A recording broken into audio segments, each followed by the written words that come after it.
Hello! Happy Tuesday! Welcome back to Pi. What are we doing today? What did we do last week? Today, the plan is Pi Sci 3. I think we can push through all the builds that are left. Last week, I mean, we pushed through a bunch of alien life stuff. We got... we just finished this little build on Thursday, which is the cryolic acid. Is this build actually done, or did I just, like... Yeah, it's done. Yeah. There's an output. Okay, good.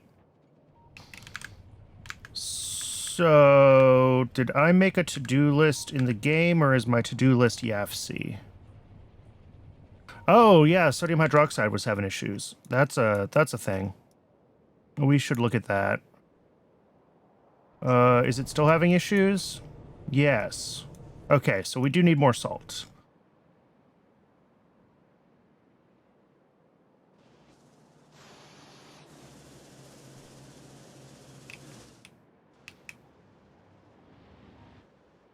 So I probably just need to find a place I can drop a salt mine.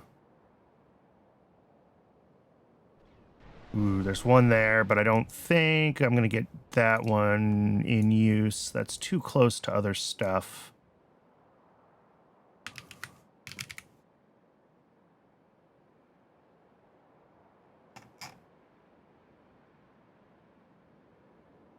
Modules beacons go insane on salt. Ooh, so I might be able to just take my existing ones then, and if I can remember where I make them.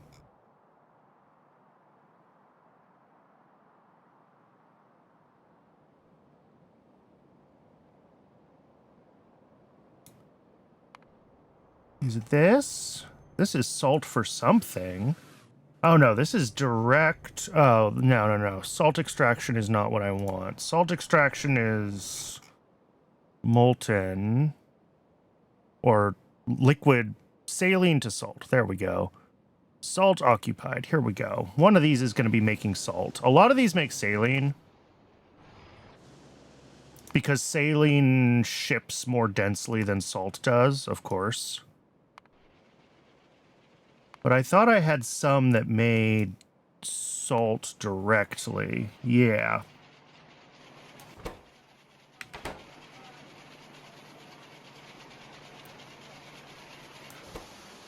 Oh, these don't have modules at all on them. Okay.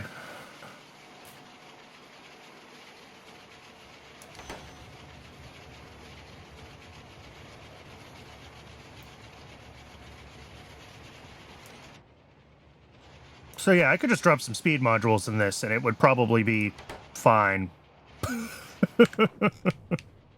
Let's just start with throwing some speed modules in there and see what happens.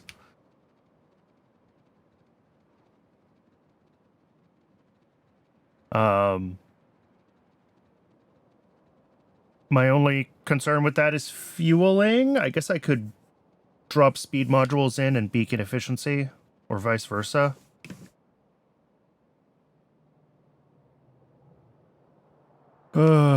Let's just start with some speed modules and see how it looks.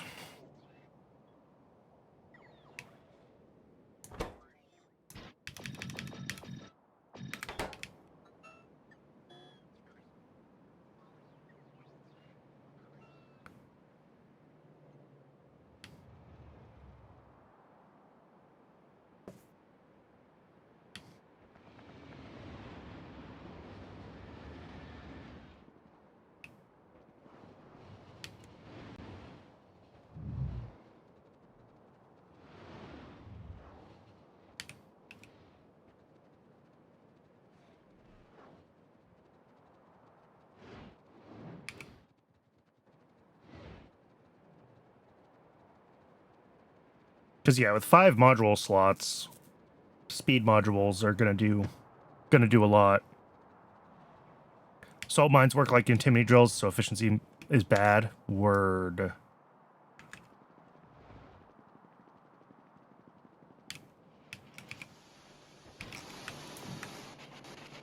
All right, yeah. Now this wants to spit out 42 a second, which means we need red belts.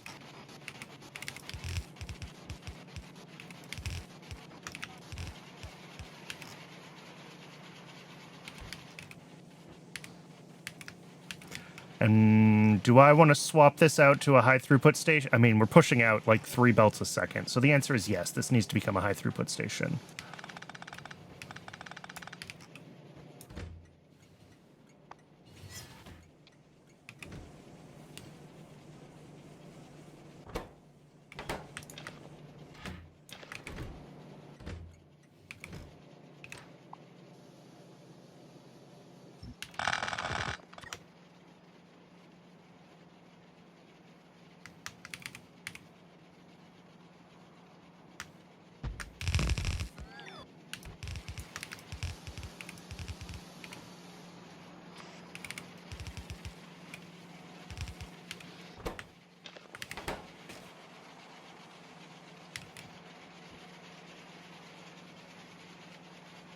All right, there we go.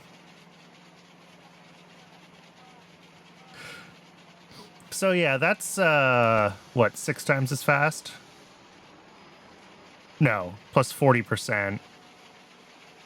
3 times as fast, something like that.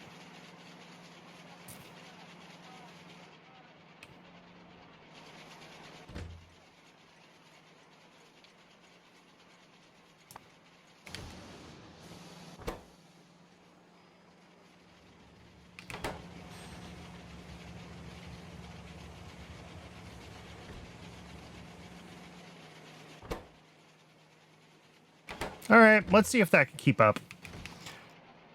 I don't use the solid salt delivery for very many things. I mean, I think sodium hydroxide might be one of the only places that actually expects salt instead of saline water. And upgrading all the saline water builds if I need to is also straightforward enough, so... My only concern would be, like, are we going to have...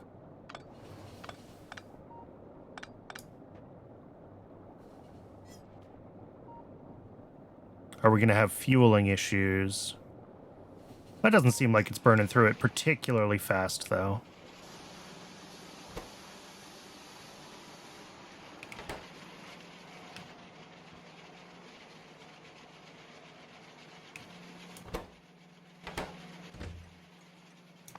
All right, apparently we need a lot of salt, though, because we've still got multiple trains coming this way. Yeah, this is gonna pretty quickly burn through this. I think this is only scaled to, like, 1 belt of salt, so we should be able to catch up with how much we're making over at that station.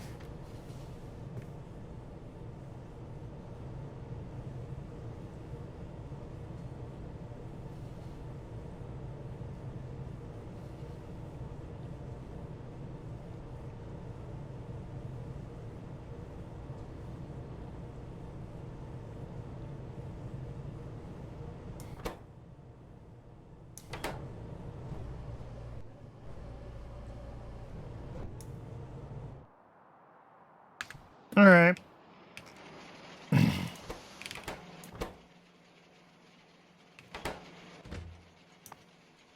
Yeah, I think we're catching up. Because there's only 1 train coming here now, but the train limit is high, so... I think we're good. I think salt is all set. Let's call that done. Hopefully with that, the sodium hydroxide will be able to keep up. We obviously have a lot more demand for it recently. So, we will see how that goes.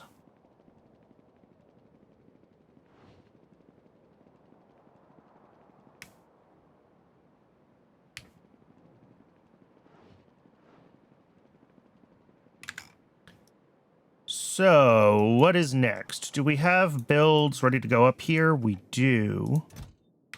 We've got TBP, and we've got advanced substrate.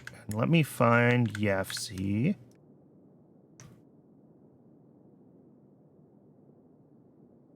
So yeah, TBP, and then advanced... TBP feeds into advanced substrate. Right. Okay. Advanced substrate is going to be a heck of a build. Oh, that's not right. That's a black screen.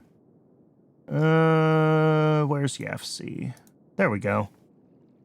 And then after those 2, all we have left is the 3 parts of acrylic, which we are doing as separate builds because, like, we need them for other things in the future.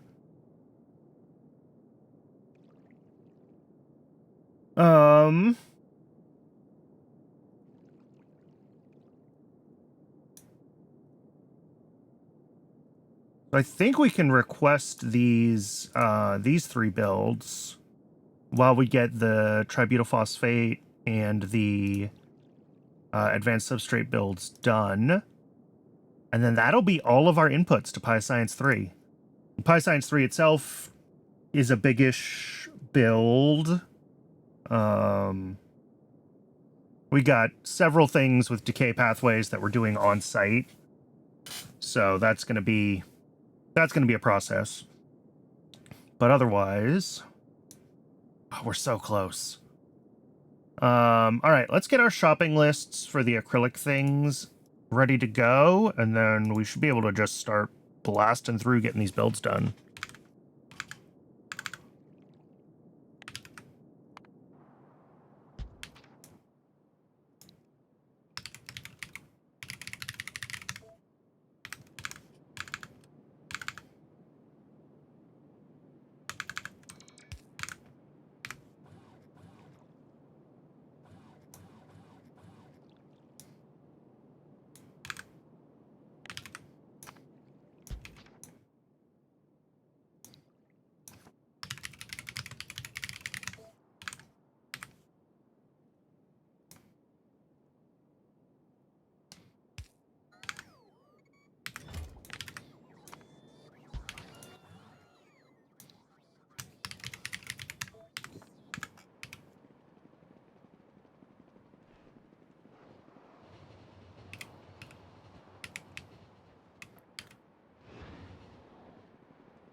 Let's get rid of those. Let's make sure these are set the way I like them.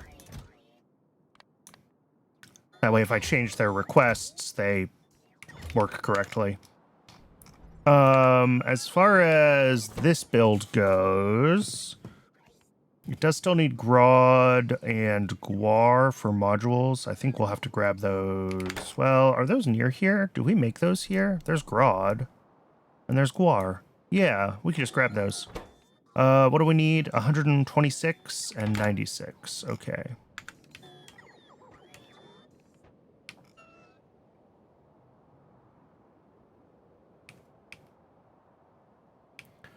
So 3 stacks of Grodd, 2 stacks of Guar will be sufficient.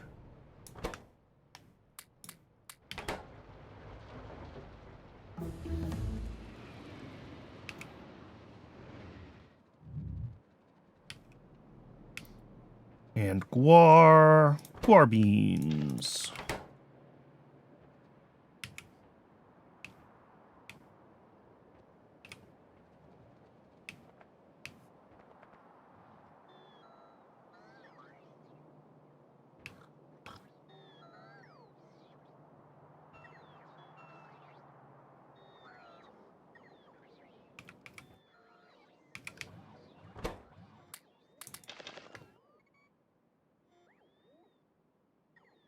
Otherwise, that's got everything it needs for buildings. This has everything it needs for buildings.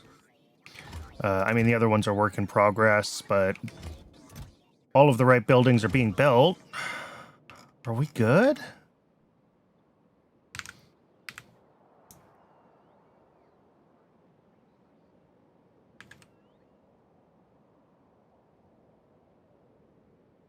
We might be good.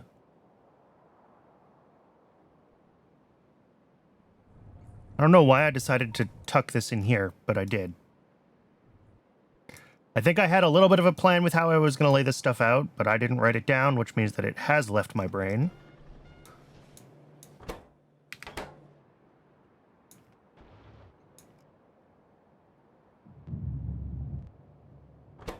All right, we're going to have plenty of Dilmos to deliver to science. Dingrits are slow. Have we already gotten a delivery of Dingrits over to animal handling? I don't think we have yet.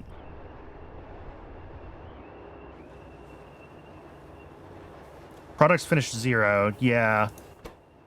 Everything else, though, is running. We got the Scrondrixes going for this thing. And it is also running. Cool, cool, cool. Cool, cool, cool. I'm just doing a quick, survey of the base, trying to make sure I know the status of things.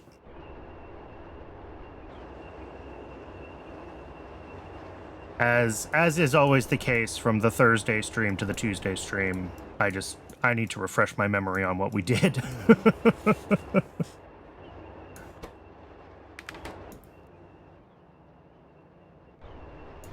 But I think we're good here. I think we are in good shape. The Pyanodons we should be making... Yeah, we're making plenty of gas bladders. We will have those available for deliveries. Some of those might start to decay before we're actually ready to go, but I'm okay with that. We accept a certain amount of decay. All right, cool. I think we're all set. Let's go do the tributyl phosphate then.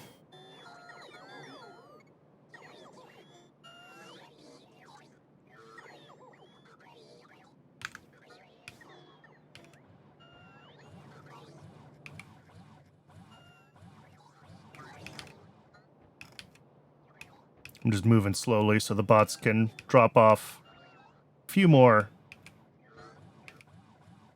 asphalts.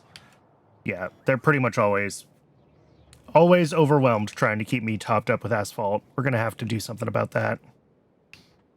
But I think the thing to do about that is to get the Mark II bots going, which will help with their speed. And then once we have the next science pack, we can do worker robot speed and capacity upgrades as well.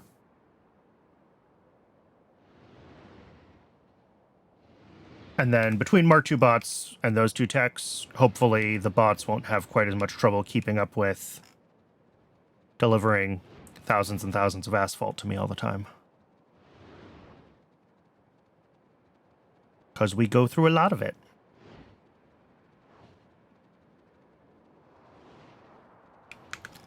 So did I think I was going to be able to, like, put another thing on the other side of this build? Was that my thought process? Looking at the tributyl phosphate, silver plate, cobalt extract, and steel are the only solid inputs.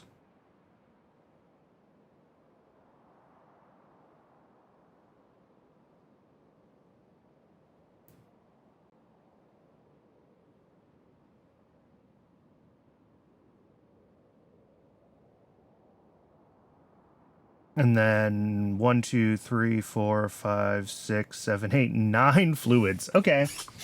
So yes, we can do this with just 3 stations.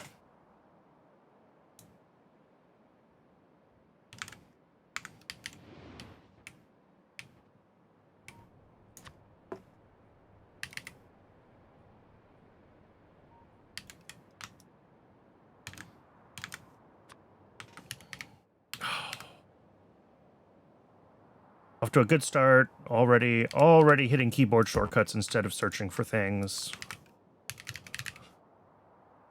Benzene. Propene. Hydrogen. Chlorine. Ammonia.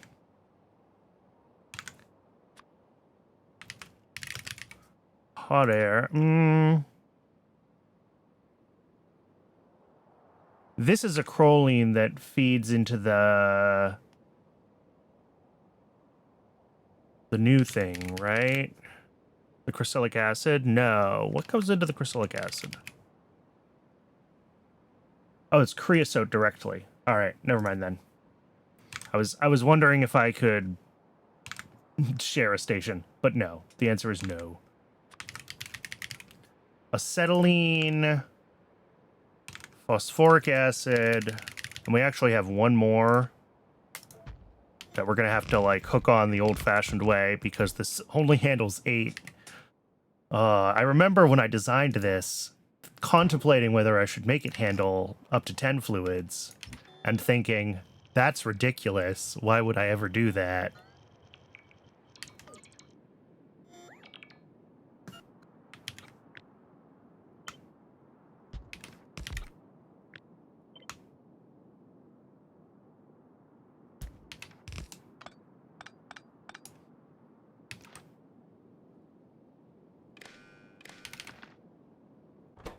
And the last thing that goes in is carbon dioxide.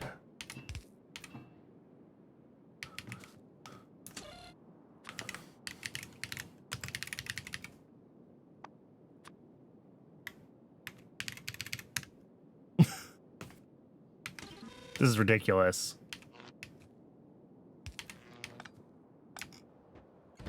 And there we go. Set the train limit high. So that'll be all of the wild fluid inputs that this build needs.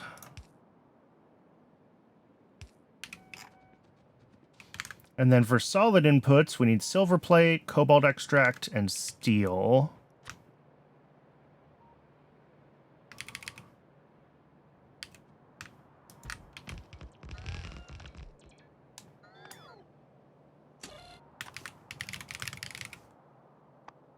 And these are all in very low quantities, fortunately.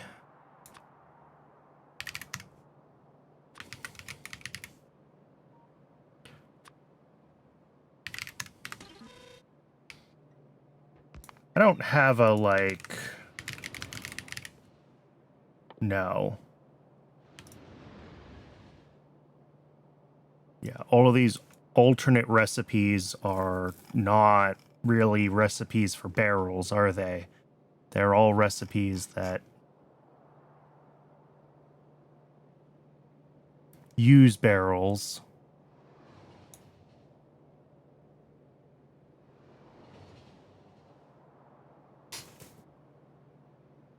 All right.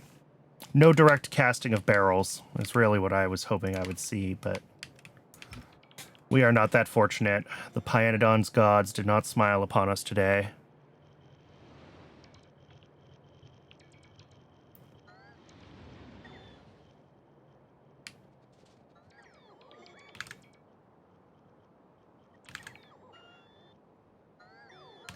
But yeah, empty barrels only stack to 50, and I'm sure that this is the thought process I went through last week, but empty barrels only stack to 50, so it makes sense to bring in the steel and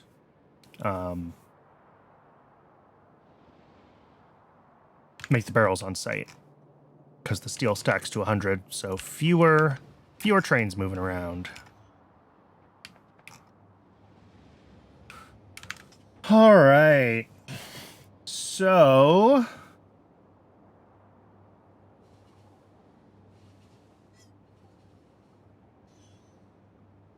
may as well do this one first, because that's an easy one to get set up.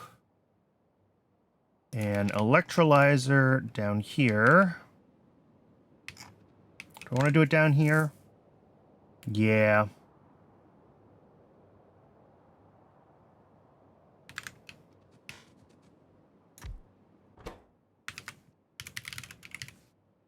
I'm gonna make butanol.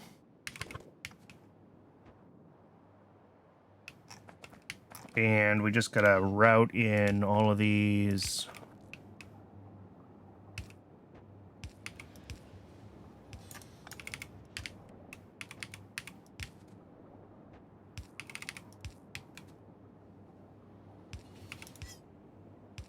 Butanol wasn't worth making. Nope.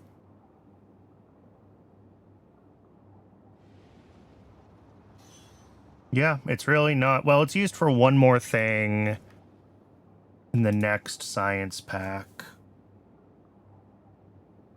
Phenothiazine. Which feeds into... Oh, good! It's machine components. Should we make butanol central somewhere central then? There's circuit 4. Okay.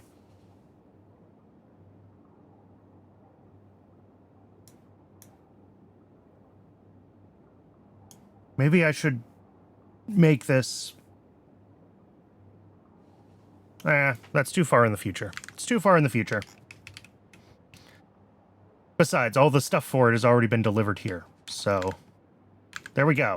That answers my question.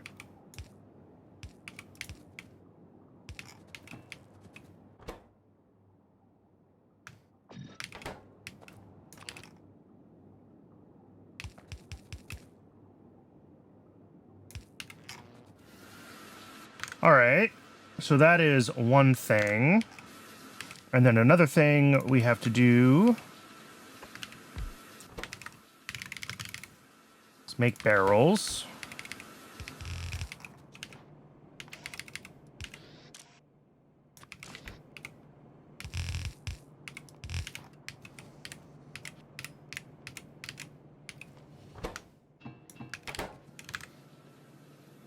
And yeah, that's fine.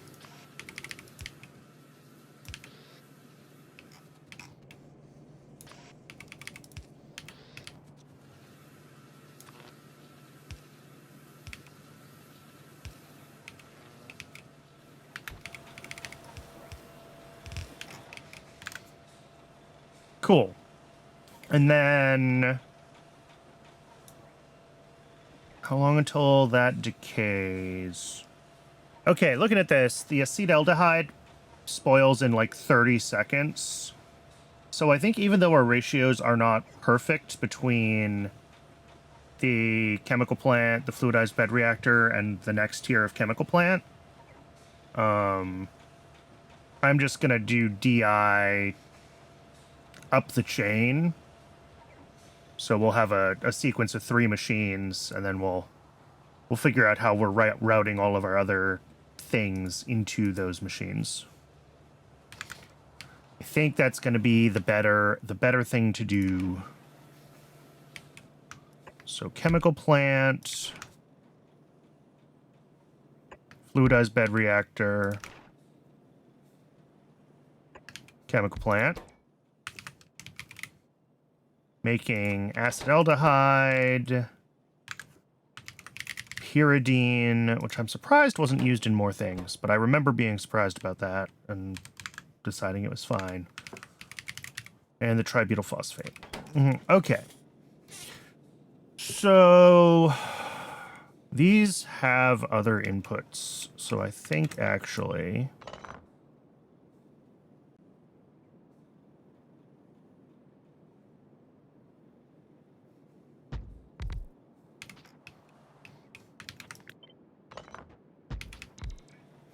we want to have something like that. God, getting the stuff in and out of the fluidized bed reactor is going to be annoying. Ditto the chemical plant. Here,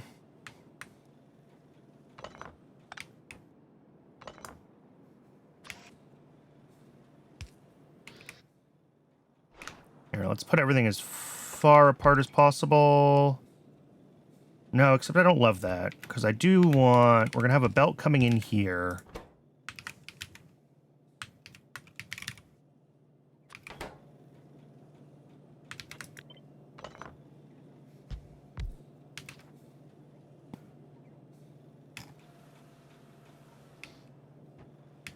I'm just trying to think about, like...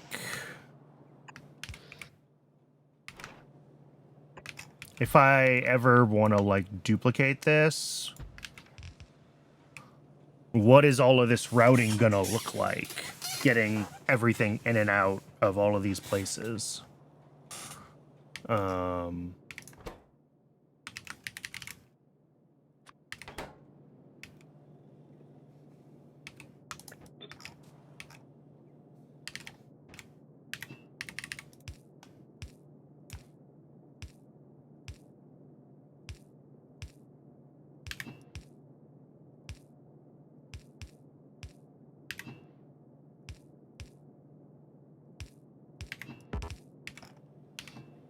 because we can do that, but then getting...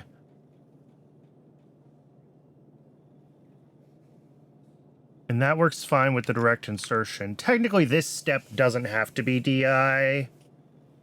It's just the previous one that does, and maybe we just shouldn't even try to do this one DI. Maybe that's the better choice, is we say no. We take these out normally. We do this DI because these ones do have weird, awful decay patterns.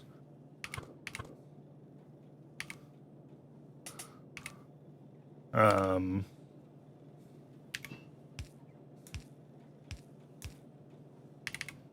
we can take in the acrolein here. We can take in, yeah, hot air and ammonia.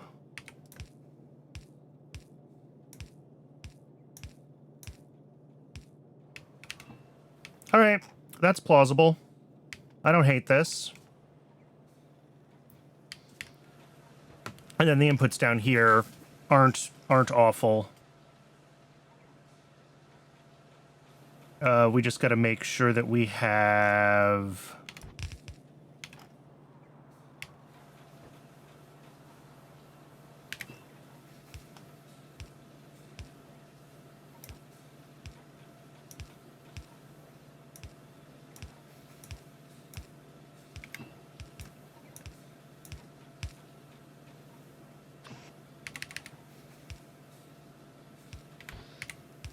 There we go. Inputs.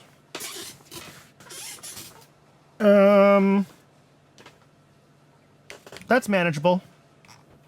It's not great, but it's manageable. So let's like bring up the acetylene. Let's bring up hot air.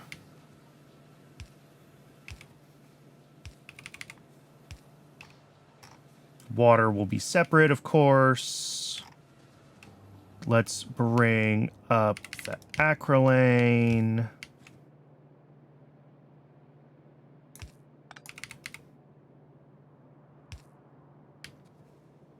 And we also need hot air and ammonia. Hot air. Oh, this one's hot air. Wait. Oh, we use hot air for both of them. Okay. Scared myself for a second there that I had something hooked up wrong.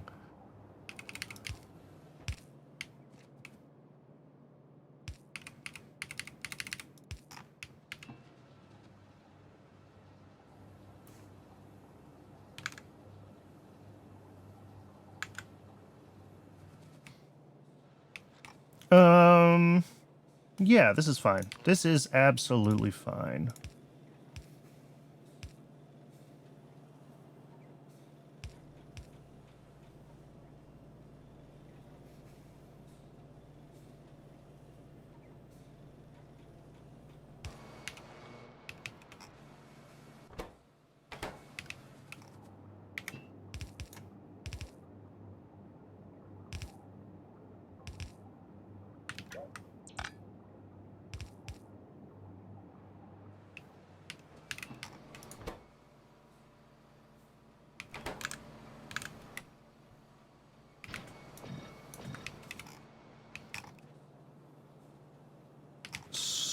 So we'll split this.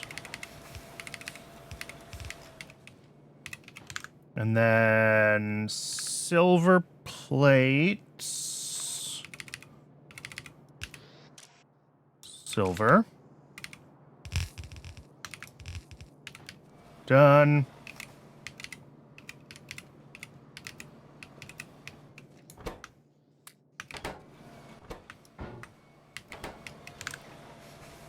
And then this belt needs to be cobalt extract, which can be right here.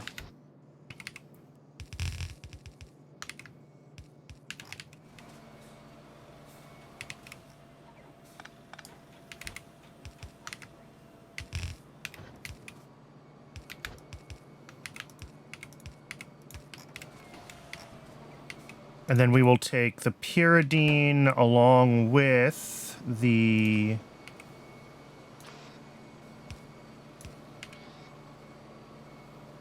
rest of the empty barrels, and those will feed into the final step.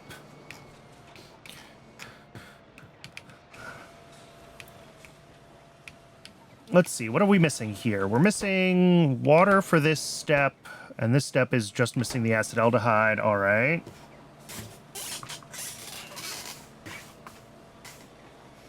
I do want to set up a combinator for the acetaldehyde step, I think. That's a pretty expensive thing to just let decay.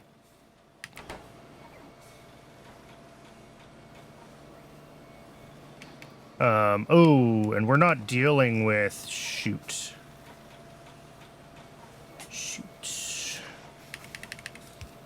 I think we gotta do something like that.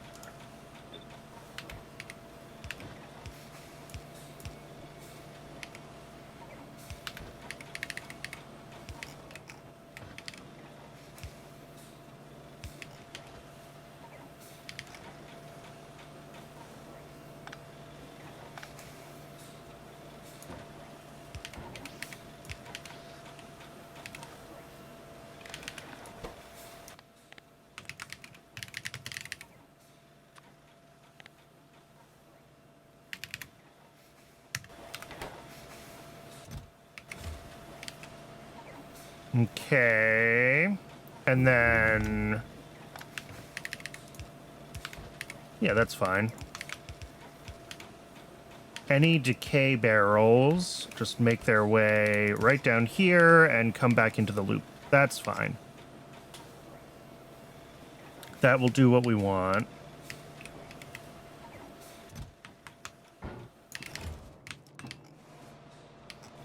I need to handle the same thing here. Any decay barrels need to come out.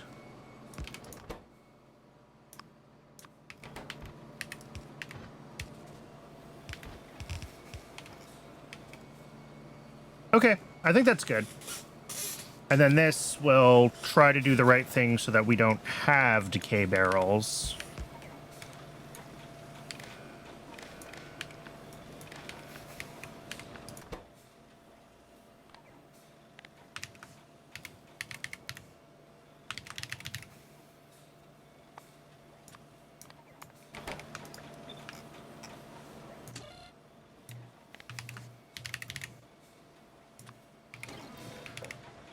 All right. What is our condition for this running? The condition needs to be that we can do all of the further steps, right? So that means we need to have hot air, acrylane, ammonia, cobalt, plus the stuff we need for the next step.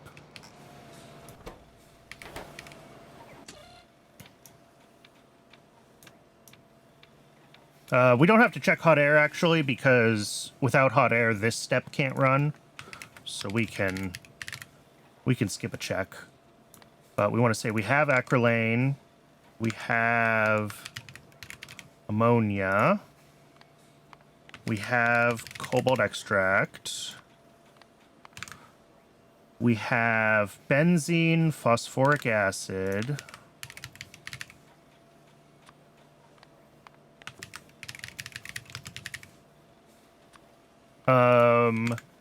I guess I could buffer the butanol so we can just check if we have positive butanol, or I can just check for carbon dioxide and hydrogen and propane. I think I'm just going to do that, since we're going to be hooking up to all these stations anyway.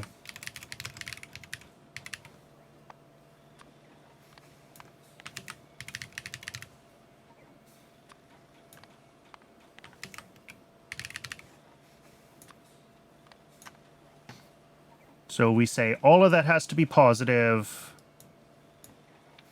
and the TBP itself is less than, what, this stacks to 100, so like 10K.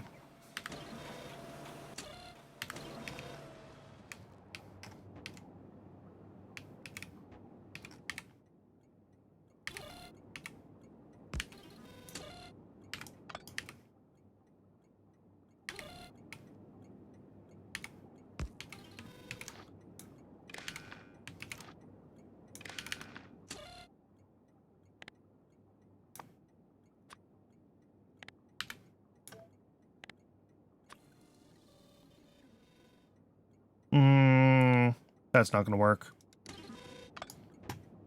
Ugh, I do have to hook these all up separately.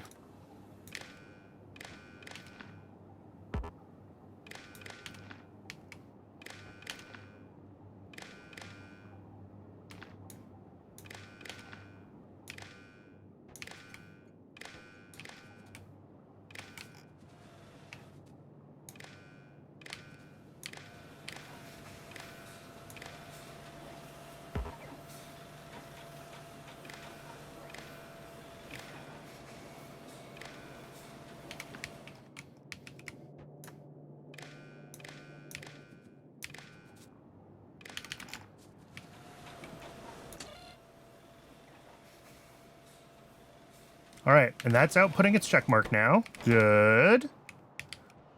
And the only reason this isn't running is because I haven't hooked up water yet.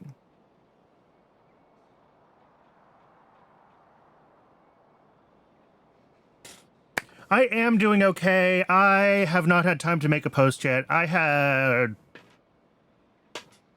some shit happen over the weekend. I am doing fine, but I didn't get the GTNH episode posted. I didn't have time to write a post yet. But I will write a post about that, but I am doing okay, yes. And I appreciate you stopping by. I'm glad you're enjoying the GTNH stuff. It's been a long few days, but a post is incoming.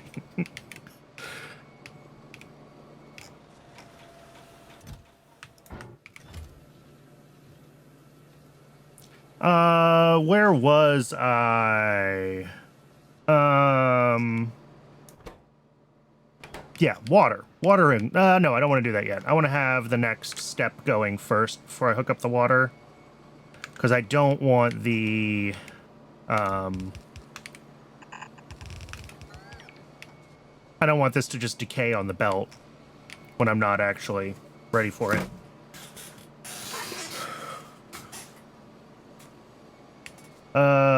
Or rather, sorry, I don't want this belt to back up, causing the acetaldehyde to decay in these machines. There we go. That's what I was trying to say.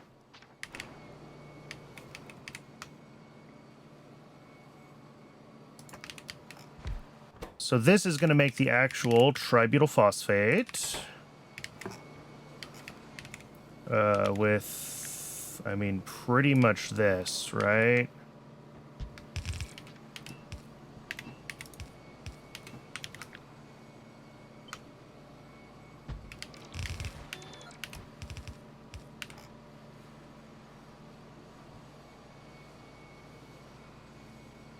Okay, so we gotta get the benzene and the phosphoric acid hooked up. We gotta get the output here hooked up.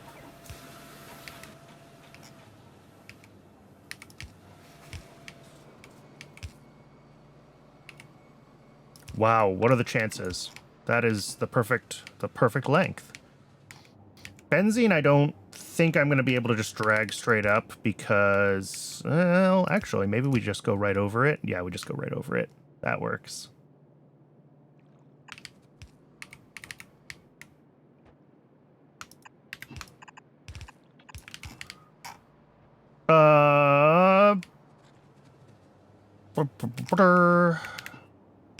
Benzene, phosphoric acid, tributyl phosphate,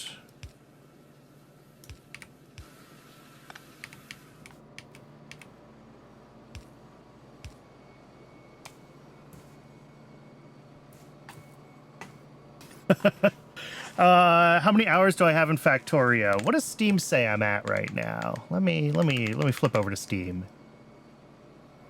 Steam says 1,400 hours. I don't think that's totally accurate. I have a bunch of hours that aren't in the Steam version as well. So, I don't know. Somewhere between like 1,500 and 2,000 hours. It definitely eats hours. But I do recommend it when, you know, when you're not trying to finish a master's degree, because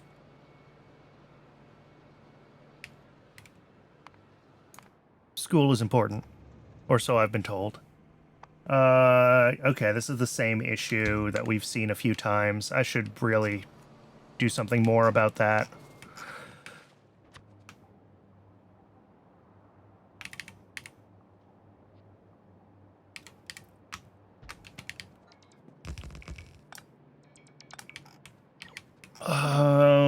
This makes, what, 0.3 a second? That's all we're doing? Okay.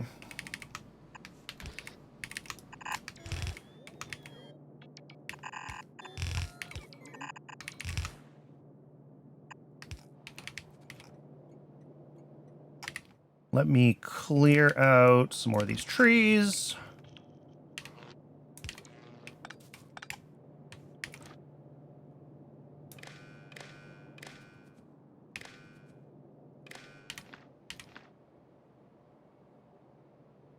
I think this is all good. I just need to connect water to the step that needs water.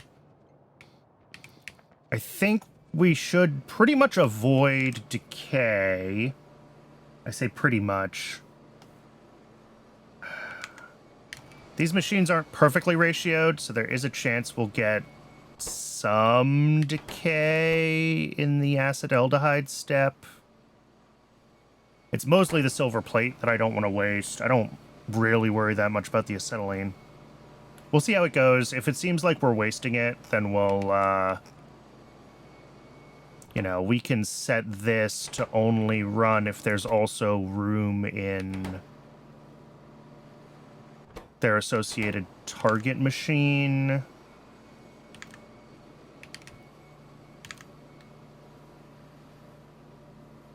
But hopefully the crafting times are small enough that, like, it won't be an issue. All right, let's find water and let's turn this thing on. Oh, that's cool.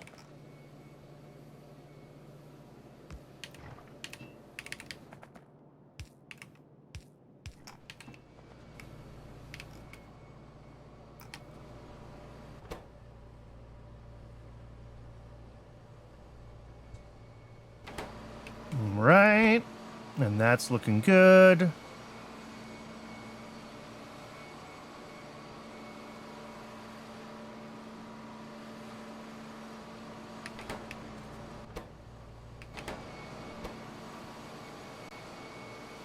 Well, we might actually be okay on how these buildings are ratioed. Cool.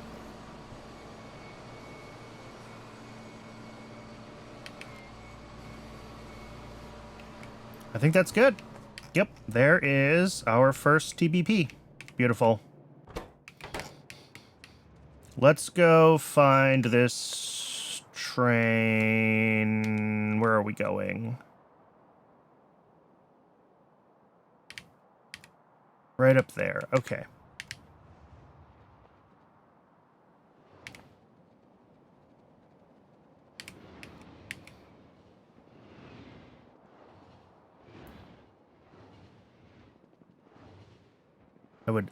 I would ask which dev, but that would probably give away which school you're at, and I don't want to, I don't want to dox you.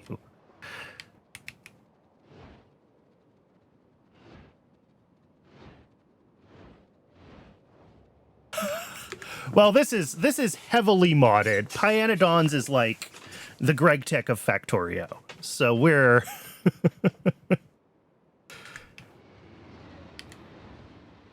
But yeah, this is after a little over a year or so in this save. Almost a year and a half, actually.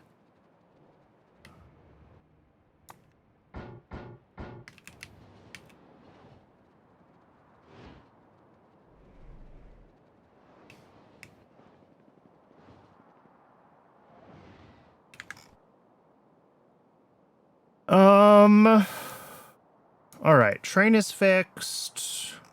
This is running and seems to be running fine. Oh, I didn't put a, never mind, it's not running fine. I missed an inserter.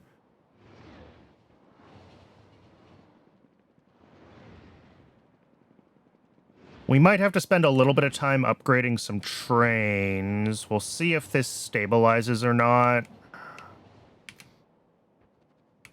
But it seems like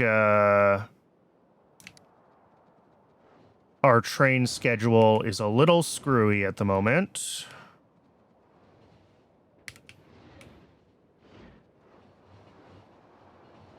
And if I'm lucky, I can fix that just by continuing to upgrade the slow trains to the fast trains. If I'm not lucky, we will have to make more trains from scratch. Is this all fluid trains? It's all fluid trains. Okay.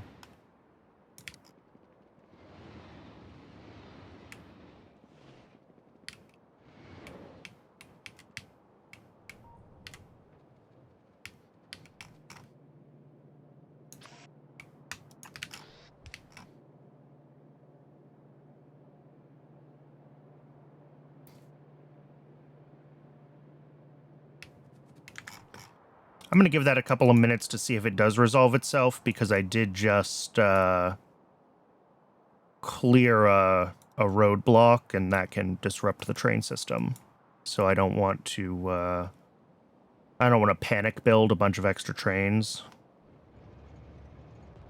But yeah, it looks like our solid trains are sitting around, and we have no spare fluid wagons. So we might have to, oh, well, we've got several that are already queued for upgrades. So maybe we should go upgrade some trains. Let's grab, we'll tell the bots to keep us stocked.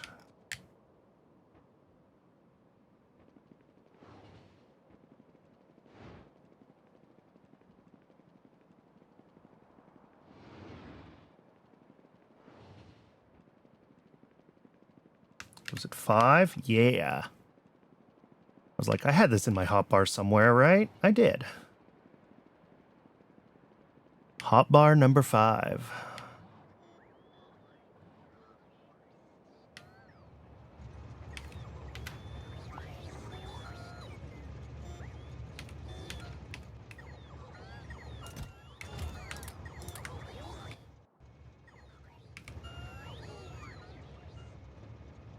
We can only do so many of these before I run out of fuel, but they should all go to the depot first things first when I rebuild them, so they should go fuel themselves. So I only need to put a little bit of fuel in them. Yeah, and this keeps locomotives stocked. We've got... what is being crafted right now?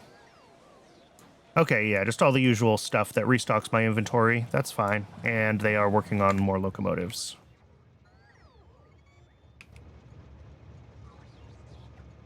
As soon as the bots get those trades to me, I can start upgrading these.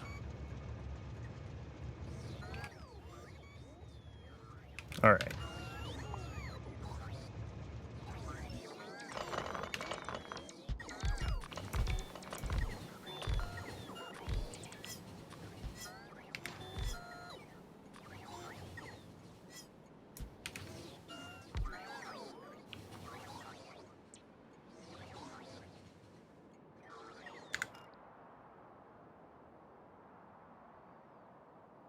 And yeah, now we got a queue of trains trying to get into the depot to refuel, but that's fine.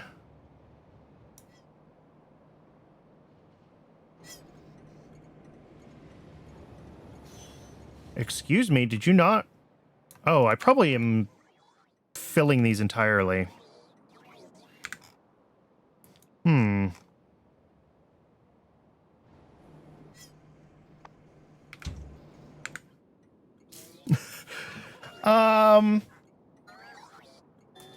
I just enjoy the problem solving on a grand scale, and the like complex interconnected systems that they let me play with,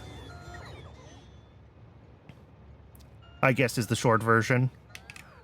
All right, Twitch is telling me it's ad break time. I do run just one ad break an hour, just long enough to keep the pre-rolls turned off, because I hate pre-roll ads. I'm going to get some water during the break. I recommend everyone else do the same. Hydrate, take care of yourselves. and I will see everyone in just a few minutes.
Welcome back, everybody. Oranged, oranged or oranged? Like the fruit or like distance? Thank you so much for the follow. You followed right as I was going on the ad break, but I will, I want to do one more batch of trains here, and then I'll go get your name over on the Wall of Fame. Waiting for some trains to decide they are ready for upgrades. Does look like the error from the train dispatcher has gone away, so that's a good sign.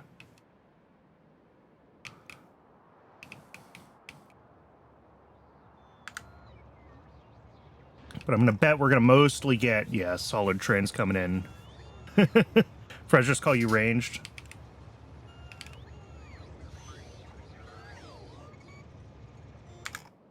We got one more. We got one more. Yeah.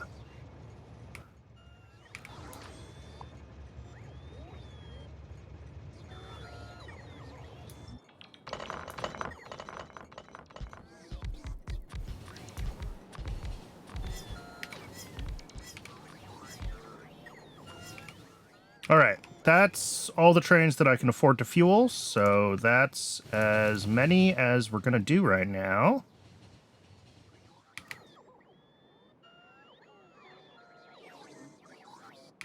My poor Logibots are trying to catch up on all of the coal that was running the old locomotives.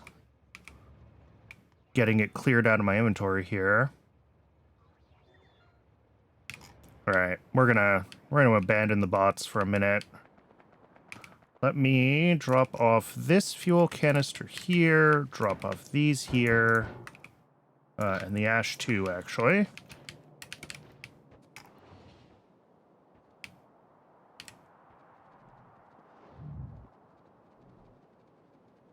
And let's head over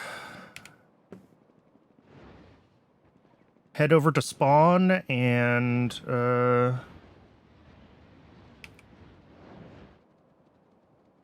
get your name in place. What is the best way to get there from here? There really isn't a good way.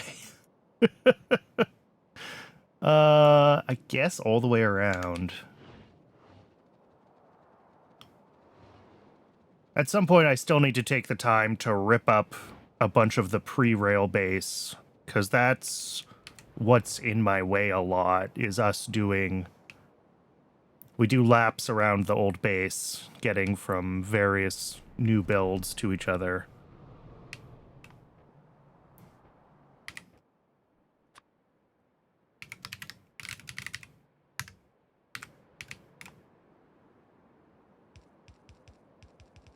Oh, right. There's still no underscore in this mod. There you go. Over one more? Over one more. Thank you again for the follow.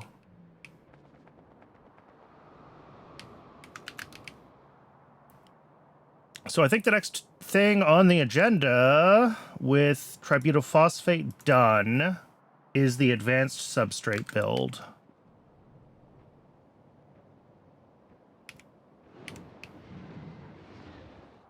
Oh, I really appreciate that.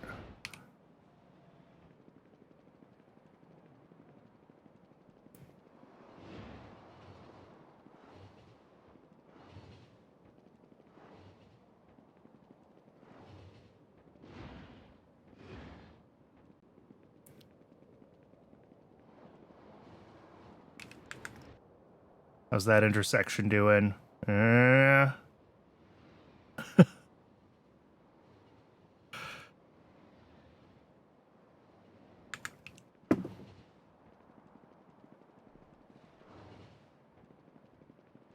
So I used to work in high tech as a software engineer, and one of the things that I decided was a really important skill was being able to explain what the hell I'm doing and what I'm thinking about to like my coworkers and managers and junior engineers. You know,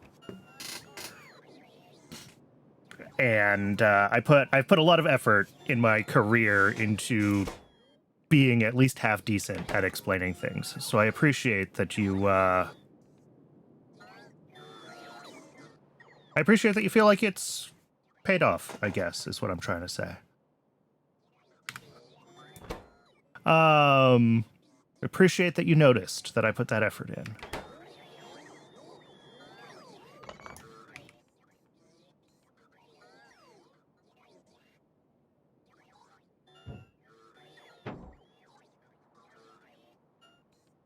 Think I want to let the bots get my trash slots a little cleaned out, because this is a big build and we're going to fill up on trees and other debris that need to go in the trash slots. And then once our trash slots are cleaned out, we can go try to find a spot to do this this advanced substrate build.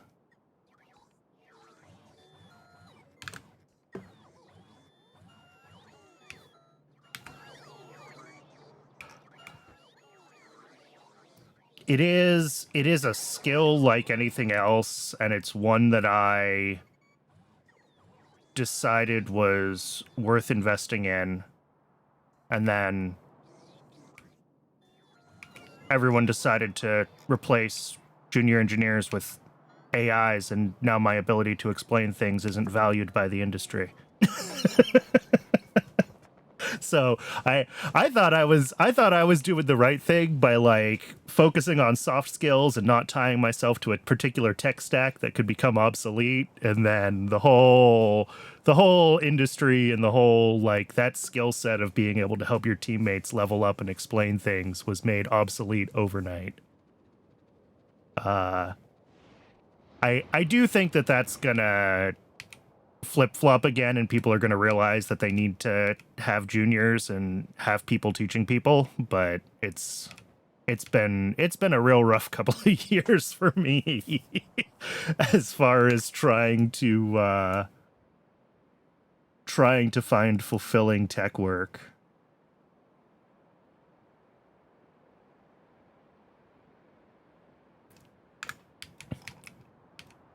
All right, we are doing this advanced substrate build, which is mostly about getting these different enriched biomasses like merged together and then processed up.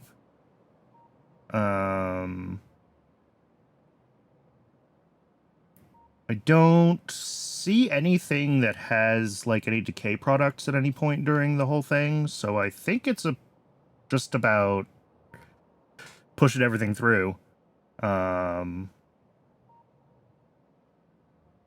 Once we're past the alien life bits, like I think all of this is, yeah, this is only 1 or 2 buildings for each step. So it's really just like the big alien life builds that are going to be annoying.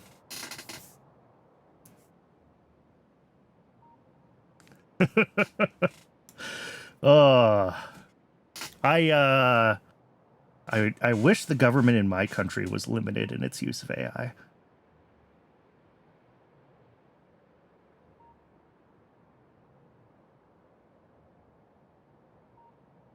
Okay, I think this is going to be... Oh, I am in it. Oh, no, I'm not. No. I decided I was going to bring these in, right? We're going to do the Grodd, because these are all small enough quantities of Grodd and Kickalks. And I think even the guar bean seeds, that I can just rely on the central builds for these. I thought that I had missed a step here. But no, I did this on purpose. I think.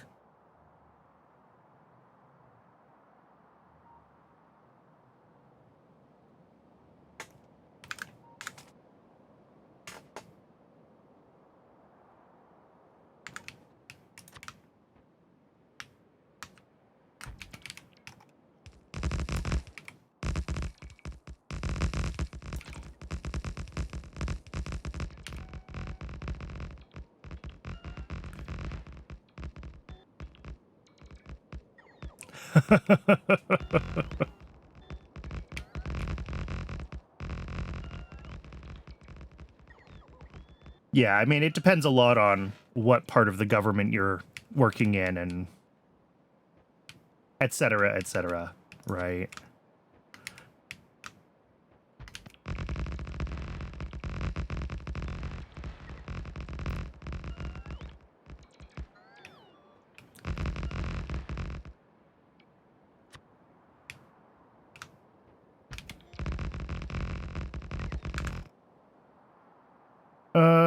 Is that what I want? Does this need to be this long? Maybe this doesn't need to be this long. Wait, yes it does. I'm just being an idiot.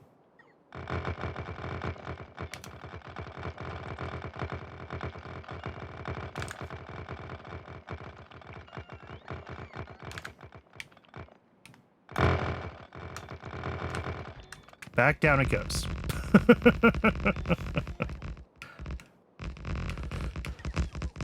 All right, so this to here. Is there an end goal? In the base game, the end goal is to build a rocket to escape the planet that you crash landed on. In this mod pack, the end goal is... It's basically just a tech tree endpoint that's considered the victory condition. Oh, that's too far. I'm looking at all the stuff I already have researched. Where is... There it is. Pyrrhic victory. I am probably about halfway through, maybe a little further.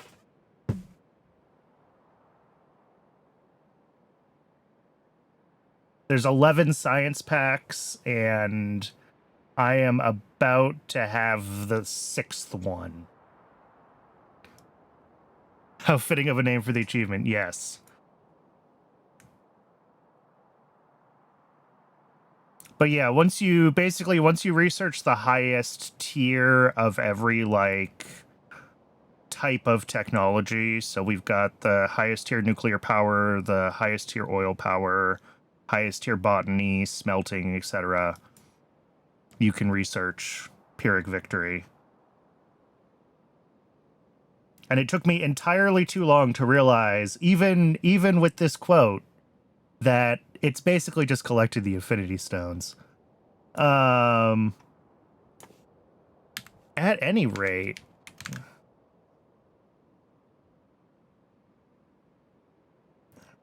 how do I want to try to lay this out? This is going to be a big-ish build.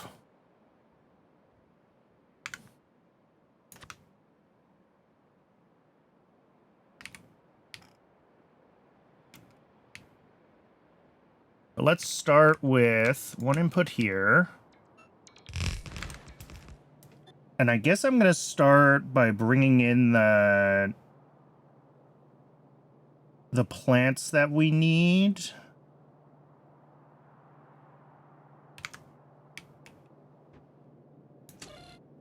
So that's Grodd. That's Kickalks.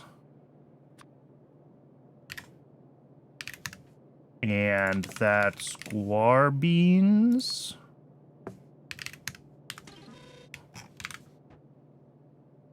And then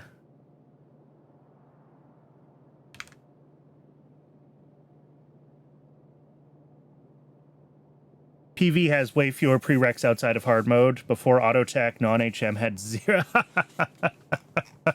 Okay, so hard mode specifically forces you to research a bunch of extra stuff. Or hard mode plus Autotech ends up deciding that you ought to research a bunch of extra stuff. Combination of the two.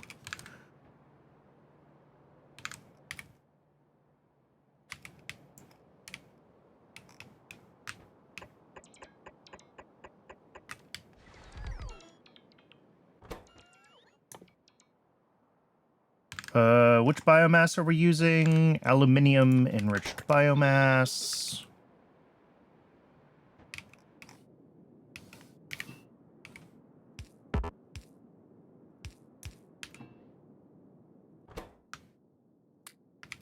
No.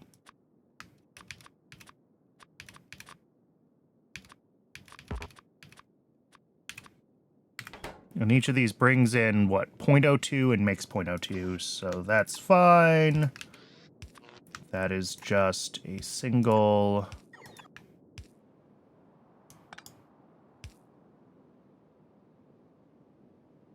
Well, unless I want to leave a gap between them, in which case it will fit. Let's do that. Let's leave a gap.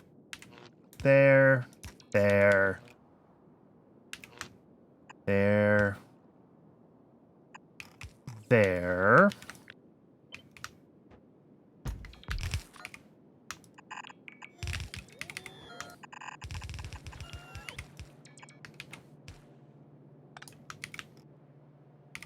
And I think just do this like 7 more times.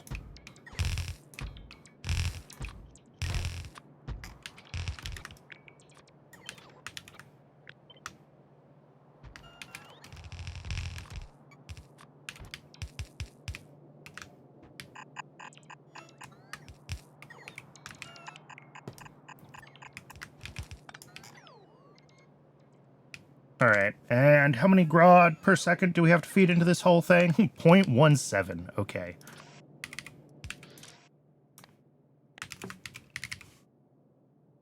Grod. Here, let's plug this in so the trains start bringing in the stuff we need.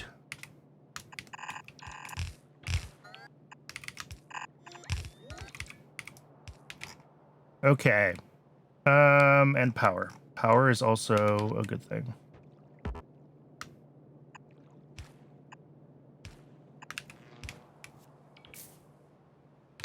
And then we got to do this for 2 more types of plants. We've got the kickalks and then the guar beans.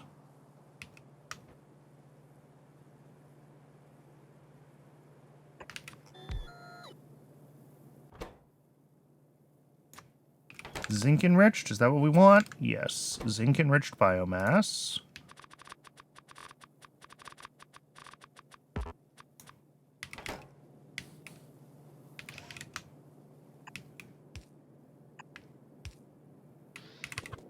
And, oh, really? Really, Pi? Why do you do this to me?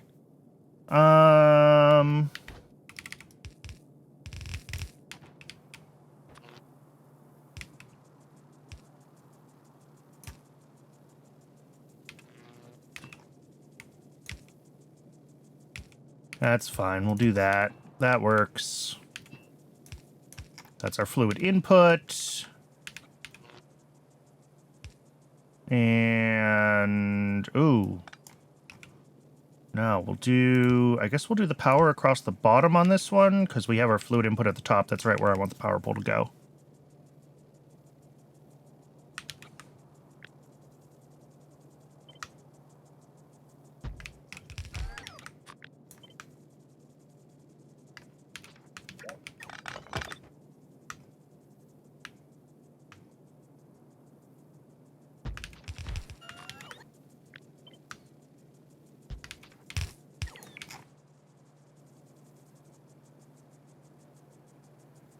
This looks right. Right? Yeah.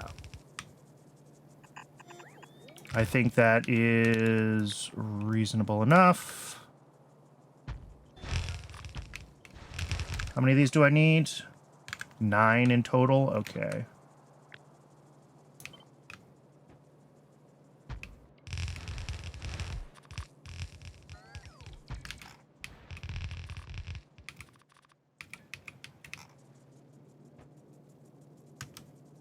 And we don't need anything at this end. Oh.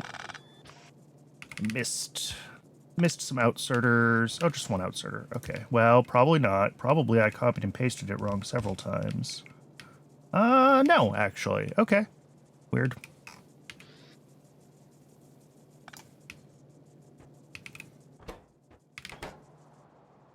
So, kick elks in is 0.083. Excellent. I love a low number.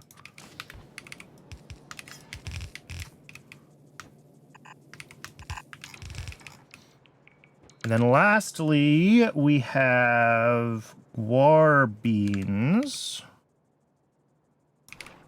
Oh, and these ones are tiny, of course.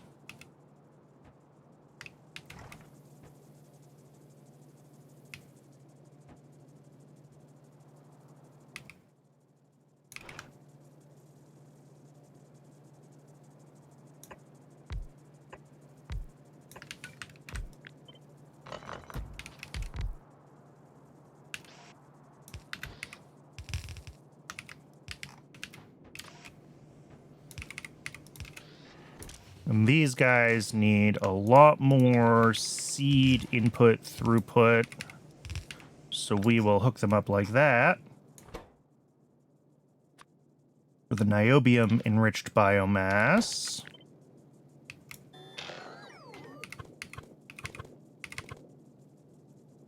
I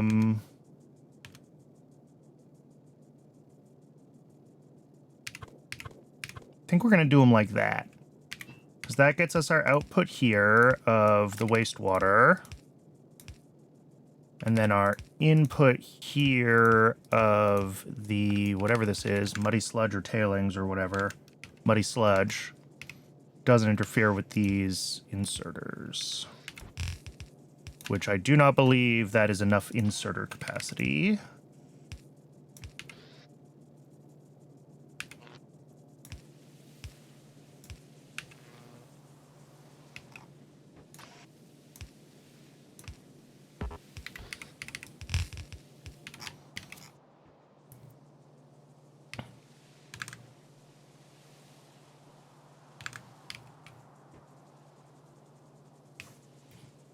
All right. So all of these also have fluid inputs, which I guess I should just get. Should I just do the fluid inputs for the whole build? Possibly.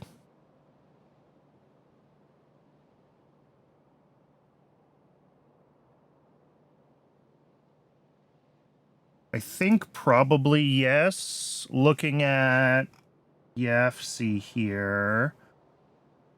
So we just built these 3 enriched biomasses. Those are going to come together for the enriched ash. Yeah, and then we're going to have sulfuric acid in just another step. And then that processed ash. Yeah, I mean, we're making the slaked lime on site. We're making the bio oil on site.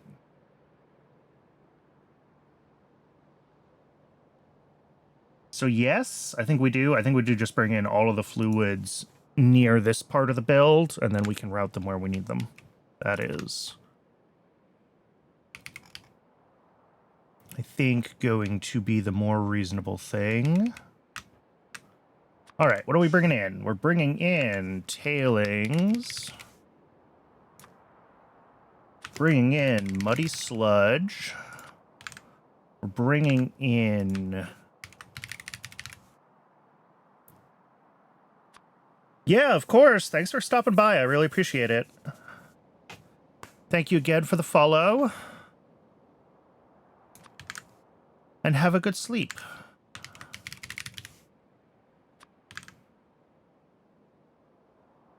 Is that all the fluids? I think everything else is a solid input.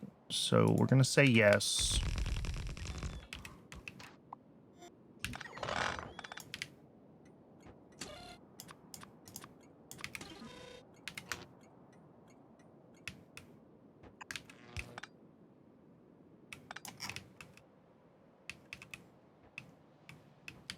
Okay.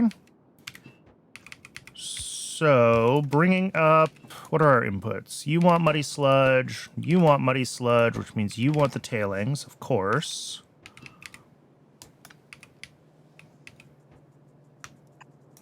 That's actually fine. Perfect. Here, let's grab our extraneous... pipe segments. And then muddy sludge needs to go to 2 things, so I think it's going to have to get like a little bit of a zigzag just to come up where we can more easily hook it into things. The only issue is...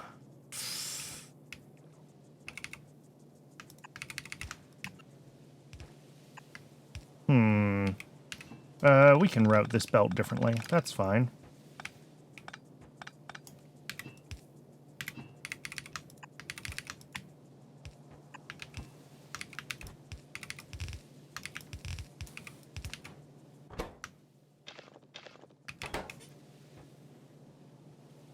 Cool. And then all of these also have an output of wastewater, which we will want to get rid of. That is one of the things that we changed last week, was we did set up central wastewater to urea rather than doing urea processing on site everywhere. Kind of specifically in preparation for this, although not totally.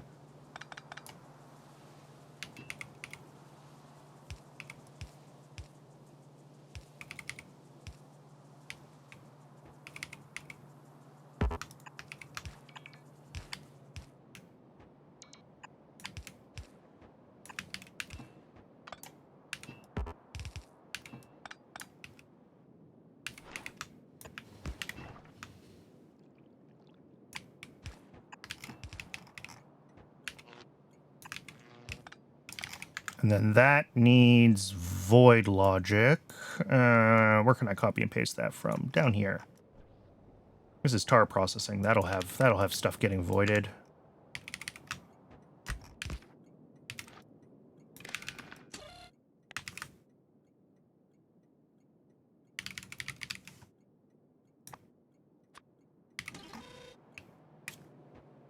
And for anyone who missed it, we switched to doing this, even though we are still just turning the wastewater into urea for now. I wanted to give myself the flexibility to swap like tree production over to it eventually if I wanted to. So I want to have our wastewater on rails and available to make that change.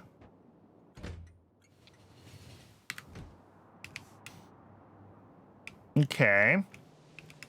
So I think in theory we now have 3 belts of random crap. And that needs to feed into making the enriched ash. So the niobium and the zinc-enriched biomass, I think, can come onto 1 belt.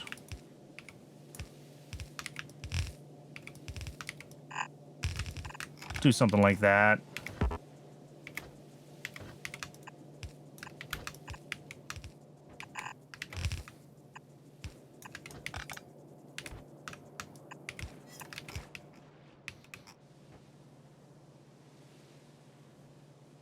I think that's what we want. And then we're going to have 2 high-pressure furnaces. Here and here. Making enriched ash. Which is a great icon. A+.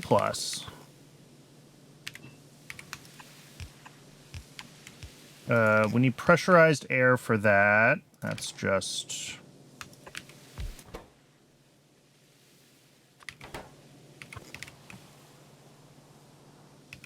And then the CO2 is an output.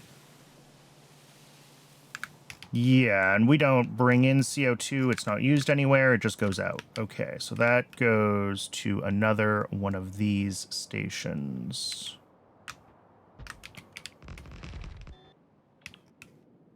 Make the same modifications that I've been making to all of these when I build them now. I should really update the blueprint.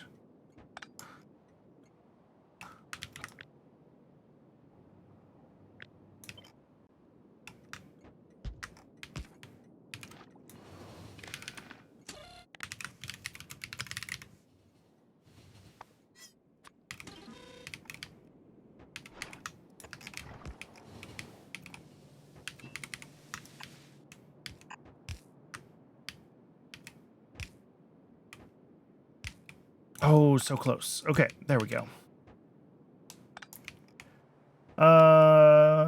Yeah, that's the CO2 out.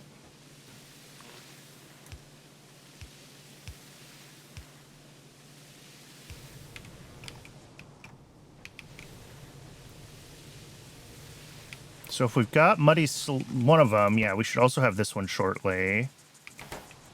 And then we're probably waiting on the... Oh, no, we got the tailings. Perfect. Beautiful. So yeah, all of these plant bits are starting to come in. They're all in, like, fairly low quantities. Yeah, 0.5, 0.5, and 1. So, like, that is enough. And that spits out 0.6. I think this is fine. Okay, so that is the enriched ash. That's going to need to go to a washer.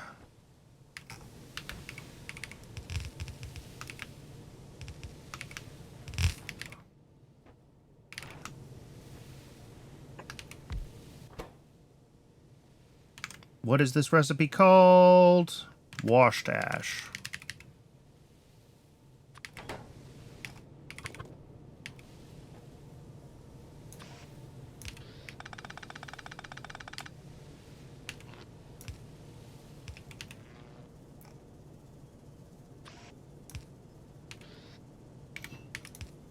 And this outputs muddy sludge.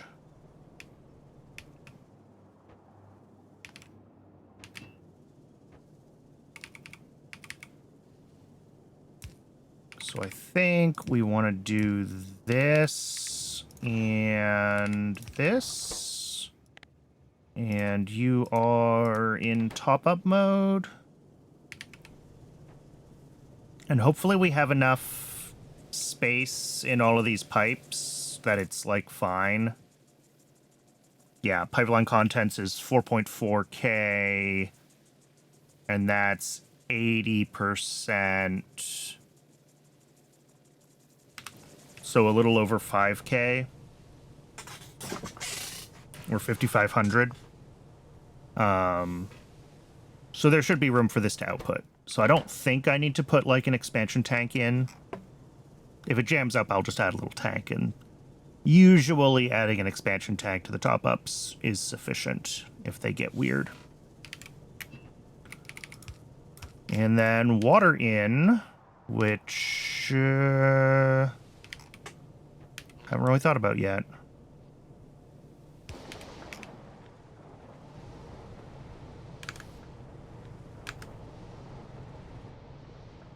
Belt is too short behind.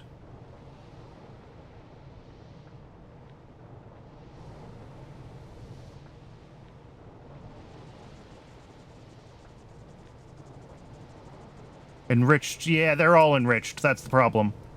This one. Thank you.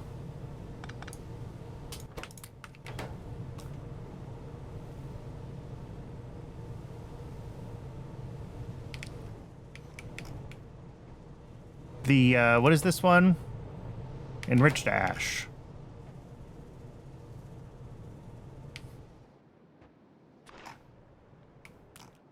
I had already forgotten that I said that was a pretty looking graphic. That was in and out of my brain.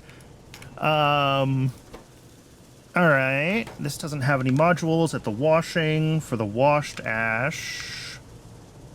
And then the washed ash goes into one more step. A couple of leaching stations to make processed ash. All right.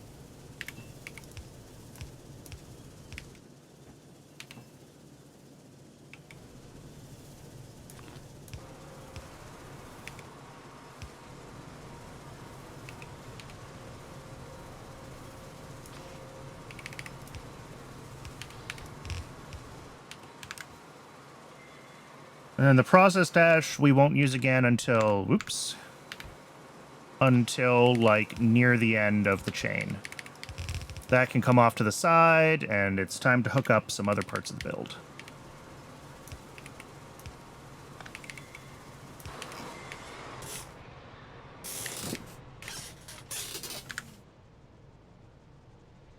Okay, so the processed ash chain is done. Next, we've got to do... I mean, pretty much the inputs for the next step are just to make bio-oil. Bio-oil and then slaked lime. And then the bio-oil, the slaked lime, and the processed ash are what feed into the actual advanced substrate. So the bio-oil is just processing some biomass through a few steps. And then throwing it in the oil processor. Slaked lime is easy. We've been making slaked lime forever. And then the advanced substrate just pulls them together. Cool. So let's grab another, I guess, solid drop-off.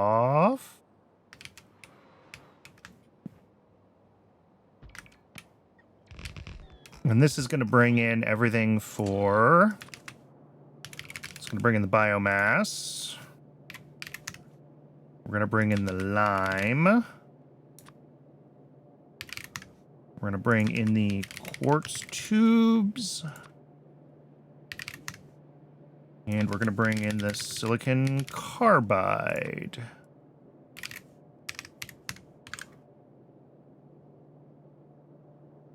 Oh, and we also have tributyl phosphate. Okay.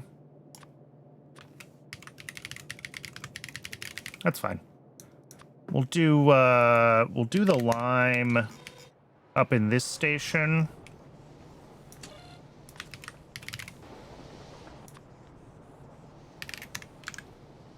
Because, yeah, it's a small amount of lime.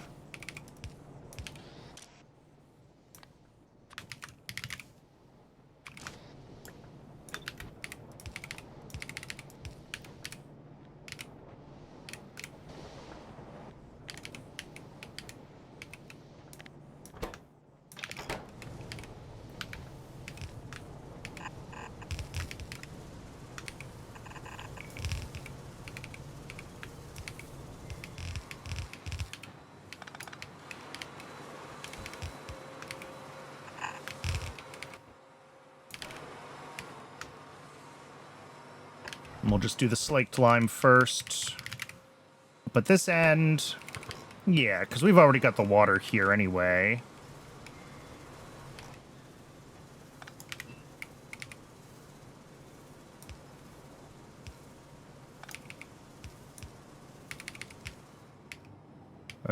Not quite there.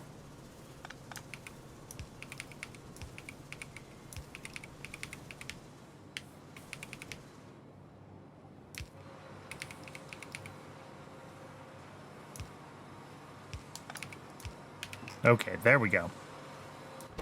And this is prodded, yes.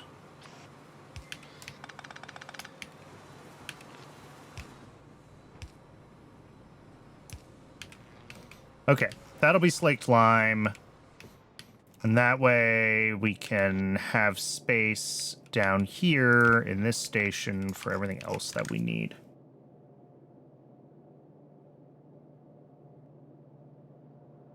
Oh, but I lied. There's still one more thing we need. Shoot. And that means one more output station, too.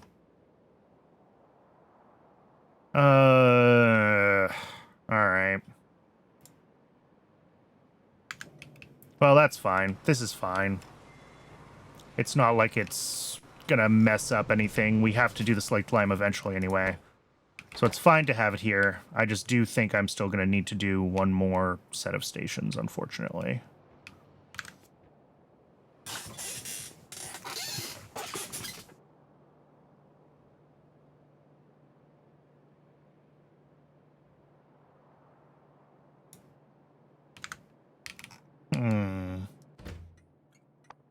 Yeah, and of course you've already got stuff on the way, although that stuff is fine.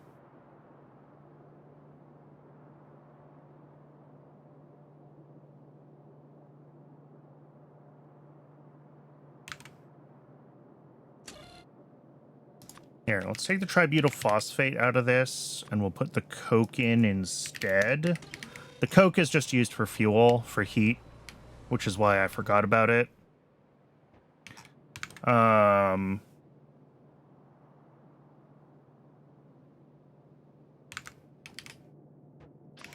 Let's start with biomass out here.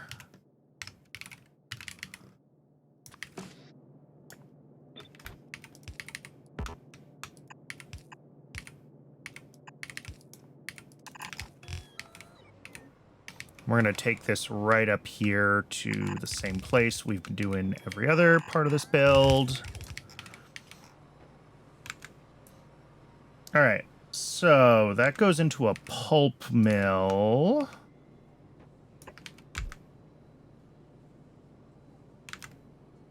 Making powdered biomass.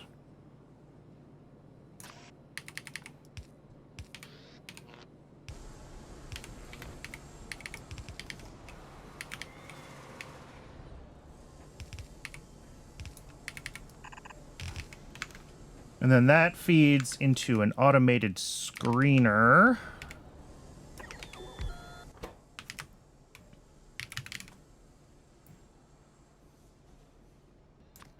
Making fine powdered biomass, and then we gotta filter some things. Ooh, we gotta filter some things. All right, that means that I need to be careful about what side of the belt I want the biomass to end up on down here. So we'll think about that in a second. Because,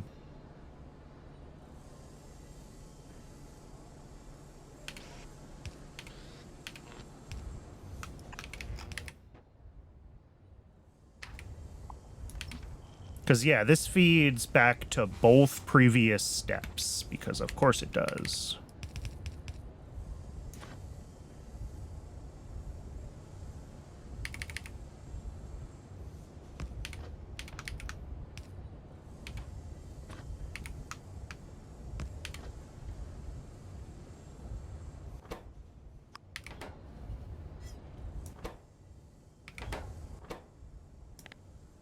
Oh, no, not input priority. Output priority for the powdered biomass.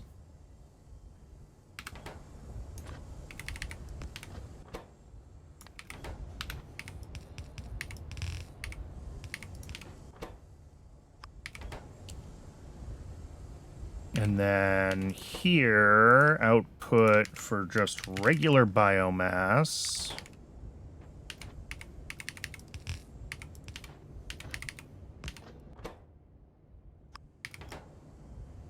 So this is going to be on the left side of the belt.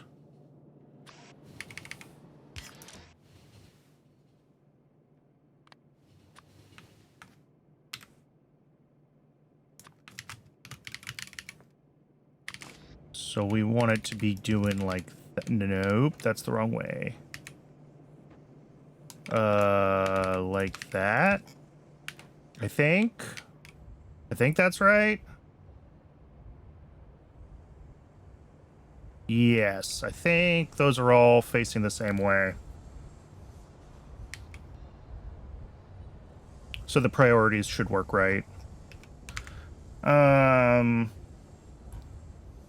Okay, and then the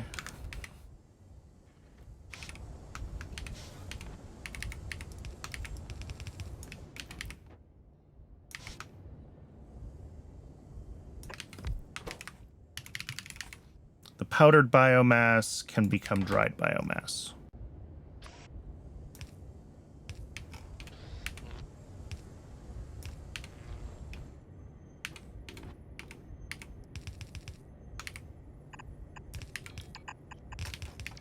And then the dried biomass, along with some other stuff, feeds into a heavy oil refinery to make the bio oil. Okay. Heavy oil refinery, which is a huge freaking building.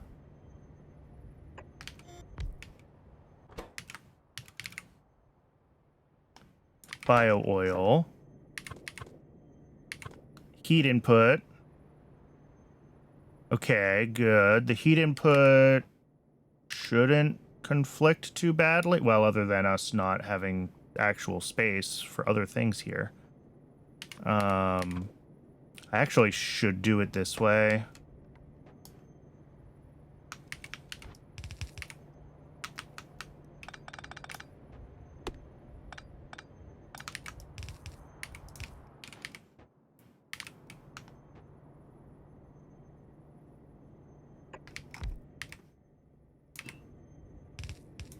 There we go. And then I can daisy chain them, their heat inputs through here.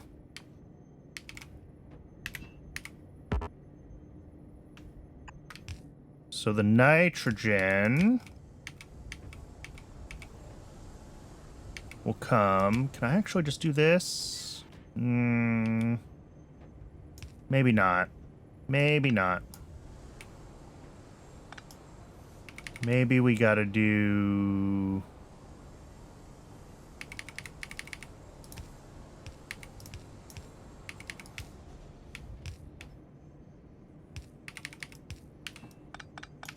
There's nitrogen in. These have... Ooh, more solid ingredients that we really don't have space for here. Okay, I'm gonna just realign this whole thing so that the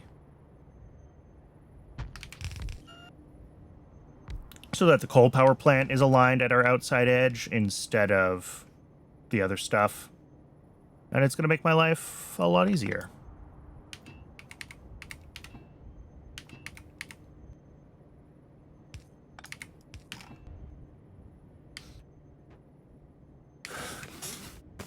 So yeah, this is going to have 2 belts of stuff coming in. We're going to have this one for the biomass.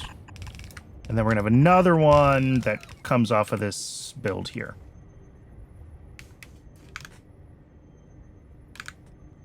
So we've got the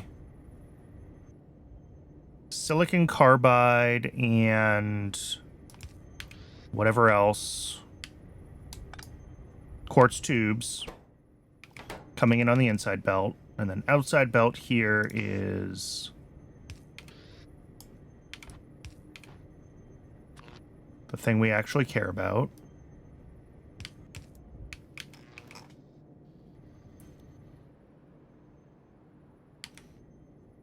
And then quartz tubes get cycled back.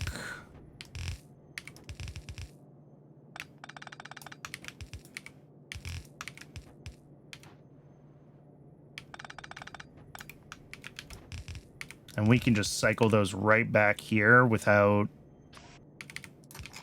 really worrying about it.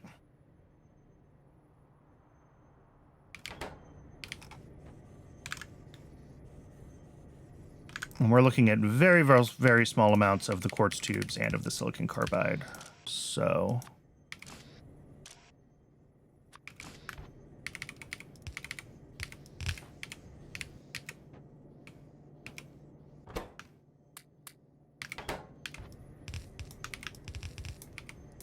there we go. And then this needs coke in and ash out. Coke.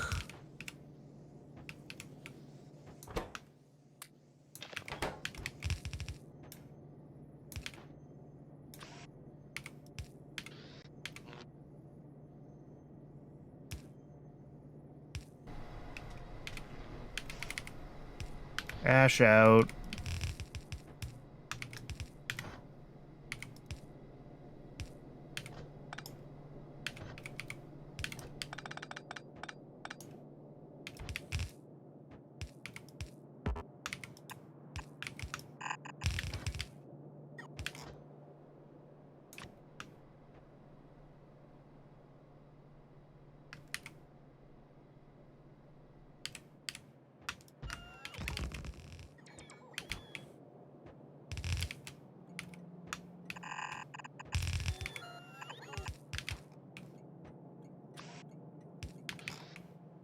And that needs void logic for the ash. Where would I have ash nearby?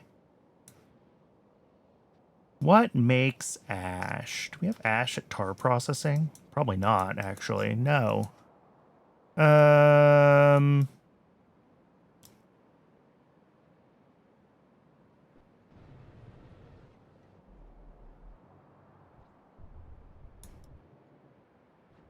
Nothing around here uses heat.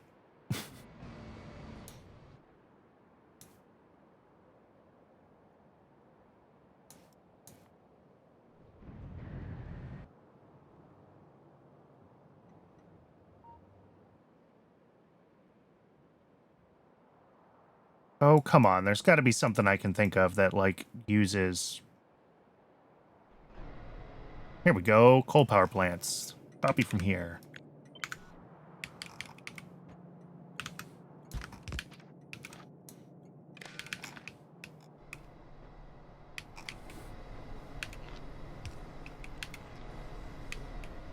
So, yeah, this isn't up to temperature yet. Will be shortly. We have a train out of fuel. Oh, look.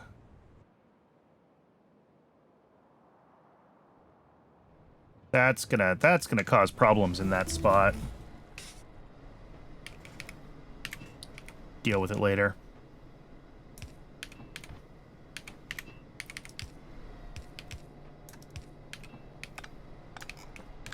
So now, what do we got? We should have bio oil, slaked lime, the TBP, and the processed ash that I just have to get, like, down to the last stage. So...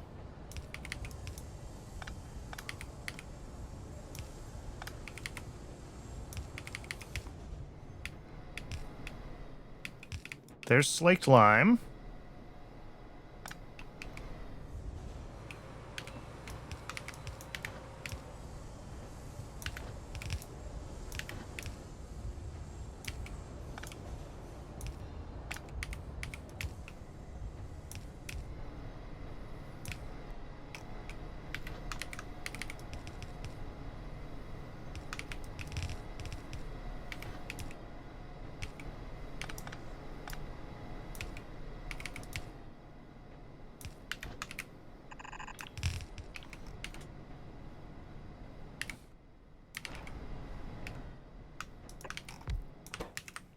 And all of this is making some kind of substrate.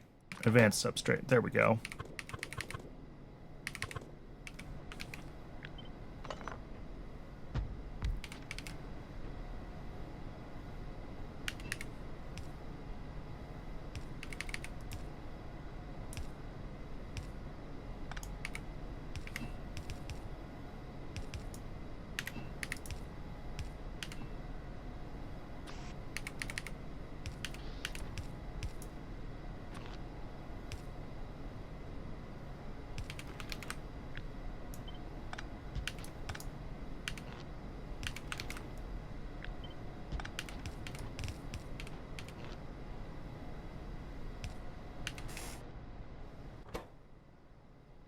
Which just leaves the tributyl phosphate to feed into this, and then getting an output out of it, and looking at our options for where to put more train stations near here. The obvious one is to just graft them onto the top here, unfortunately.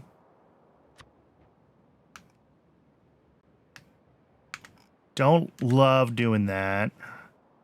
I mean, we probably could, for the input, push one of these up to a deposit instead of a warehouse and bring the fifth item in. But our belt routing is already pretty snug through here. Plus, we'd still have to figure out the output. So, I think, unfortunately, it is going to be better to just do a new pair of stations down here for the last input and output.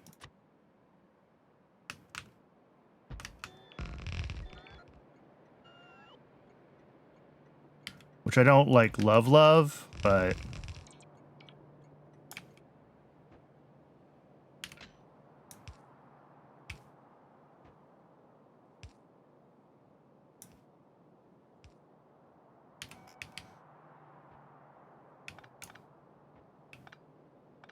all right, it's ad break o'clock again. As always, I am just gonna step away and get a little bit of water during the break. And when we return, we will finish this up. I appreciate everyone sticking around. I do run just the one ad break to keep the pre-roll ads turned off. Sorry, the one ad break an hour to keep the pre-roll ads turned off. I wish it could be just one ad break. That would be delightful. I'll see everybody soon.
Welcome back, everybody.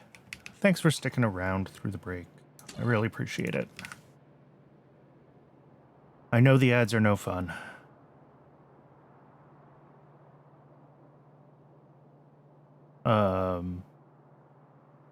What am I doing? We're bringing in the TBP, this station, which should be our last ingredient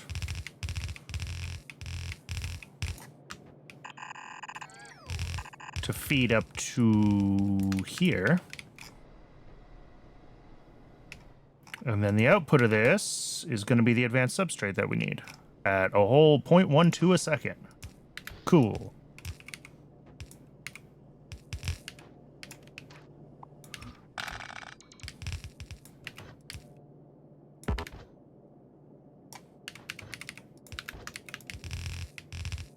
Oh, couldn't have gotten that any snugger if I tried.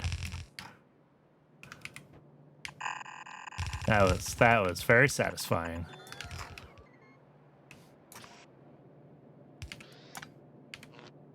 So, like, that should be it. We might not actually get TBP yet. I don't know if we've had enough produced for delivery. No. So it's gonna be a second before this is ready to ship down to that build.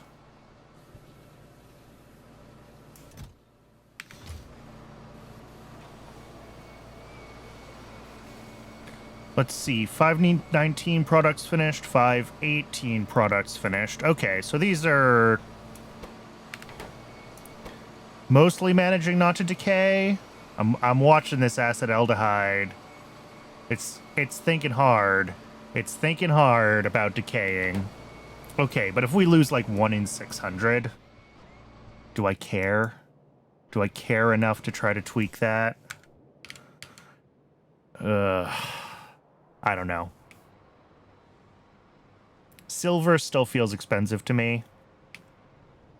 But other than waiting for the TBP, this, like, all of the steps that we built here have been functional. So I think we'll have to check this in a few more minutes when the TBP has had time to build. And we'll want to move on to the next thing, which is going to be the acrylic chain. As I mentioned at the start of the stream, we're doing all the stages of the acrylic chain in separate builds because there's other stuff that uses those. So we'll set everything up so we can scale those individually in the future. Let's go rescue this train first. That's been blinking at me for the past, I don't even know how long.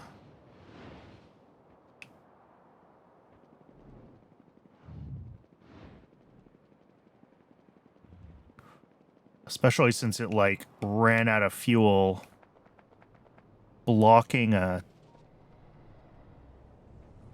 important train station area. It's this issue.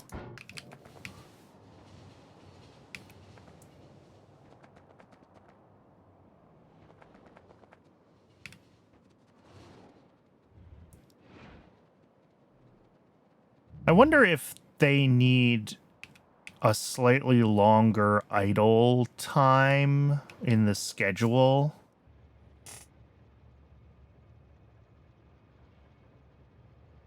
One second should be long enough for, like, the inserters to always be... Yeah, like, that's getting reset less than halfway through.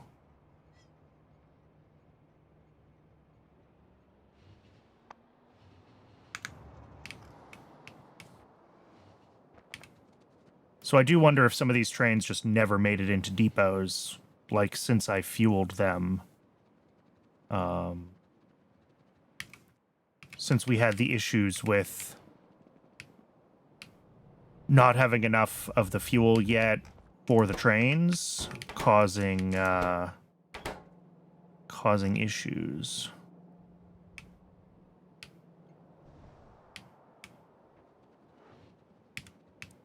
Because I hand-fueled a bunch of trains, but I didn't take the empty canisters out, and I'm wondering if we're still seeing some of those same trains that have just been tooling around but never made it back to a depot. I guess I could change CyberSyn. Isn't there a CyberSyn setting that's like force trains back to the depot between deliveries? Where am I going? I didn't even grab the things we need for the next build. I'm just totally distracted. But I'd be worried that turning that on would be a lot less efficient. Like, there shouldn't be a need to force them back to the depot.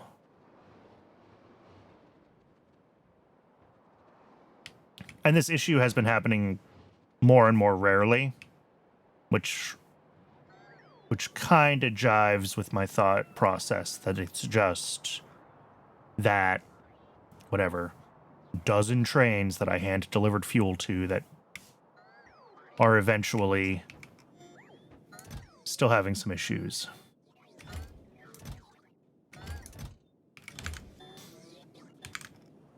All right, while the bots catch up on my normal inventory requests, is there anything that's going to be weird or special about acrylic? We've got the acrylonitrile, molybdenum and iron plate, a bunch of fluids, cyanic acid byproduct, but that should be fine to deal with. So I'm going to say nothing weird there. Same with methyl acrylate. Really nothing weird here. And then the acrylic itself. Yeah. All right.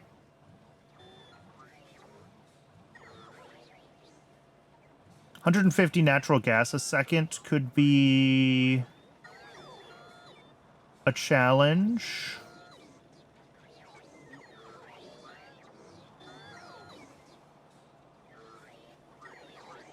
I don't know if we're actually making that much natural gas or not. But I don't want it to break the bees. Ooh, yeah, okay.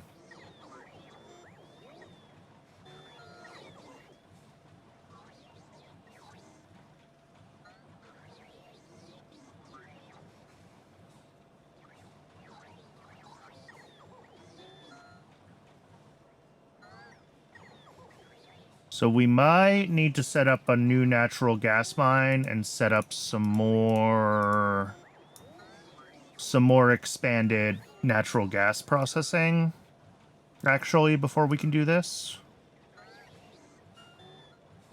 Everything else I'm choosing to believe we have enough of.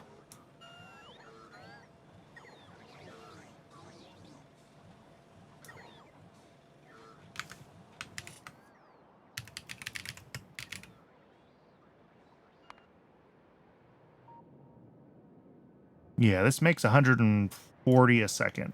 Okay. Which just isn't all that much, is it?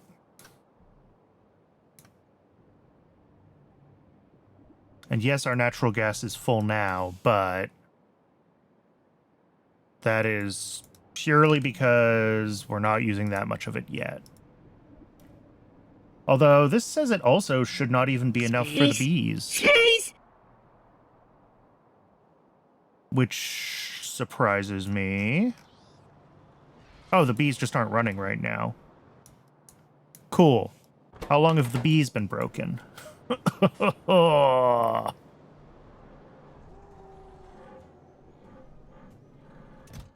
We do have queens at least, so that part's not broken. We don't have...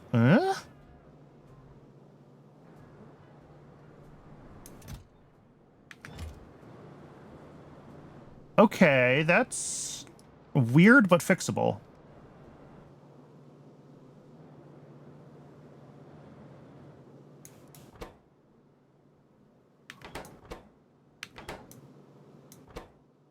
Maybe.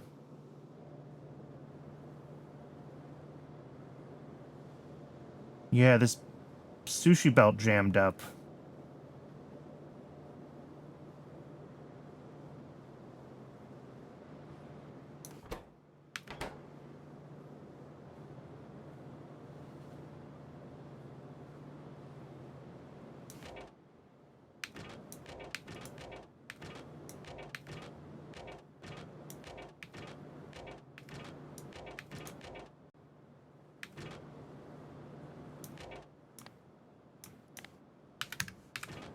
All right, let's go mess around with those. And Nico Busti, thank you so much for the follow. Sorry. Oh, things are broken. Gotta deal with that. On my way over to the bees, I will. You know what? I'm not going to deal with this right now. I'll grab the stuff for the next build after we fix the bees and after we deal with this train and after I get your name on the Wall of Fame, because I need to do that now or I'm just going to forget. Because I just had like 3 things light themselves on fire.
This column?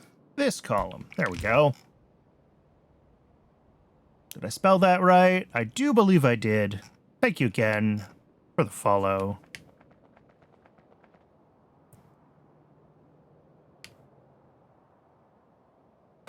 Next, broken train, and then broken bees. And then back to figuring out what we need to do about scaling natural gas.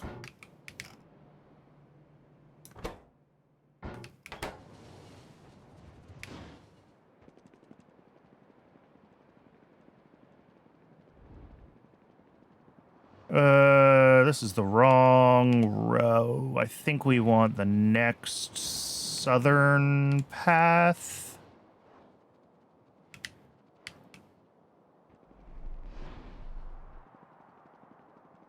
Yeah, here we go. So, first things first. Let's fix... Well, are we actually doing okay on...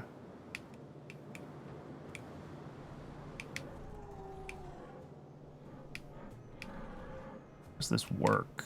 Egg out to here to these, which...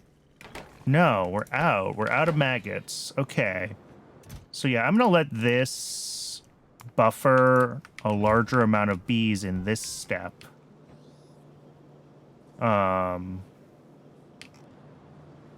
we do have plenty of...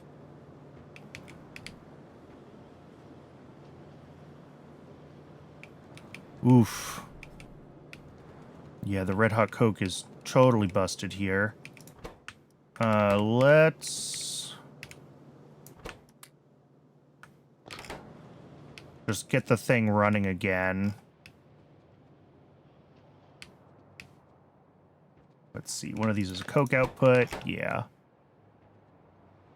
Just get the loop looping and it'll purge its, you know, whatever it doesn't need. Although it's dead in both positions, which is...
What I could do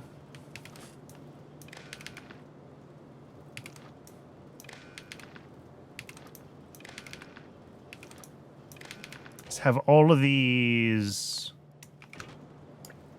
read 2 separate segments.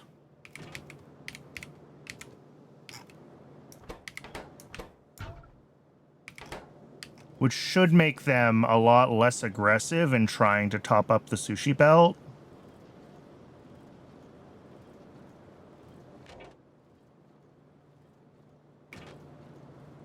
Because, like...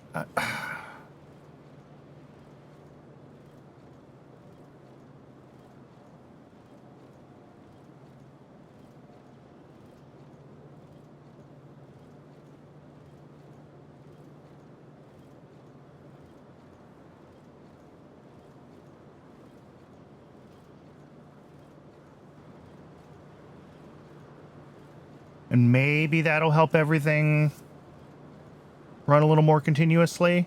Because I'm looking at how much... And I did have this set to 2.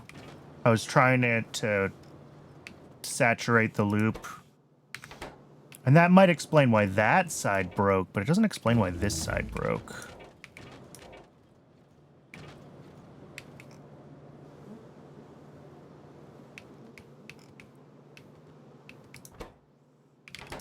All right, so these have everything now except for Red Hot Coke and maybe a little bit of natural gas. Red Hot Coke should actually be coming into the loop now again. Yeah.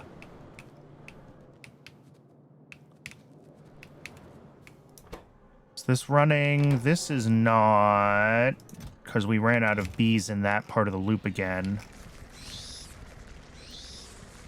Which I think is okay. It should be able to get itself going. I'm hoping it can get itself going. I can grab more bees, actually, and just force this to run more. Why not?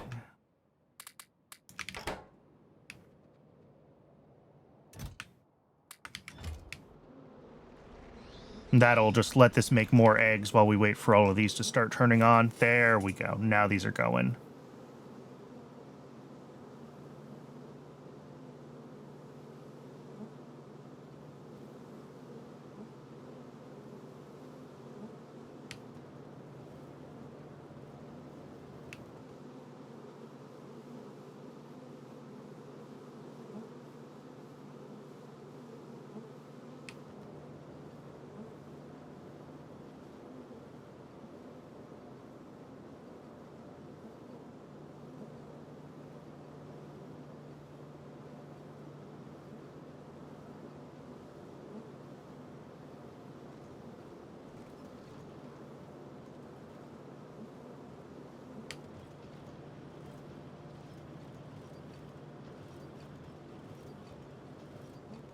Okay. I think it's probably, hopefully, unjammed now. It seems like it's doing a better job of not oversaturating at least the inside lane. The outside lane is hard to judge because there's just so much sap on it still. It's going to take a little while for that to finish clearing out that much sap. But I think we're running again.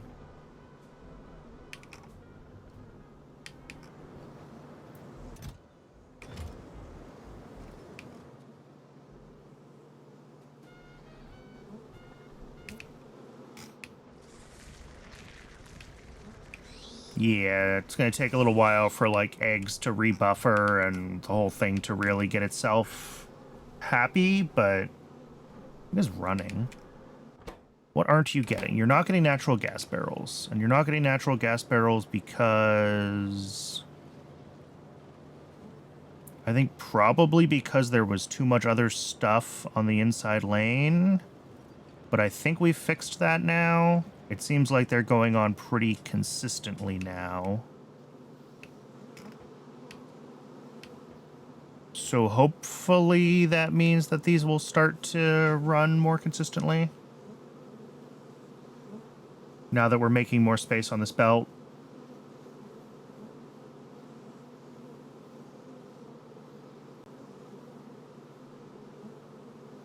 It's also possible that this sushi belt method just isn't going to work right here, but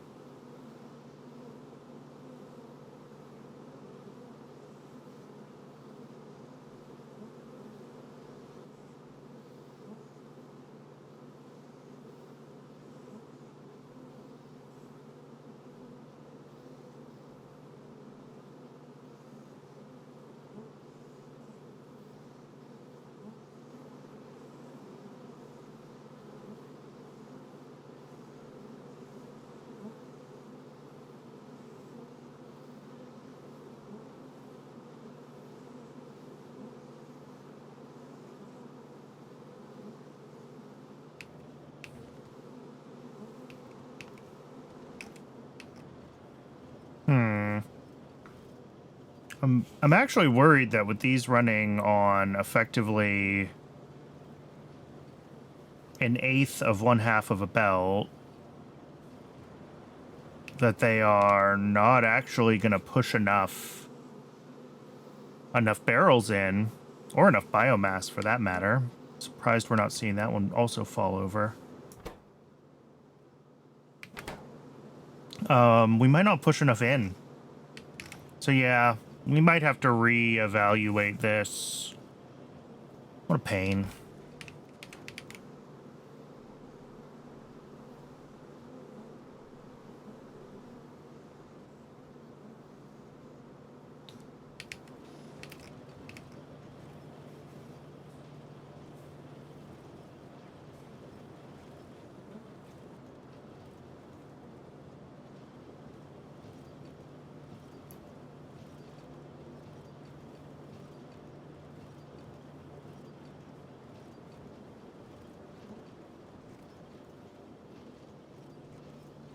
I also wish I, like, fully understood why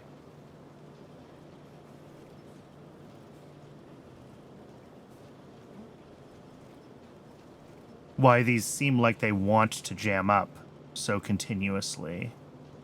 That's a different thing. Because they seemed to work fine in my testing when this design was introduced to me.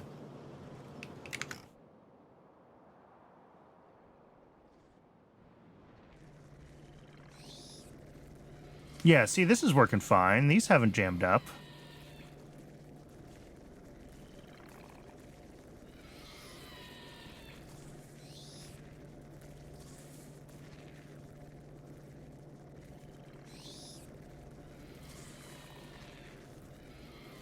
They're not running perfectly, but it hasn't wedged. It's still spinning.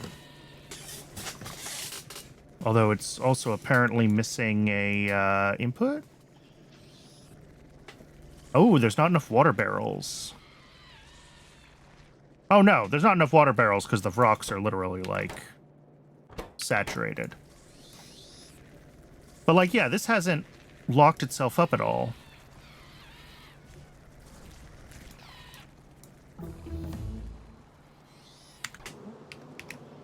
This has an underground. I swear to God, if that's it. Is that it? Is that the issue? Is the issue that there's an underground in this one?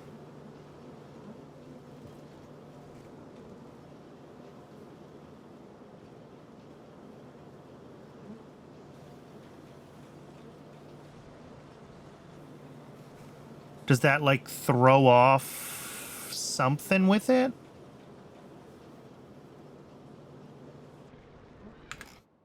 There's two possibilities. It's having the underground in the loop, because this one doesn't have an underground. It's... The loop goes in the opposite direction, but surely that can't matter. Or it's... because these ones are actually spread out, and these ones are dense, but that also feels unlikely to be the issue.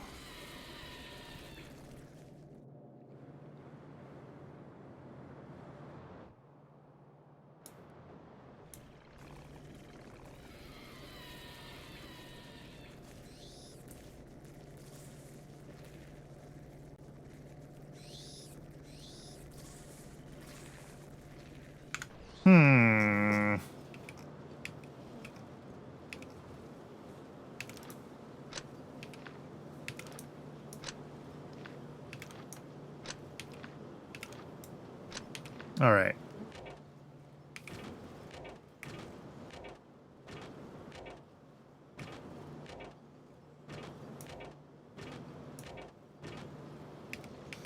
So these should load. I mean, it could be the gaps. It really could be the gaps, couldn't it?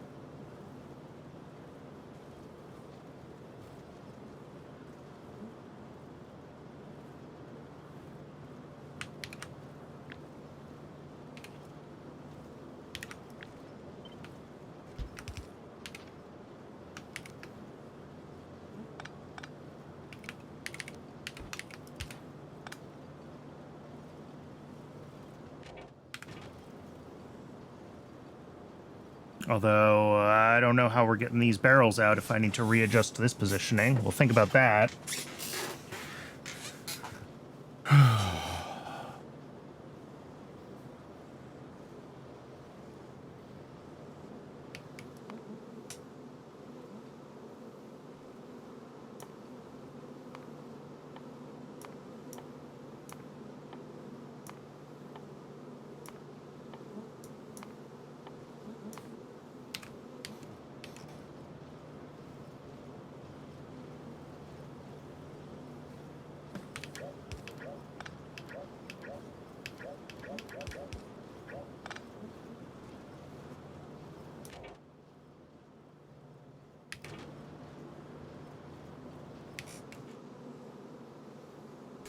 This looks fine.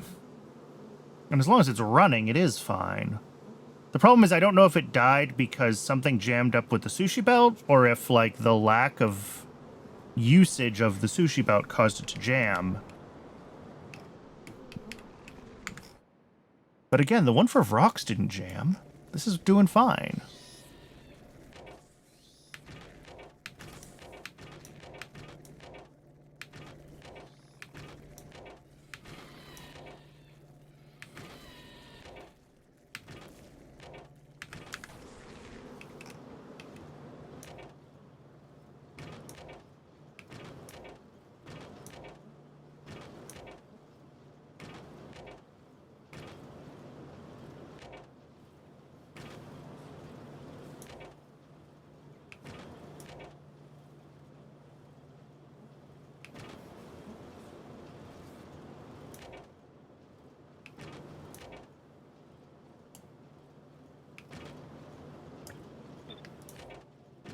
Not that that should matter.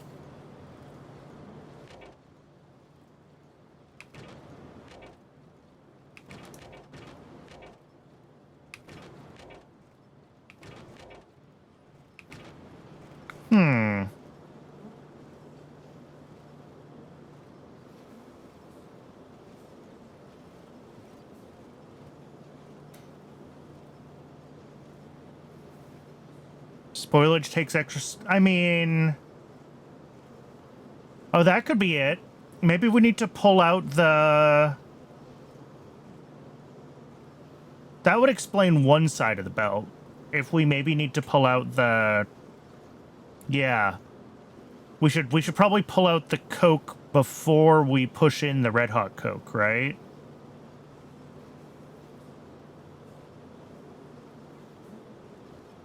Because that could potentially cause disruptions. Although, on this side of the belt, we do have the space for a fourth, theoretically space for a fourth item.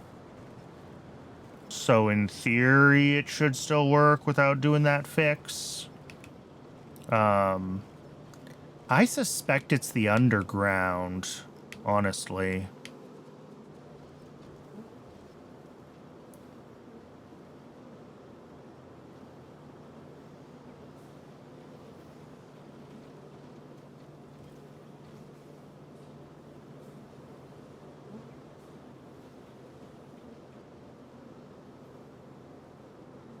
Can I test this real quick somehow? Sure I can. What do we got here? Yeah, this will work. Let's make 2 little sushi belts.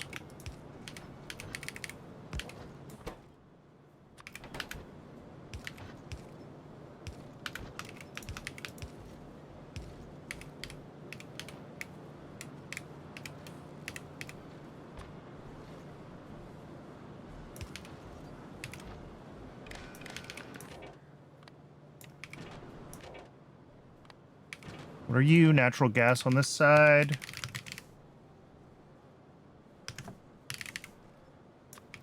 And honey.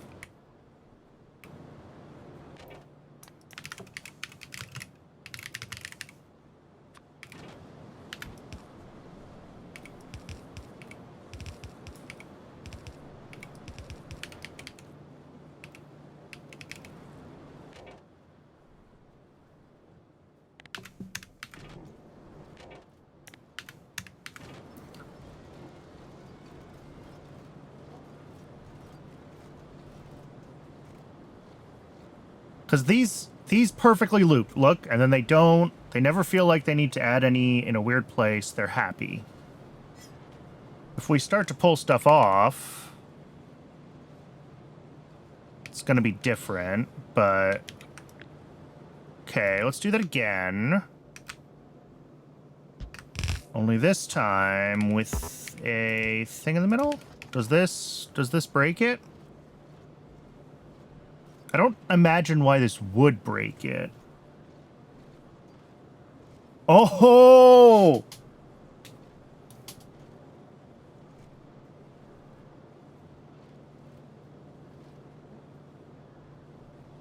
Factorio, why are you like this? Look at that. Look at that.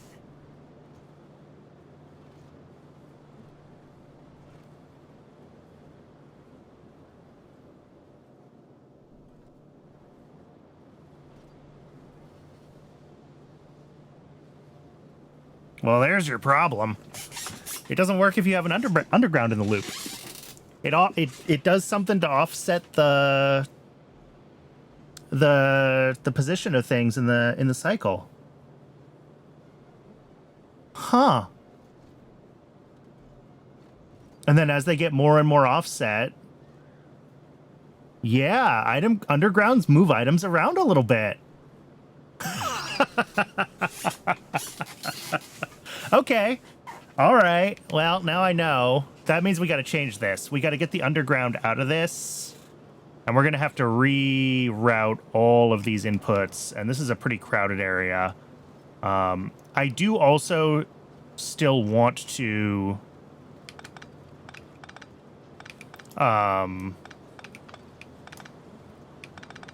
do the other change we discussed, which was... Oh, that also means we shouldn't need this anymore. This was like a hack. It should be fine to feed in this stacked belt. I do also want to take the opportunity to pull out...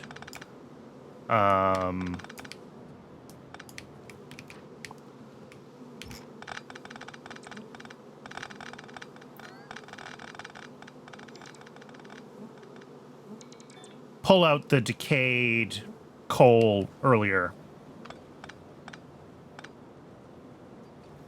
So let's see if we can figure out what we're doing with everything here.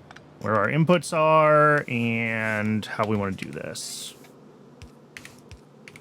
It shouldn't matter which way we run this, and everything's kind of on the side to want to run this way, so we will run it this way.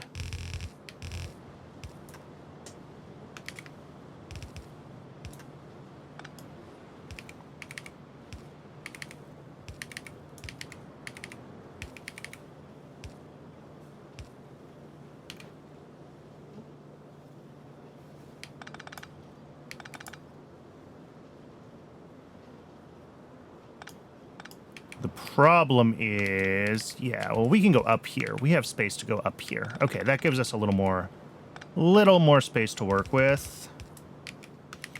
Because we got to have space, like, in here to get belts underneath it, right? We got to be able to do, like, this and this one, too.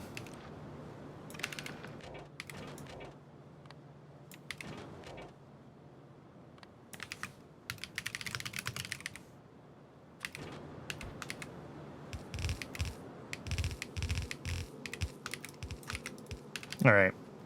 Hopefully we got enough space to work here. Then this one will enable for biomass.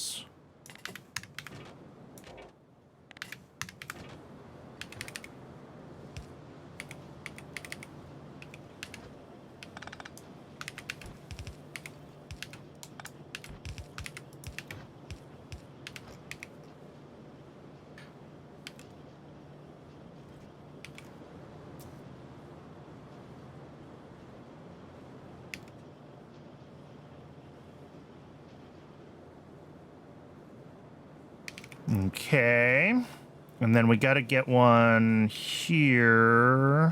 We're actually going to do this.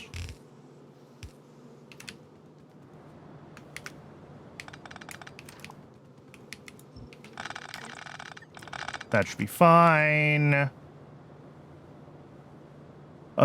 Split this, prioritize to the right, because those are the ones that go up to making queens.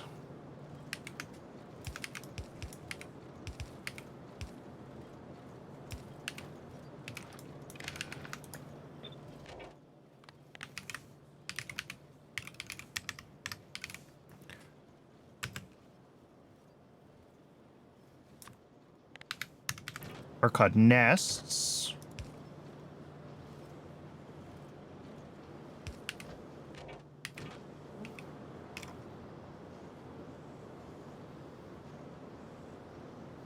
All right, everything's looking good on this stuff looping. We're not having the offset issues anymore. Okay.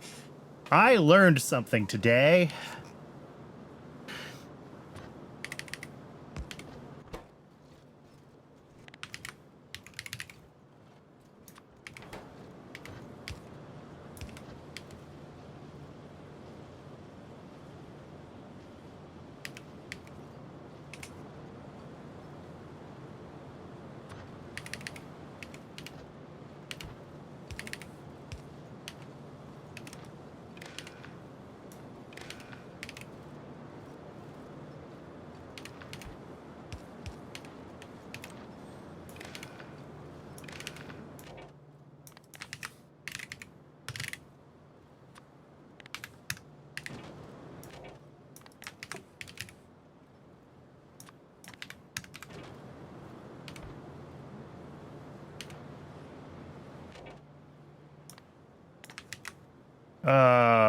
Yadles. And then this one is going to be not Renia's. What are those? Relisias.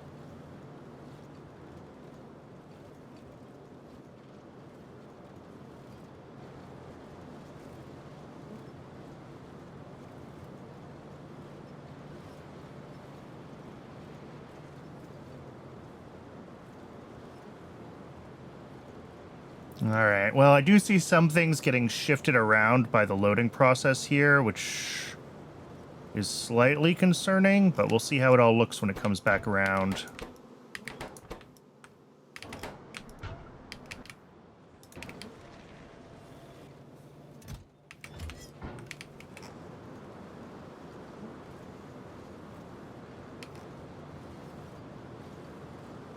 Yeah, that's fine. As long as it's synced enough that it's not, like, constantly trying to readjust and put new things in, it'll be fine. That'll be close enough.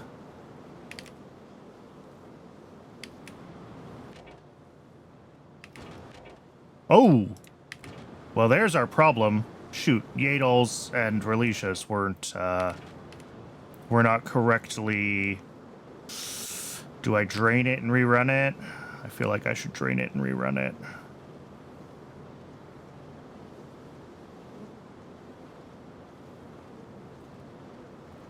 I'll drain it.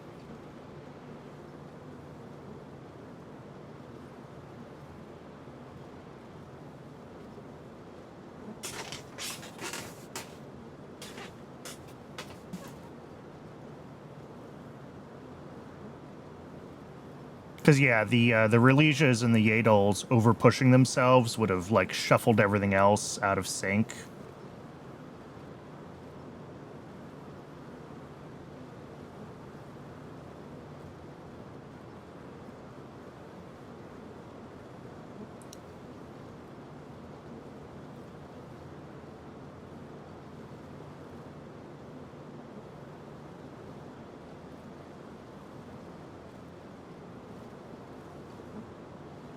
And I believe right around here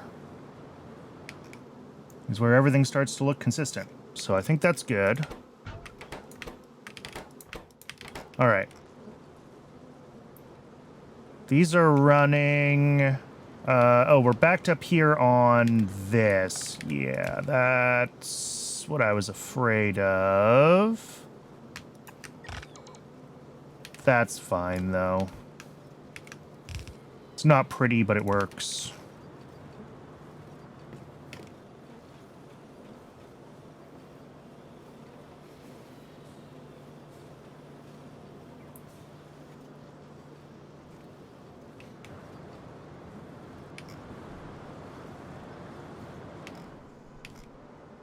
Let these guys empty themselves out.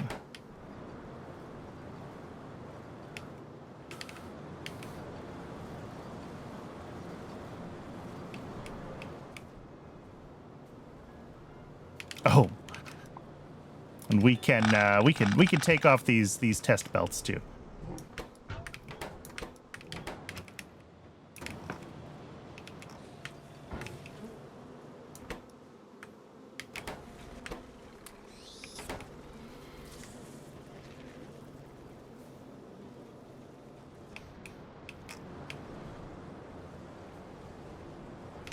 All right, are we running, like, consistently now?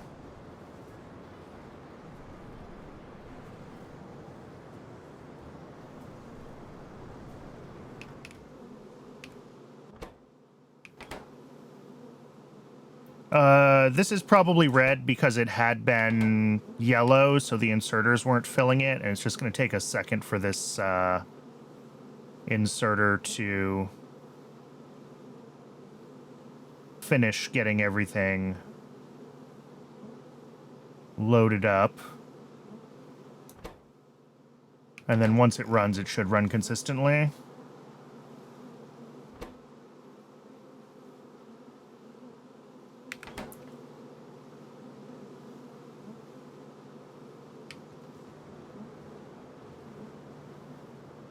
So the real question is, did I F up this sushi belt design anywhere else by putting an underground in the loop?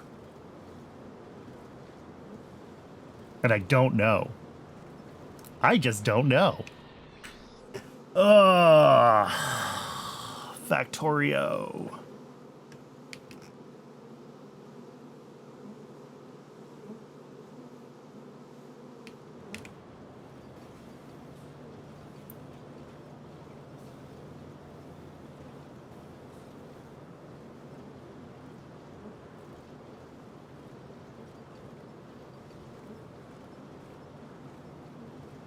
All right. Well, this seems to be working perfectly now.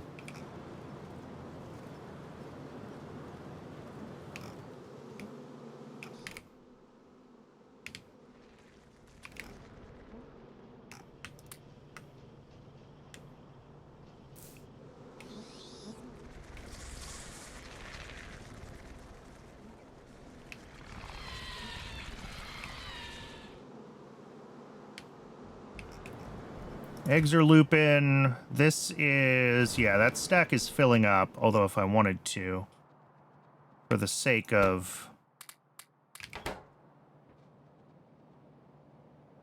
getting it back to its steady state configuration, we do that, it should pretty consistently be pushing bees out now.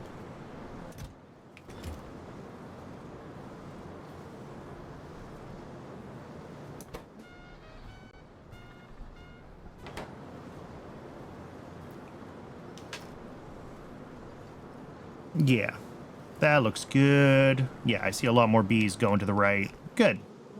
These are all running consistently. This is better than it was. Making sure we pull the decay out early. I don't think it should matter if this is working correctly because we only have 3 item types here. So in theory, this could fit around the...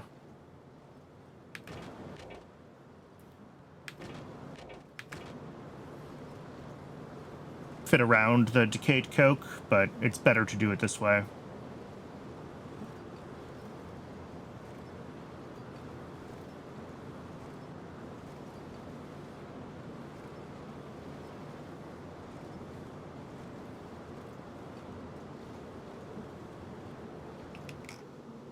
Cool. That's fixed. Yay. Let's head back to the mall and, no. What were we doing before? We were looking at bees because I was trying to figure out how much natural gas we need. Because we need a bunch for acrylic. Unfortunately... unless I want to take nat gas moss, which I could do. Because,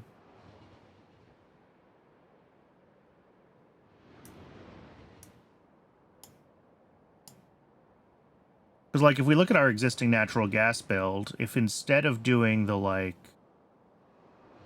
condensates naphtha route, we instead did refined natural gas to natural gas.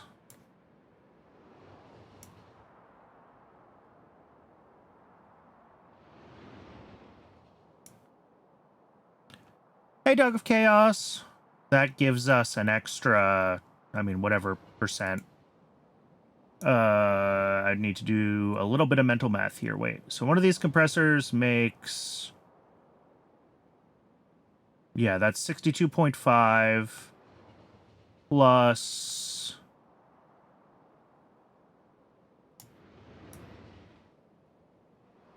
there we go. That much. Oh, it's a nice round number. It is. It is a nice round number.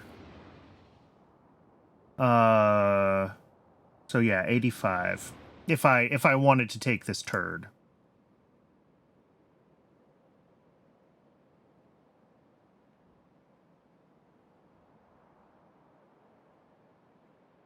Between bees at 82.8 and acrylic at 150, we need 200 and... I mean, call it 250, right? Let's just say we want 250 natural gas.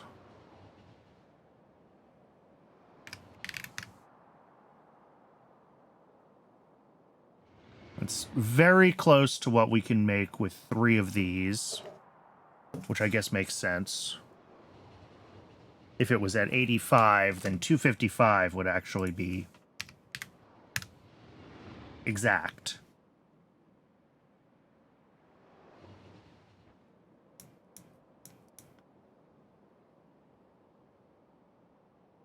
And that avoids producing a bunch of extra BTX and tailings.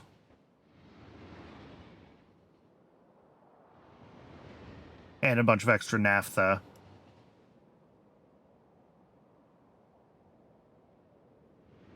The question is, are any of the other moss turds better choices?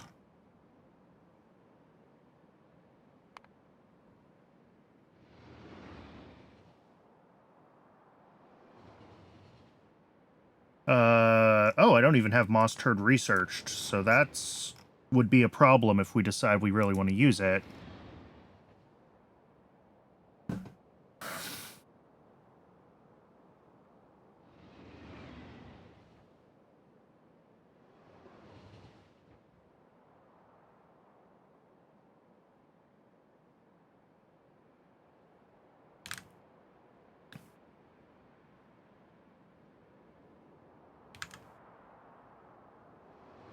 So really, it's syngas and natural gas are the only things that we get from that. But what are the other moss options?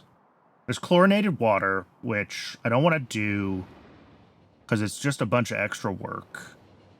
There's coarse substrate revitalization, which gives you coarse fraction as a byproduct. And that just sounds awful in hard mode, where coarse fraction is just something else I have to deal with. And there's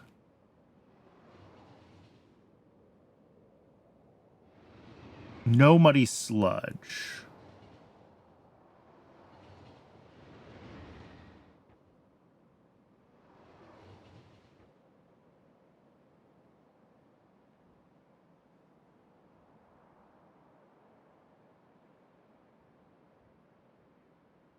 This does make a lot more moss with the chlorinated water.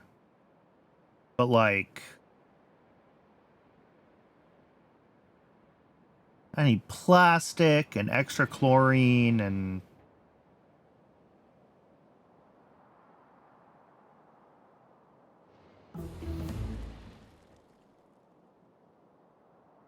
Yeah, and these use an huge amount of extra energy for that revitalization, whatever. This changes the moss farm recipe to start requiring bioreactors, which is expensive. But all the ones I've already built don't care. The joy of turds.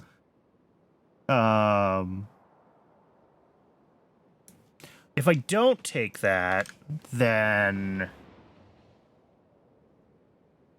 we gotta do something with the refined natural gas. Which, like, we don't have to do the, like, condensates to refined nat gas loop and end up with a bunch of naphtha and BTX. There are other options. Turn it into refined syngas. We do always need refined syngas. Do I need purified natural gas for anything? Oh, that's getting into, like, the rich gas chain. Okay, that's a future Brannon problem.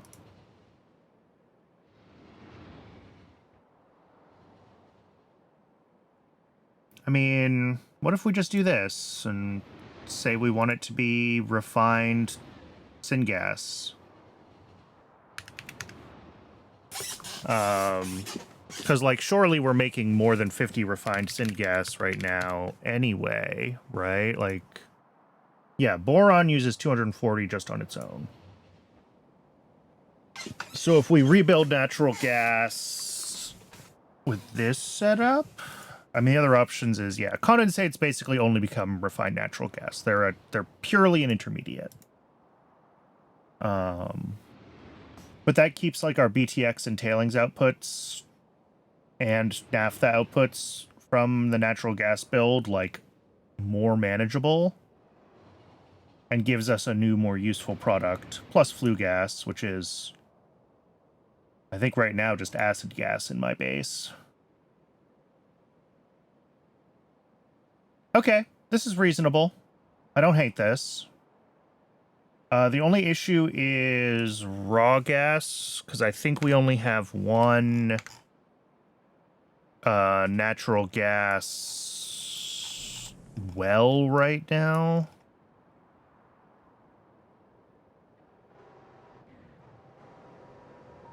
Yeah, which is only making 140 a second.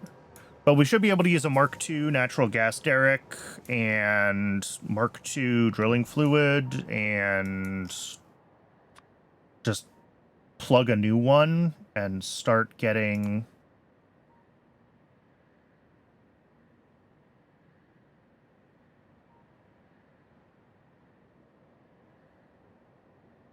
Yeah, well, the Mark II building will double the speed. And then the Mark II... So we'll need, like, 2 Mark II buildings, right? Because we need, like, 500. Okay, cool. We'll look at that when we get back from the ad break. We'll get natural gas rebuilt. I'm going to step away and get some water during the break. I recommend you do the same. Hydrate, take care of yourselves as humans. And when we come back, we'll we'll figure out the natural gas situation. I appreciate everyone sticking around.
Welcome back, everybody. Yeah, we're gonna need at least 2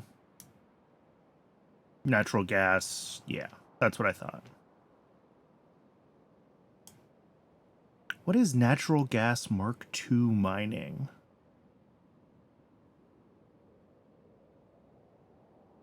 All right, I think that's just an internal detail. I don't think it matters.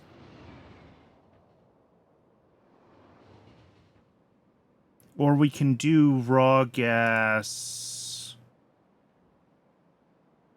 Oh yeah, there's the pump jack recipes, but surely for how much we need, this would be a terrible idea. Well, okay, there's this. This is also a terrible idea, right? You had 10 gas bladders a second.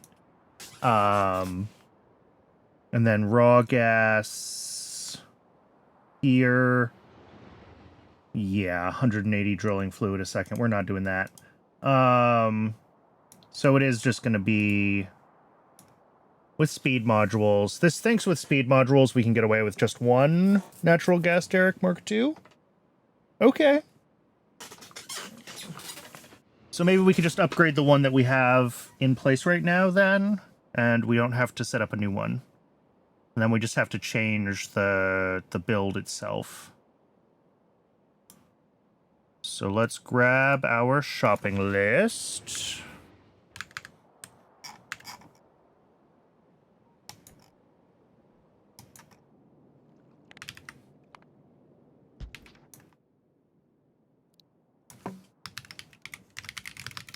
Name it so I can tell what I'm doing. And we probably need to add the natural gas derrick to the autocrafter allow list. Yes.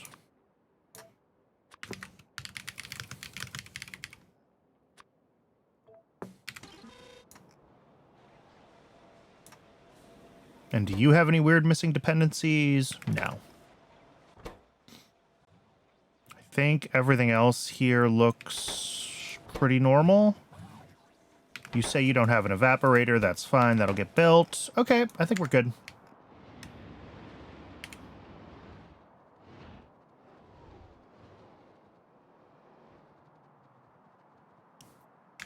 Can I get away with... Where are we currently doing natural gas refining?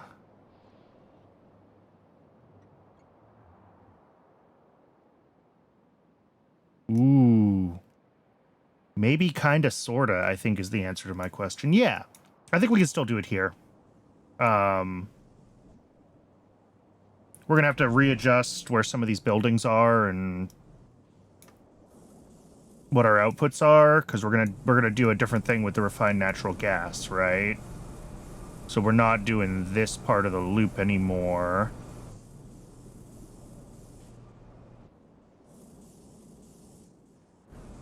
But I think the...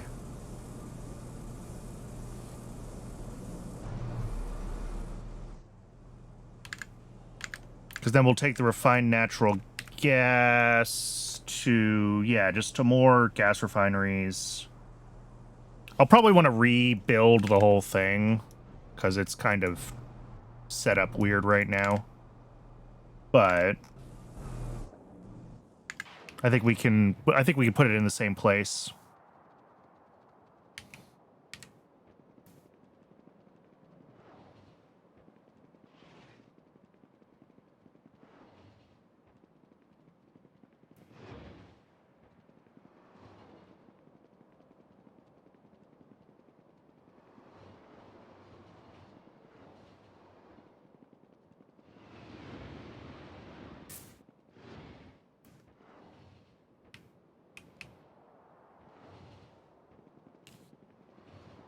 And then we'll have to, obviously we have 2 more outputs that we're going to have to deal with in the new version, but it looked like there was space to readjust some rails near there. So I think we're going to be fine.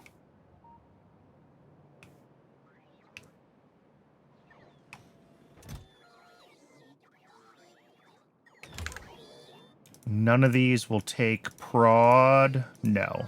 All right. It's a small enough number of buildings that I'm not going to upgrade them to Mark IIs or put speed modules in or anything like that. We're just gonna live with them.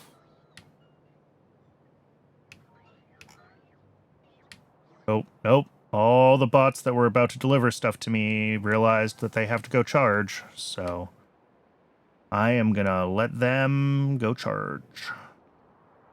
We're not gonna wait around for them to try to refill my inventory.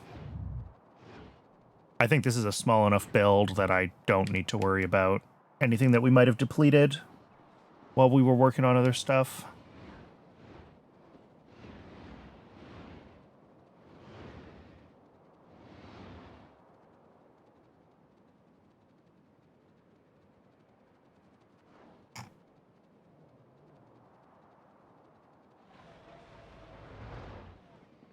I vaguely know where I'm going, by the way.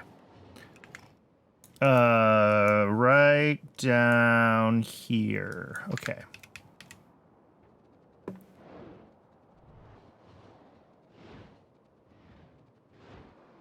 Hang a left. That was a right. It was left on my screen, but it was a right turn. I know my right from my left.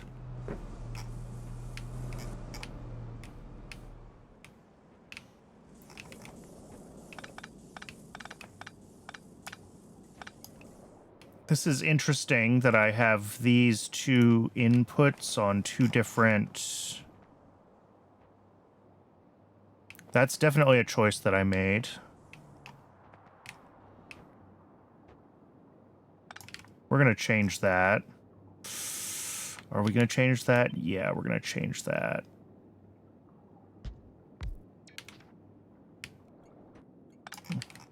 We're gonna readjust some stuff.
All right, and then we need to pump the gasoline up into here, don't we? Let that happen.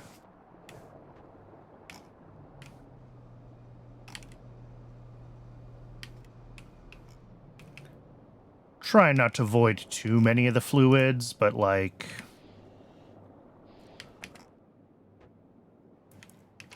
in general, when I'm doing modifications like this, I accept that some stuff is going to get voided. As long as the systems can operate without, like, requiring a void, then I'm not cheating.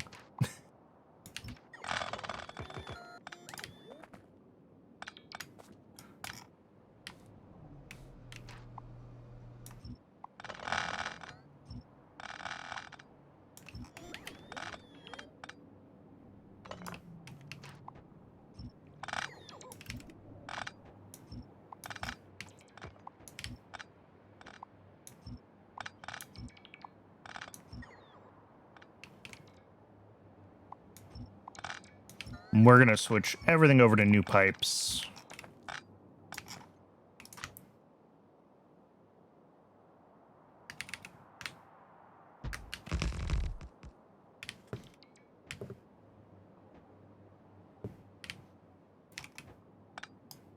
Okay.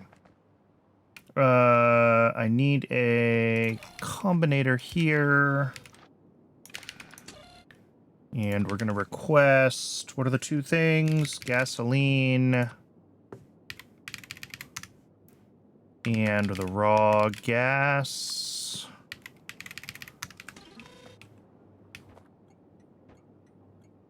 Okay. That looks good.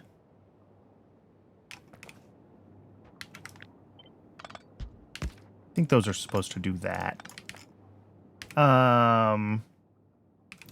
So, first things first. 4 compressors. And I have some extras because I didn't clear out the ones that were already here. Didn't account for them in my requests at the mall.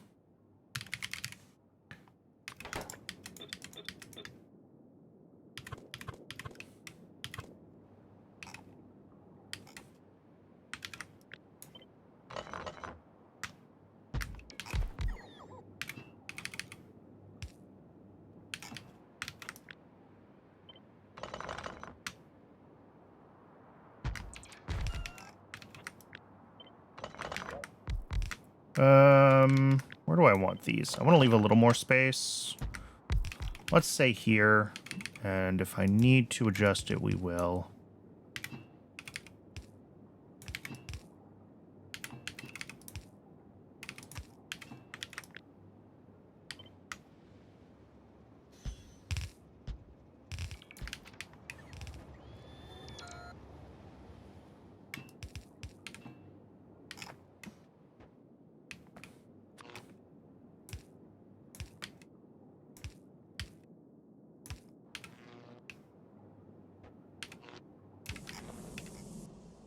Okay. Beautiful. So the thing we want, the natural gas, will come right out here.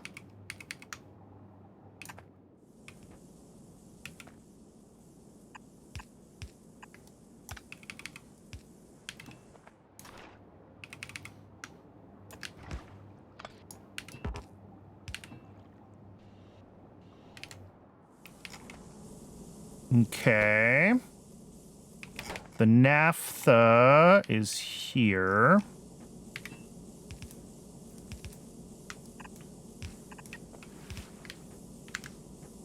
Yep, and this is the only stage that makes naphtha. So that's fine.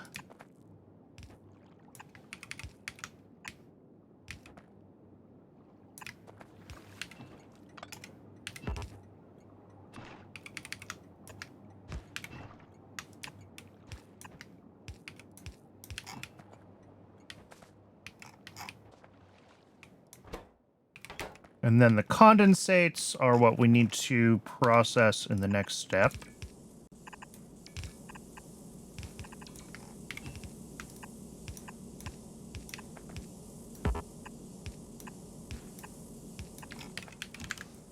And that is in four gas ooh. Do we just do a direct no, they don't line up. All right. Fine.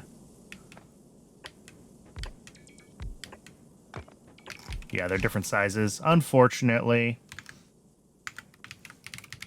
So these make refined natural gas out of our condensates.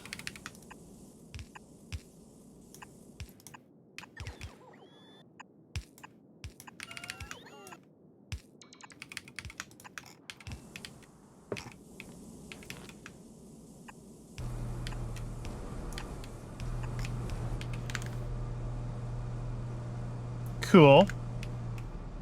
And then we've got two byproducts out of this one, which is the BTX and the tailings.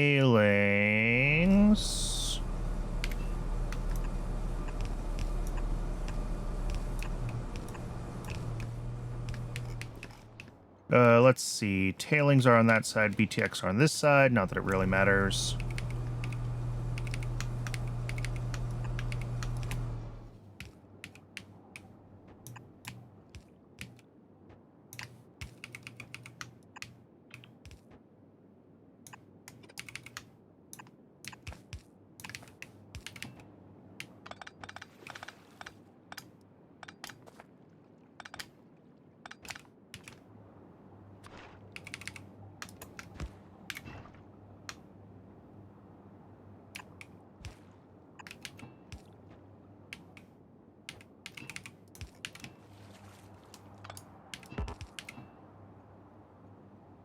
Right.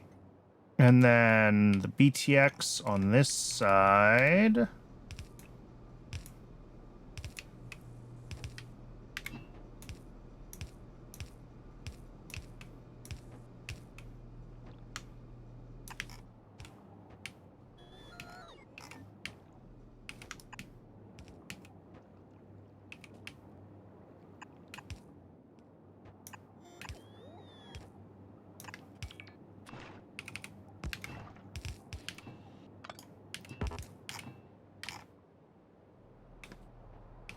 And then our last step is to turn it into refined syngas. Okay. That is...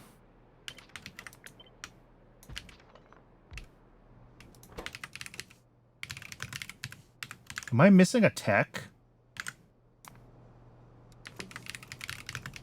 Of course I am.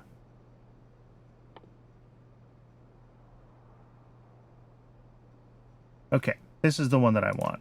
Let's throw that up at the front.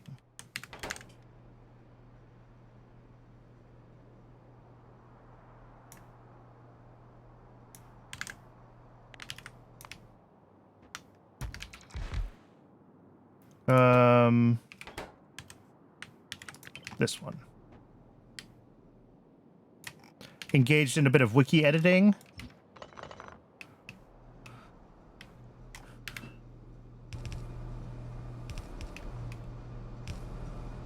What are you working on?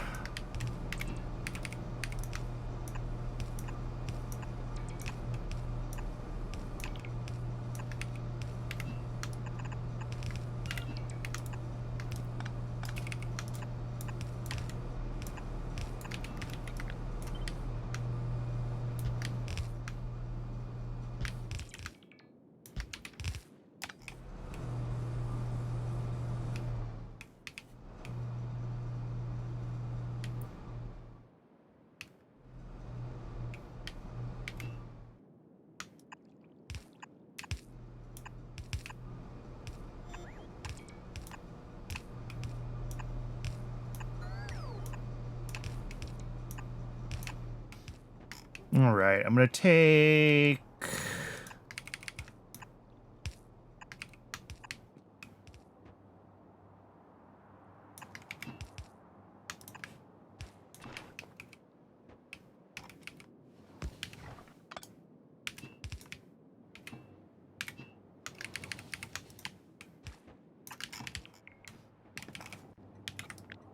flue gas out first here.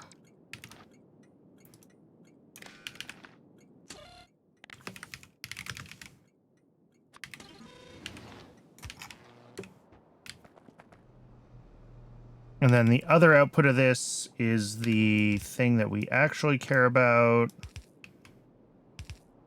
Well, sort of care about. The thing we really care about here is the natural gas, but refined syngas is the useful thing that we get out of the processing besides the natural gas. The flue gas is definitely a waste product. This is a useful byproduct. As much as that is perhaps a distinction without a difference. And what have we got going on down here? This is Skin Void. Oh, maybe I should just do it right here.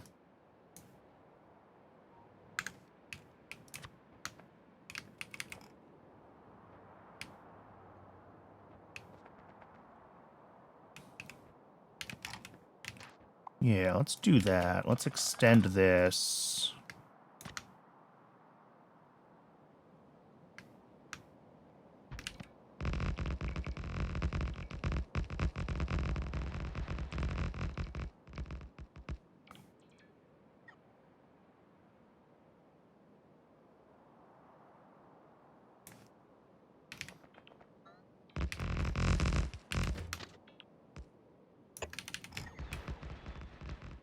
And then I noticed, unfortunately, that these stations are too close together.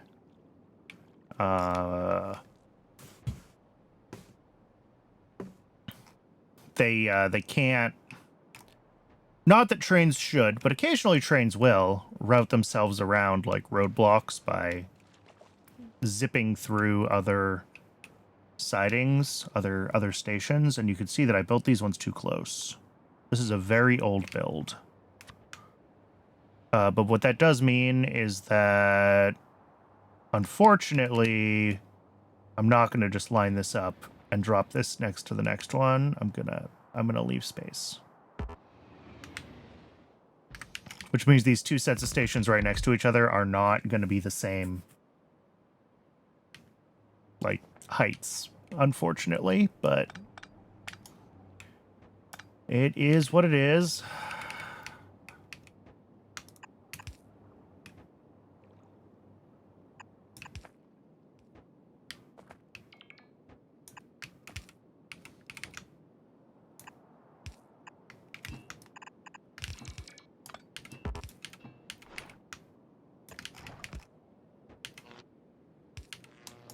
And then just like everything else, this is going to need to be flagged as a void.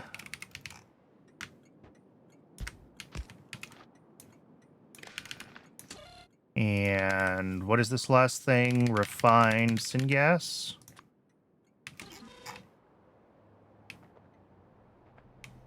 Okay. Cool. And this won't run until we actually get the tech, which is, oh, just half an hour. That's not bad. Same failure. All right. Well, let's go. We got to drop off the natural gas derrick itself over here where we do the actual mining.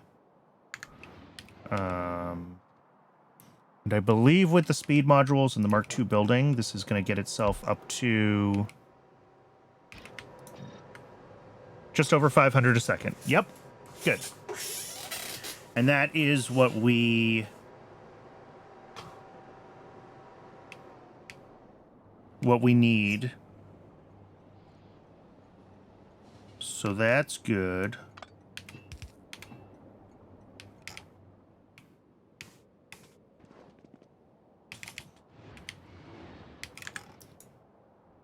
So yeah, once this tech researches, that should unblock this whole setup. For now, we do have enough natural gas for a couple more train deliveries.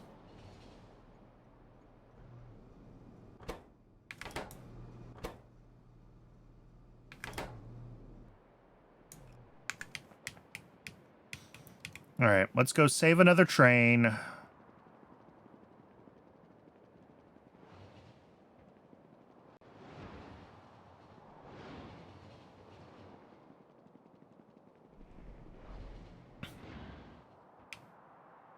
Then I think we can start working on the acrylic stuff, obviously, until we get this tech done and we actually have that natural gas plant running. There's a risk that we will run out of natural gas during the acrylic build. But, ooh, that intersection's getting busy. Although, it's hard to judge if it's...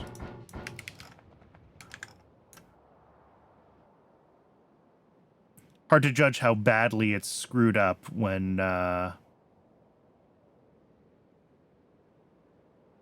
was a train dead right there, right?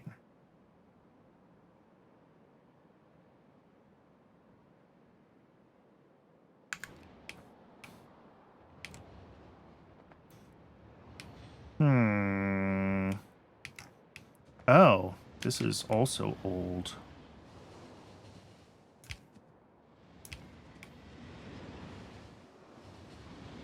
There we go. That should run a little more smoothly.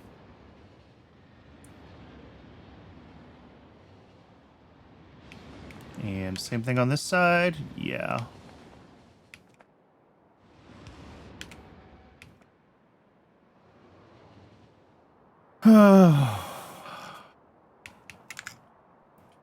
All right.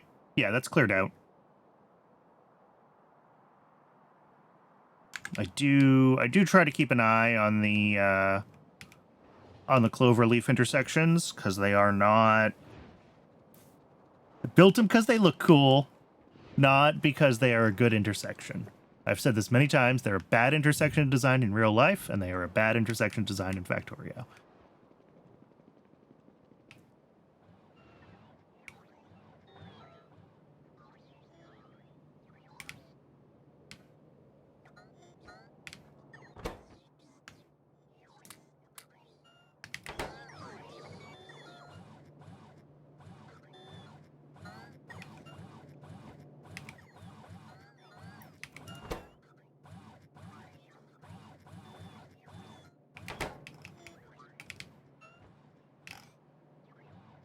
So let's get the acrylic builds going.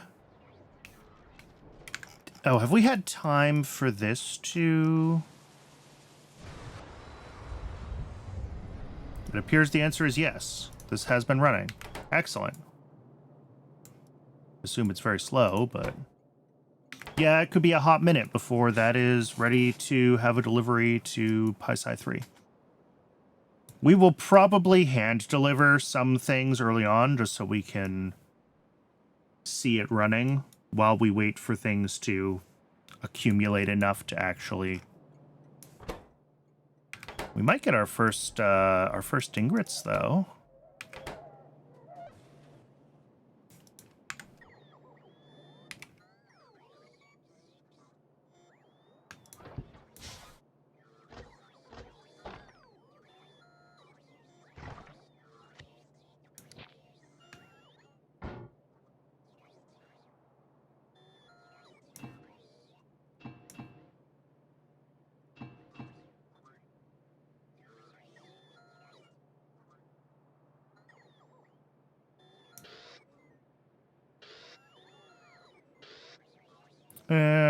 Is there anything else that looks like I have too much of it? I don't think so.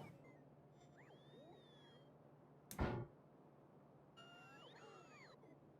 think everything else looks pretty normal.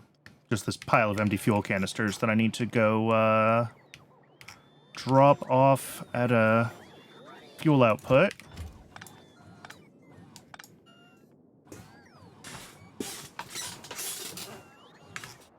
Let me just see how bees are doing. Make sure that that looks like... Yeah.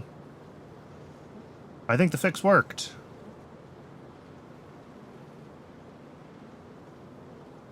I mean, we can see that there's been a little bit of... Oh! I was just saying the fix worked, and it just jammed itself up.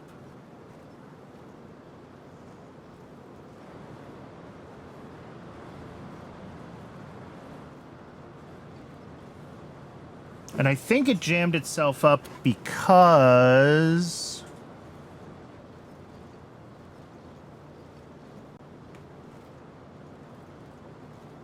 Because some things are... inconsistent?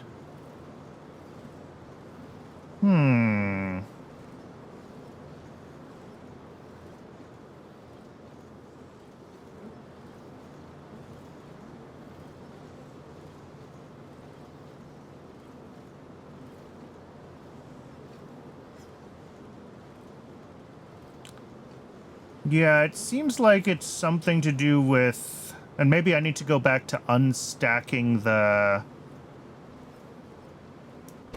sap?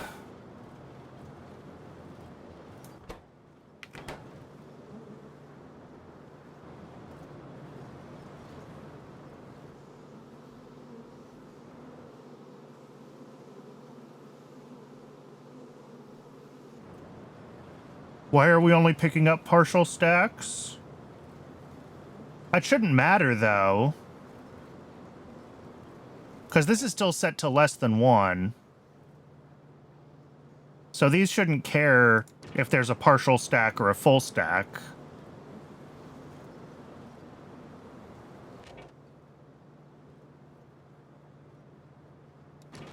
I already fixed one issue with this, which is that it turns out that if you have an underground in the loop, it offsets things slightly, and it screws up the way this works. But I think what's happening is we're getting... Because there's gaps in between the stacks here, we're sometimes ending up with larger gaps here. Like if the feed belts aren't saturated, we end up with weird gaps, and then as those gaps get filled, we lose the pattern. And once the pattern's offset and it starts to shift things around on the belt, then everything starts to get clumpy and jammed up, is what I've noticed. Because, we can see it happening here, where now that things have been shifted, it'll go through a section where there's oh, there's just about a row in between the previous ones, and it'll try to put something in. But that always ends up being right before another one. Yeah, but it's overfilling because things got shifted, is what I'm saying.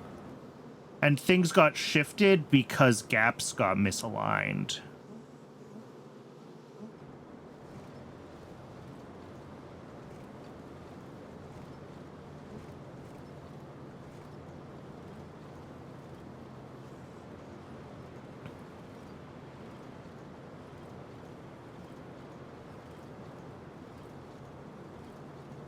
because what I'm seeing it doing, and maybe this isn't what's the root cause of the problem, but it sees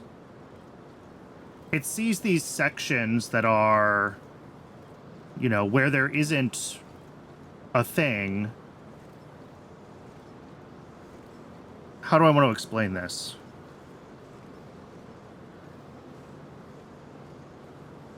Oh, it's running okay now.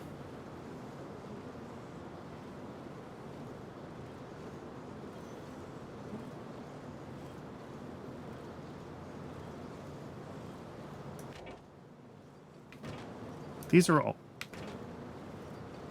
Right, yeah. But what I think is what happens is it backs up when it...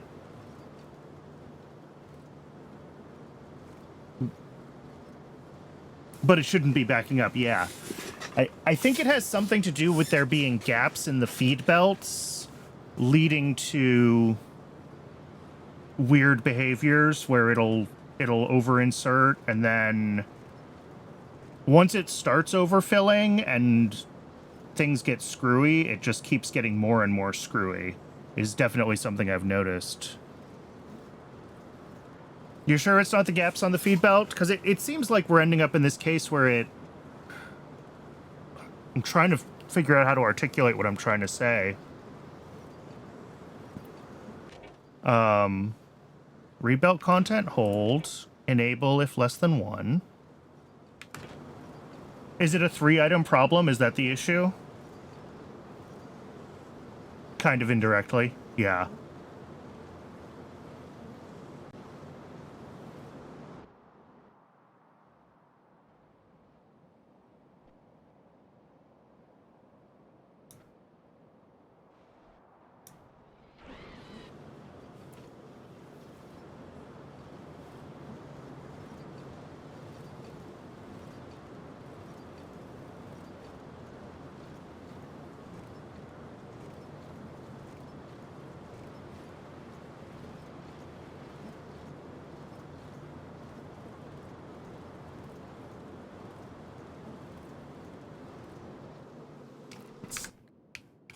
I can tell that it has something to do with the way that the game attempts to shift items to recompact belts, but I don't fully know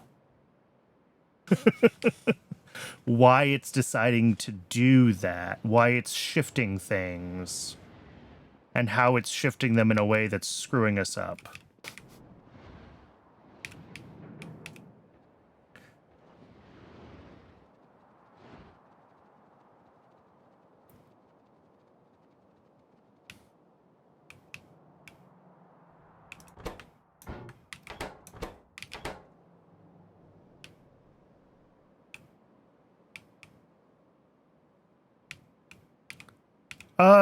Yeah, I don't mind doing that. Let me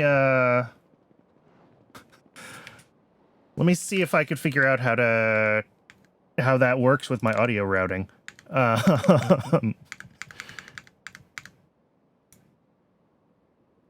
we on...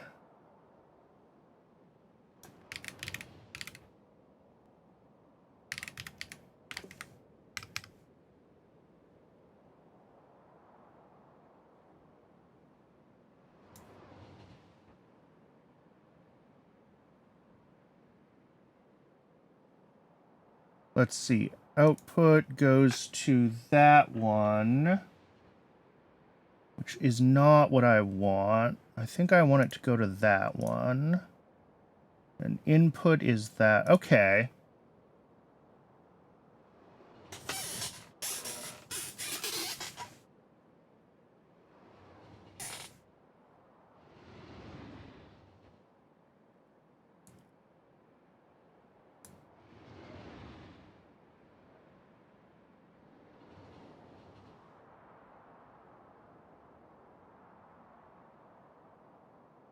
Yeah, if you want to just add me on Discord and we can hop in a call, that should work. I think I have my audio set up right.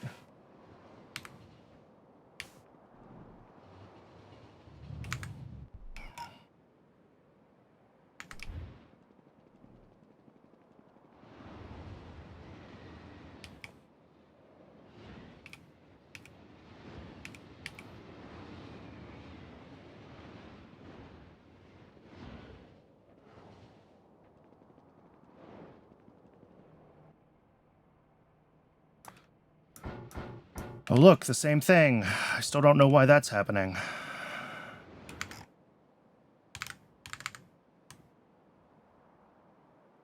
Oop, there we go.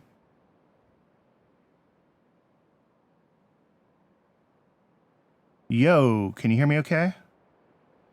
All right, do you want to be on the air so you can teach the class or not? All right, I'm gonna put you on so the conversation's not one-sided, if that's fine. Okay, I think that's right. Go ahead, explain it. Testing. Yeah, that looks good. All right, yeah. You're Okay, loud. so, sorry. No, that's my end. I just had the mixer set up. I've got a dog going nuts. I don't know if you can hear that. It's not that bad. Go ahead.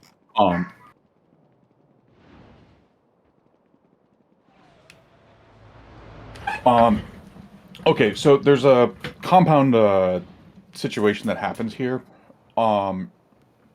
So let's assume that the belt is not looping for some reason, either because it didn't get constructed fully or whatever, right? Like somehow the belt is not looping, and you have one of the inputs hooked up.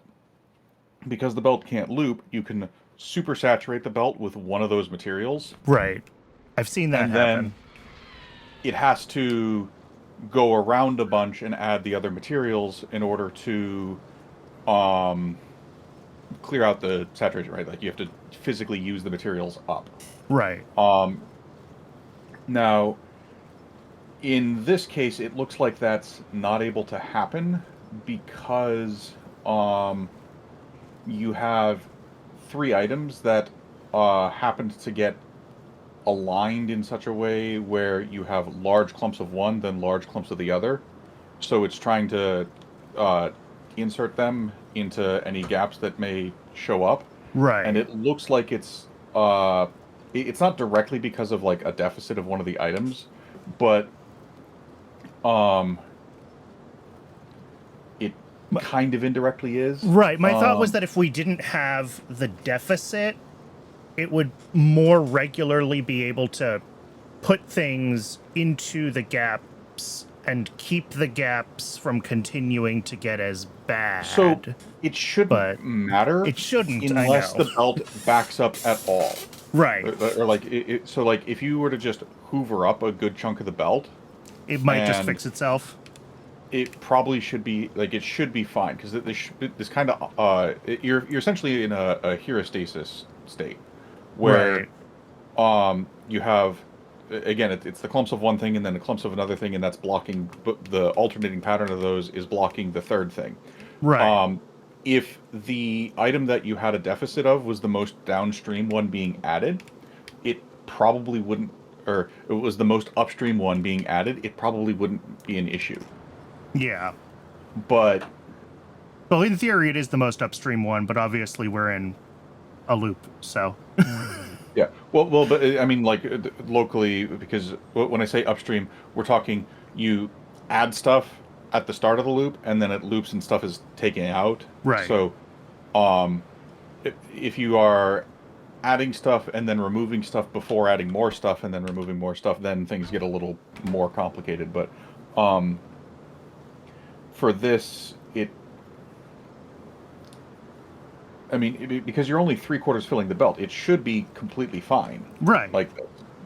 So I wonder if you like broke the loop at some point while stuff was running and didn't notice it for a bit, or I did a pass after I rebuilt the loop because it had failed in a similar way before, and I think you weren't watching then, but I did some testing and I realized that having an underground section in the loop would like offset items a little bit, and they could try to overpack. It shouldn't have any impact if the curve mess you up. Yeah, you say that, but I did a test with an item with a loop with just one item on it, and it with an underground segment, it managed to double pack that item almost completely. It was wild. But Well, I mean, undergrounds don't even cause transport line breaks, so like that doesn't Yeah, I even. know it shouldn't happen. I mean, okay, if you put an underground in like very specific spots, near where like you have the inserter activities or whatever, they can move transport line breaks around, Right. so that, or like near the circuitry stuff, so like that can cause Yeah, some I wonder if my changes in test behavior. is still in my copy and paste buffer. Yes, it is. So if I paste these two things in and I make one of these an underground, the one with the underground is going to get out of sync. And I don't understand why, because I agree with you that they don't even break transport lines. But you can see that it's doubling up. And then as it comes around, it'll end up doubling up a little bit more. Now this one looks okay. So maybe it was a timing of when I built the... It's See, now I'm probably seeing the when same thing happen on both of them. And before it only happened on the one with the underground. well, you have back pressure on the local region for the belts there, so like, Yeah, that impacts the item timing when they're getting onto the belt. right. So until you have back pressure, like yeah, the spacing can be like weird and So irregular or maybe whatever. it was But about when the back pressure was set up in the two of them. So if I purge these, they should both stay normal, is what you're saying? yes, And I agree that that's the way it should be because transport undergrounds don't break transport lines. So I was very confused when I saw the behavior that I saw. Yeah, and it looks fine now. Oh, well, well, you're probably going to get like a double or one or two two, yeah. because you have actual corners in there, so you don't have a You don't have a perfect, nice, perfect... clean integer Right. line. Also, the outer transport line is bigger than the inner one, so Yeah, issues with because, that yeah, too. the corners are never going to be perfect. And maybe that's what it is just the corners. All right. Um, so as a really crude fix to the stuff down below, um, since it doesn't appear that you need throughput, um, you could just wire stuff up to be measure two sections of belt. Yeah. I So tried. Some of the things do need throughput and some of them don't, unfortunately. which Like, ones? I mean, really, it's, I guess, just the natural gas and just the natural gas and the biomass. Well, you can always just set those to be like two, Yeah, I could set those to be 2 in the double segment. Yeah. because it looks like you have them all wired with the same color wire. Yeah, it's all just... If you change the color of the like second and fourth or first and third to red, Right. and Oh, then then you just can... yeah, you can weave the multiple things together without having to move anything. That makes sense. So, like what you could do is take 2 and 4, swap the colors to red, and then have every single one of the squares also read the square in front of it, Yeah. and there will still be no overlaps. It's just you're reading a bigger section of the belt, and that means that you're only filling it up to like 1/8 capacity Yeah. per thing. I wonder if another potential fix is still to unstack these. Because if we're really just dealing with like the non-integer multiple of the corners, and then that eventually kind of accumulates because the stacks don't get used up, right? But if we're down to, if we unstack them, Well, if you're only putting one on at a time, it doesn't matter if they're stacked or not. So, or yeah. it shouldn't Well, I'm matter. thinking more about how the belt gets shifted around over time. It does look like we have a lot of extra Red Hot Coke, don't we? Did I do this wrong? No? Red Hot Coke less than 1. I think it's Refill. just that that's a really wide sprite. Yeah, okay. I mean, there's a couple of ones where it's doubled up. Okay, that's like a big glut of that going around right there. But Yeah. that's, I mean, like you're going to get some irregularities with Yeah, this. yeah, It's not a yeah. perfect system. Like it's just it's a compact, simple to use one.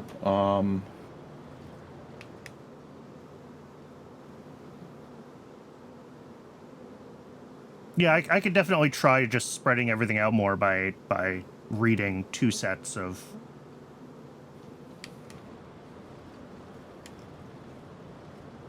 At least for the ones that we don't need the throughput. Mm-hmm. Well, I mean, you could do it for all of them, and you just double the values. And like, okay, if you have a Right. stack, it won't put more on. But if you have a stack, it's probably not a problem. So,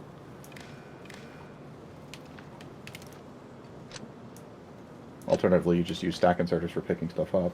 That would work too, but then I have to move stuff around because they're too tall and Right, right. high. Because, well, actually, technically, you wouldn't because you just duck underground and you just pick up off the bottom belt. Oh, that would work. I mean, that's getting into genuine just spaghetti chefing, but I mean, I'm okay with that. But I think this is fine. Okay, so that should have everything reading from 2.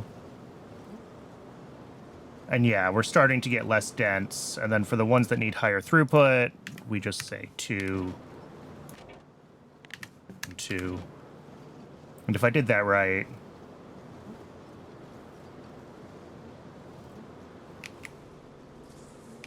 we should see the density of everything start to drop on this pretty quickly. Items need the high throughput?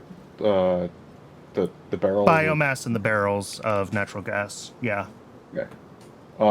And are both of those on the same side of the belt?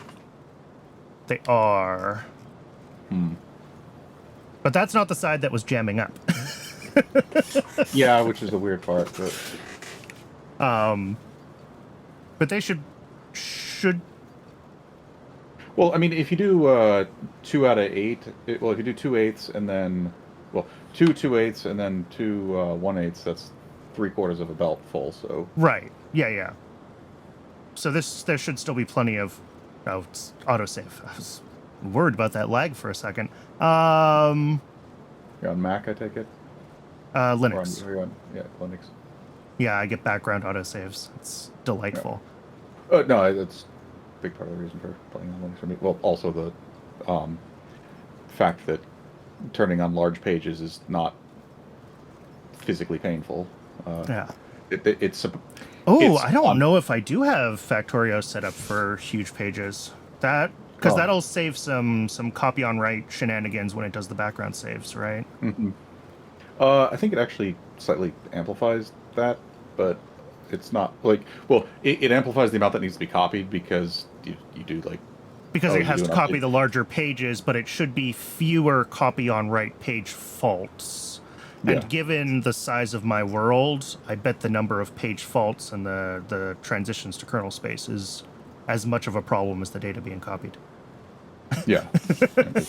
It's a couple of really big expensive operations versus doing a gajillion itty-bitty ones, and the fact is that each one of the operations has a small static overhead because that's just computers.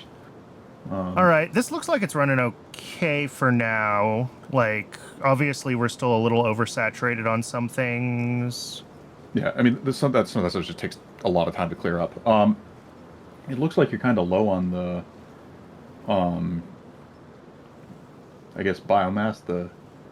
Looks like sand or something. Yeah, the biomass is probably just barely coming through enough. I mean, we need, what, 0.46 for each of these? So we need 1 point... almost 2. And we're putting in 2 out of 2/8, which is just 1. Okay, so that's actually low. Or 2 out of... Well, you have to look at it from the rate of how fast it's flowing through the belt, because it's 7.5. Right, it's on 2/8 one side times 7.5 or something like that. Mm-hmm. 1/4 of 7.5. Which... I'm going to get my calculator. It's less than 2. It's 1.75. And how much did you say you needed? We need 1.9 or something like that. 1.96. Okay, it's almost exactly 2. So it's just a little bit low. Although now that we've spread everything out, and the religias and the nests, we could put the biomass up to 3, and it should still have room. Yeah. Those aren't stacked, correct? They are not stacked. They also could be stacked. I could just do that. That's coming right out of a train station. So... yeah, that seems to be easy fix for that. Yeah, that's probably the easier fix. Yeah, let's just do that. That's easy. Um, I'm getting thoroughly disabused of dealing with Windows shenanigans for stability at this point. Well, like the memory management, I don't know what happened. Like, I do some like database type stuff or simulation things for work Right. periodically, and the software, admittedly, it's a piece of buggy garbage software written in the 2000s, and nobody wants to crack the hood on it and look at it, and I don't blame them because it's a nightmare. But actually, I'm not even sure they legally have the licensing to do that, but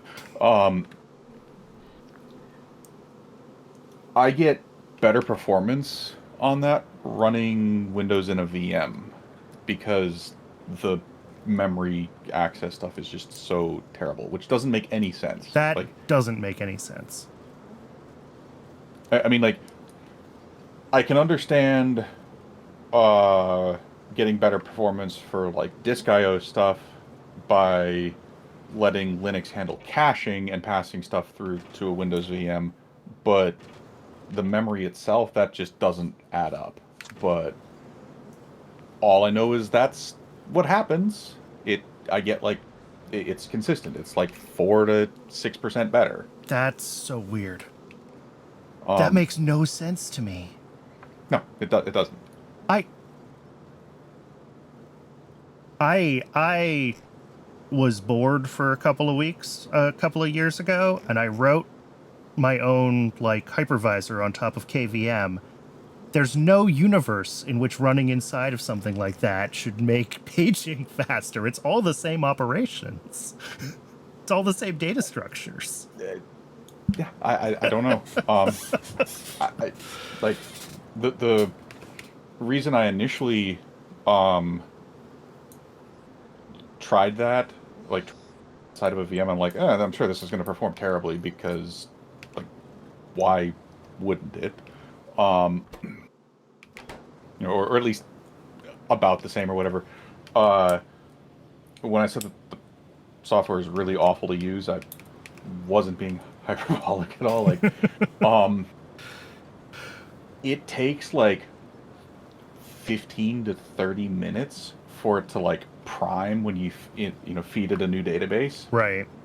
And if you're doing multiple different things, I wanted to see if taking a like live snapshot of the VM and then just spinning that up made more sense. Like, because it's, if I can, I have a VM and I'm taking a VM image that's also includes the memory state with 20, 30 gigabytes of memory allocated.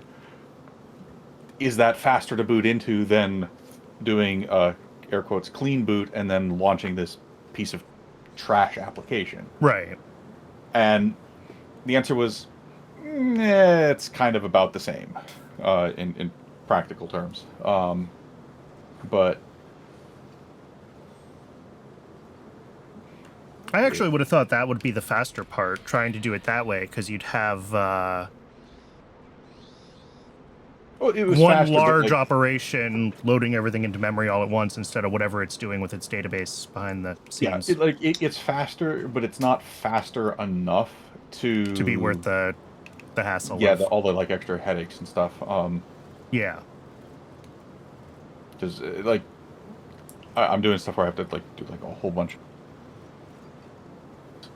a lot of fiddling with like keyboard inputs and stuff like that. So you have to deal with like the interface hookups for all of that stuff, latency, and like pinging back and forth between like the host. And it ended up being like, okay, this is faster. Other parts of stuff end up being slower, but as a side effect, I also noticed it performs better when it does like an hour's worth of number crunching somehow, and that just, I don't know.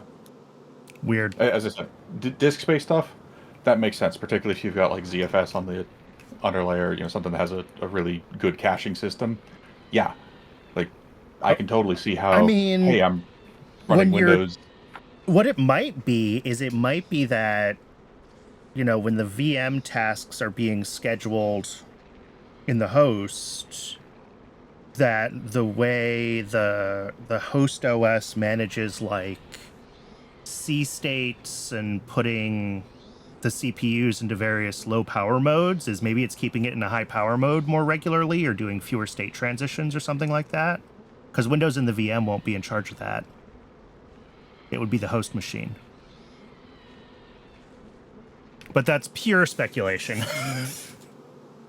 I, I don't know. Like, it's one of those things where it's like, I want to say maybe, but it's just nothing about it makes sense, and it's not like it's a huge performance difference. So I just never Right. really spent time to dig into it. I only get that one of those contracts like every, I don't know, 8, 12 months, so it's just not worth it. Right. What is worth it for that was um, the databases that they send. Uh, they're like 2 to 3 terabytes in size. I don't have 2 terabytes of memory, like not even close, right? Um, but a lot of the stuff, particularly the stuff that gets frequently accessed in those, is crazy, crazy compressible. So having stuff on the NAS and pulling that over the network actually reduces access times by like a tremendous amount, because I can have my server that's got 128 gigs of RAM and just have like 80 gigabytes allocated to ZFS cache, which is compressed. And ZFS is smart enough to have the MFU and LRU, so things that are getting accessed frequently are sticky in the cache, Right. and those just happen to be the things that are highly, highly compressible. So I can get crazy read performance on the database, even though it's basically just on Rust. That's Which, delightful. yeah, like it happens to work out. If I had, maybe 64 gigs probably wouldn't have worked. What is... Oh, of course. Sorry. Are Yeah, they... I'm rambling, No, distracted. it's fine. We ran out of natural gas. We need to go finish fixing the natural gas Mhm. build. Oh, I didn't hook power poles up to this. I was gonna say this should have turned on. We got the tech. I didn't put power poles on because I'm bad at the game. All right, let's go put power poles on. Thanks for hopping on the call to walk through some of that with me. I still wish I understood. Like, I understand why once it starts to back up, it can get more jammed. I just don't understand why it broke in the first Yeah, place. I'm not sure that how that initially happened. Like, if it's one of those. If I had been around when it like first started to jam, I could maybe give you a more definitive answer. Yeah. Um, with only 2 items, uh, it's basically impossible for it to truly jam up, because um, the next item to come around will or like let's say you super saturate on one item and then you have none of the other. Right. You're still gonna have like a little gap, and you're gonna insert the other item, and then both of them are gonna get picked up, and then the next time it comes around, it's gonna insert a couple of the other item, and Right. only insert like 1 or 2 or whatever of the super saturated item. So like it will fill in gaps on the super saturated one, but it's always going to be taking off more than it unloads. The issue with 3 items is if you stop the belt, you fill up on one item, then you can completely fill it with another item and not have any leftover space to put the third item on, and then you get that stuttering thing. Right. This is actually worse in 2.0 than in 1.1, because in 1.1 the game was a lot more like the way transport lines behaved. They were a lot more tolerant of like being overloaded. In 2.0, they just stop, and when they stop moving, that's when this breaks. Interesting. I didn't realize they had made significant changes to transport lines in 2.0. Um, a lot of this stuff's kind of undocumented because it doesn't really come up typically, but when you're trying to uh, basically the way that the game updates stuff in order between the start of one transport line and the end of another one changed Ah, subtly. And the exact mechanisms, I don't know. I don't have source access. I haven't gone through and decompiled it or anything like that. But it's behaves differently now, and that means that things get overloaded. And that's where the whole, if you load onto the red belt, things behave better because the red belt force stretches stuff out to right. give you that little micro buffer thing, right? I think, yeah, we talked about that a Yeah, we while talked ago. about that. Yeah. I didn't experiment enough with the red belts to kind of internalize the way they work differently. Yeah. Well, it's specifically that you use a faster belt and you side load onto the downstream side, and that gives you different behaviors because the red belt, it's twice as fast, so you can measure effectively like half as, or like you can insert onto like half as much space on the belt, and um, because the belt accelerates, it stretches the items out, and that means that there's guaranteed to be a gap when it's trying to do an insertion. Ah, Um, okay. It's the guaranteed and gap thing. yeah, now like the gap, I say guaranteed gap, it's not actually a guaranteed gap because if you have like a solid line of items coming in on a yellow belt, yeah, they get stretched out on the red belt, and then you insert something, and the stuff on the red belt will back up as soon as it uh, you have back pressure that collides with the transition back down to a yellow belt, right? Right. So it's not perfect per se, but that extra tiny little bit of space really just seems to stop jams from occurring because um, you're essentially saying every time you're adding items, you have a space to overload by 2. Right. And in my experience, that seems to basically totally solve stuff, but I haven't really done it with like 10 or 15, 20 item things. Um, Also, you don't have to do just like one red belt tile. If you want, you can do like 10 or 20 after the side load, and then that whole thing is buffer space that allows you to keep Right. inserting extra stuff. Um, in situations where you have a deficit of one material and a surplus of another, that can exacerbate problems because you can create just gluts of one material or the other, but um, in general, it's not really a problem. Anyways, I'm babbling and keeping it. I'll let you get back to Oh it. no, I appreciate it. For having as many hours in this game as I do, I never really learned a lot about those deeper mechanics. I mean, it's my background is primarily like process control stuff as well as like uh, troubleshoot analysis for like operation technology type positions. So I just subconsciously am doing like root cause analysis on stuff and like constantly poking, digging and stuff. Like I can't stop doing that. That's fair. And most people aren't like that. And I'm not saying that that's a good or a bad thing. It's just I literally can't help myself, so I will see something like, that's odd, and then I will spend 10 hours being nerd snipes and poking at it. I found all kinds of weird, esoteric, buggy behavior with how the optimizations to the pathfinding for the biters creates all kind of really just bizarre emergent behaviors in how they pathfind across the map. Oh, I Um, can only imagine. like super condensed thing, and then I'll get out of your hair. So uh, the biters use like a basic A star type pathfinding algorithm. Nothing really fancy or novel there, but what they do is they have essentially a chunk by chunk map of which chunks can traverse to their neighbors. Right. And they run through that first before they apply the A star on top of that.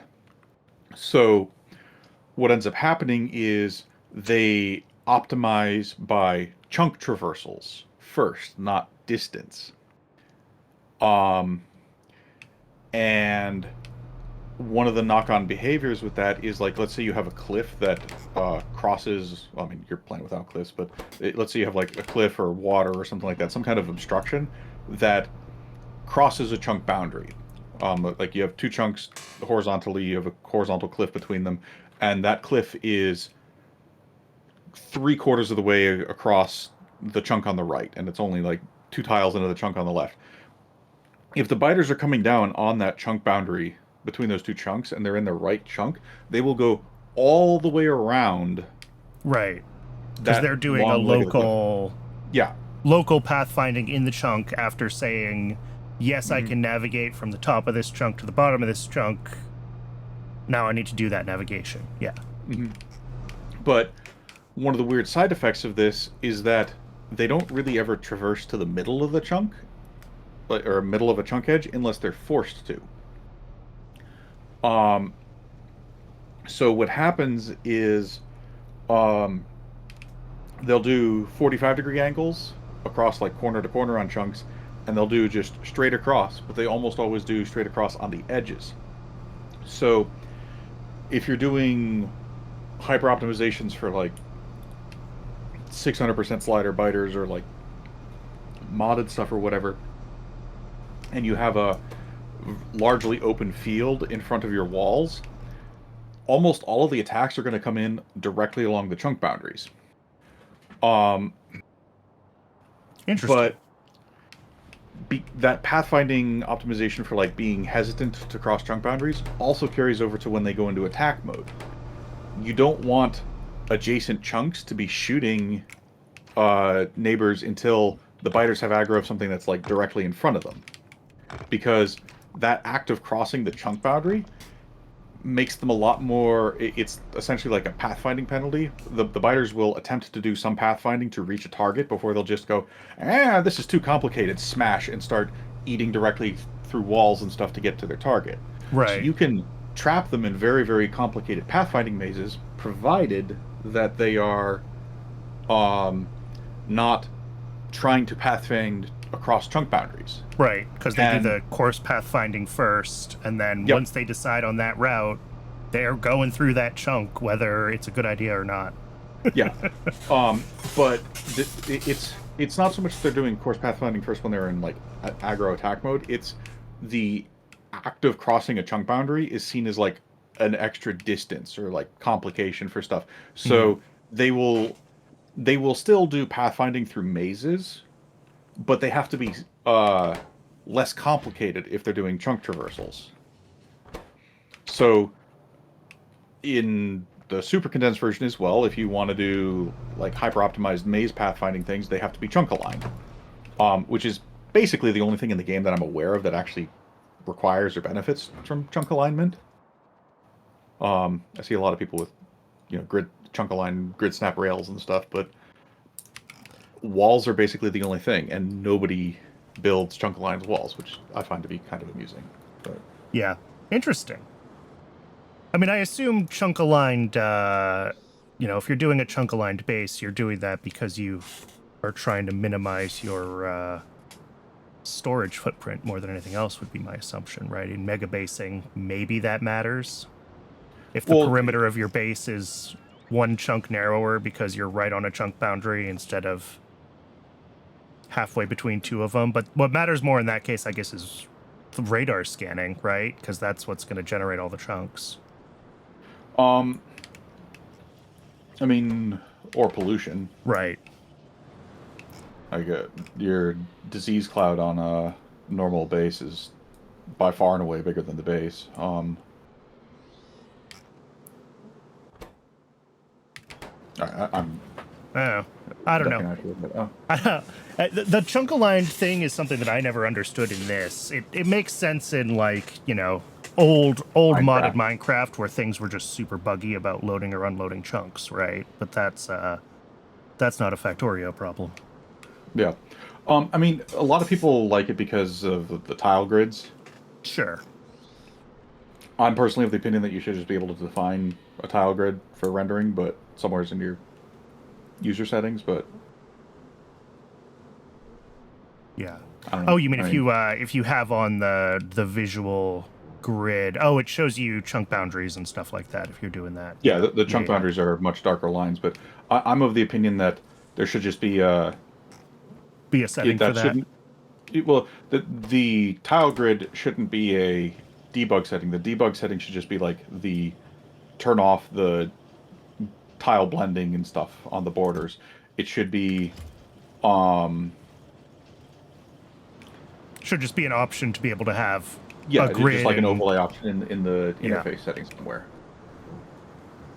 Because that would like there's a lot of scenarios where it's like, oh, I have like something that has an 11 tile repeat or something like that, and I either need to like put down like alternating belts or something like that just to quickly visualize it or something, and just being able to say like, nope, I want a 11 by 11 grid, and then have some hotkey that lets you do the grid offsetting or something like that to like shift it or whatever to what you're currently working on would be really convenient. I think just Yep. essentially like construction lines for painting. How did this fail again? Well, it didn't jam up, but it got real clumpy, even with half. I don't know if the stream delay's caught up yet. I just Yeah, no, zoomed back in. I'm looking.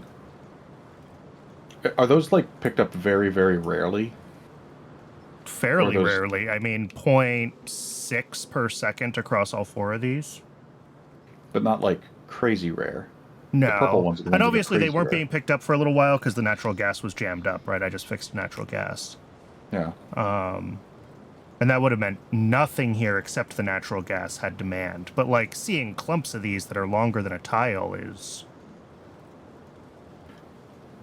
I mean, the only way that there could be clumps that are longer than tiles is if it actually did Yeah. gum up somehow. But Well, hold what I on. see sometimes is it has the longer gaps, right? And then... Oh, wait a minute. That's not measuring.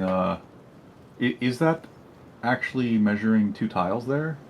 It Doesn't look like is. there's It's a. hard to see, but it's measuring this tile and this tile to the green. Should I be measuring in the opposite direction? The tile No, before? it should be downstream. Yeah. It doesn't look like there's a horizontal connection there. Is there? Yeah, there is. The graphic is off the tile grid, but you can see the wires are still highlighted when I move over one. Oh, yep, sure enough. Wow. Huh. I could also just click on it. 147,500, 147,500. Yeah. Yeah, same circuit grid. Hold on, is that the upstream one? Are these? The only thing that I can think of is if the upstream one is on pulse, not hold. Hold, hold, hold, hold, hold. So what I'm Like, seeing I just happening watched is like when we have bigger gaps, it like tries to push in, and then sometimes it takes a second, and then you end up with like an extra one that's in front of the cluster, and like the cluster creeps growing frontwards. If that makes sense. Let's see if we see it happen here. Does. So it just did it for me. It'll be a second before you see it on stream. Yeah, no, I see that. And it's like the timing is exactly perfect that it does that repeatedly, and then the whole thing eventually jams up. And it's so weird. And it's weird that it does it even with two tiles, because you would have thought with two tiles it would have like spread out enough. Or Well, it's an upstream thing, so Yeah. that means that the inserter that's grabbing those is essentially like always taking off of the front, which which that's makes weird. sense. Not necessarily, because like if the inserter is waiting for one of the items, it could be running out like right in the middle of needing that. Yeah. I mean, we can see it with other things too, right? It's not just the sap that it's happening with, although I think it's exacerbated for the sap because the sap is stacked, right? And once you have the stacks, it takes longer for them to be cleared out. But like I could see the same thing with the Red Hot Coke and with the Yadles. It doesn't look as bad on the other lane.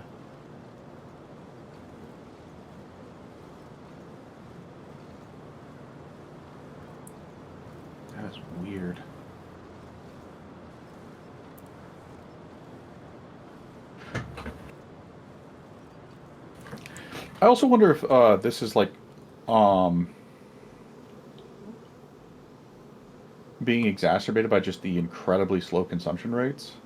Because Maybe. I mean, any issue that does crop up just can't flush out for many, many, Right. many laps. And that makes me wonder again if is it worth unstacking the sap just so that it gets consumed relatively more quickly, right? The number of Mhm. slots on the belt at least get consumed more quickly, obviously. Yeah, I mean that certainly wouldn't hurt anything. I don't think it's strictly necessary here. But you know, I'm wondering because like now you've got me thinking here. This is start of another 14-hour expedition into Narnia. And that's how these go. Because traditionally you don't want to read the upstream belts. Right. Ultra sparse because like normally when I'm using this, I'm using it to try and pack the belt like half or like a third full with one item, sometimes even like three-quarters full with one item. And for that you always want to read the downstream belt. But now I'm wondering if you're going less than a quarter full, does it make more sense to read the upstream belts because that stops this from happening? Like if you were to, instead of reading the downstream belts, you'd essentially guarantee that um you'd have a minimal spacing between them. Right. Maybe. We could try it. Like, Why not? Let's do some science. sure. I mean, that's. So we hook I've up never those really thought of that ones, we before. unhook those ones. We hook up those ones, we unhook those ones. We hook up those ones and unhook those ones. And we hook up those ones and unhook those ones.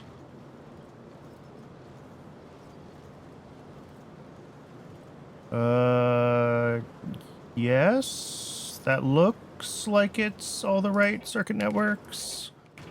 Make sure that my networks don't look like they are merging.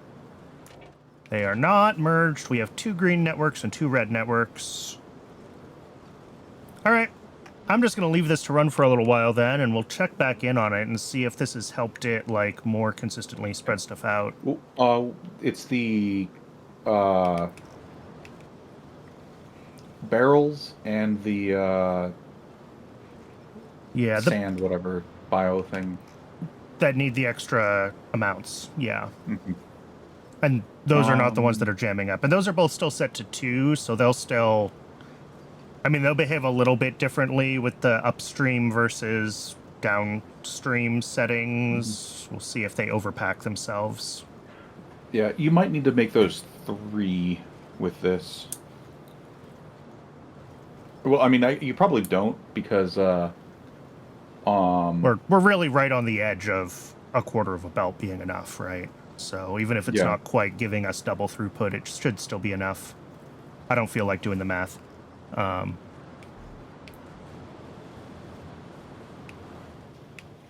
It's 1/8 of 7.5 or 2/8 of 7.5. So yeah. Well, it was the barrels aren't consumed as fast as the Right, yeah, organic the barrels matter. are only 1.2. Yeah, I mean the barrels are looping already, so it's Yeah. fine, And most it seems likely. like the biomass is fine right now, too. And the biomass is stacked. Oh, I stacked the biomass. I forgot. I changed it. Yeah, So it's but, and fine. then It's yeah. definitely fine. Unless it ends up doing the same thing as the sap after a while. But the sap is Hmm. definitely stacking itself less aggressively now. Yeah. Like, there are Well, I mean gaps the that it thing. would have previously been trying to go into that it's not trying to go into. So that's good. Yeah. Um, And I mean it's had a couple of insertions, but it's basically stopped. right. It's basically what you want is you only need a little bit on the belt. I'm gonna have to do some poking with this because, as I said, like I've not really used this for extremely sparse stuff, Yeah. or when I have, it's been things where I'm consuming like 85-90% of the belt, so a little variance or whatever doesn't matter. But with this, you've got We've got one thing that's consumed very sparsely, while other things Mhm. are consumed at different rates, and it just kind of overfills over time. Yeah. Yeah. Well, it's it's more that you've got stuff that basically just doesn't get consumed at all. I mean, how much of the it's 1/6 of the sap per second, you were saying? The sap is 0.15 each, so 0.6 sap a second. Okay, so And I don't remember what my belt stack is. 4? 4 Yeah. probably it looks like. Yeah, I think it's 4. Yeah, so I mean, a full belt would be 30 a second. So I mean, yeah, I mean that's It's effectively a nothing. yeah, it's a 40th ish or 50th. Yeah, like that. Yeah. Yeah, that is actually just nothing. So, um, well, I'm gonna stop the time with this. I'm gonna duck out and let's Yeah, be thanks back in, I for don't know, 20, 30 minutes and see how this goes because yeah, I'm yeah, well curious. we'll watch it go for a while and we'll see what happens. Thanks for the live debugging. I Mhm. appreciate it. Yeah, take care. You too.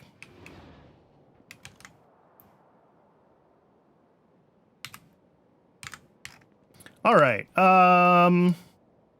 What are we doing next? We've got natural gas running now. Is it running? It's not running.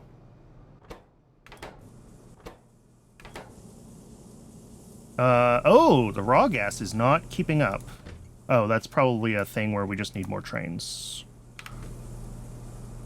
I might need to make this buffer a little bit bigger too. That's always an option. If Cybersyn isn't willing to dispatch enough trains to keep this moving quickly enough. Oh, this should also allow lots of trains.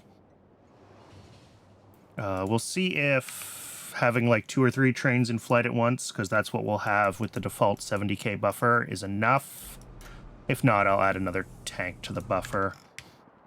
We'll check back in on this in a little while and see if it's managed to fix itself.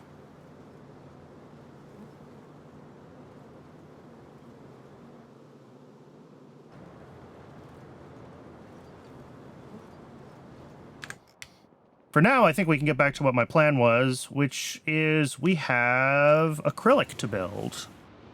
And that is the last thing before PySci 3, and I do want to get PySci 3 done today. It might be a slightly long stream, but we're getting it done. I wanna see it happen.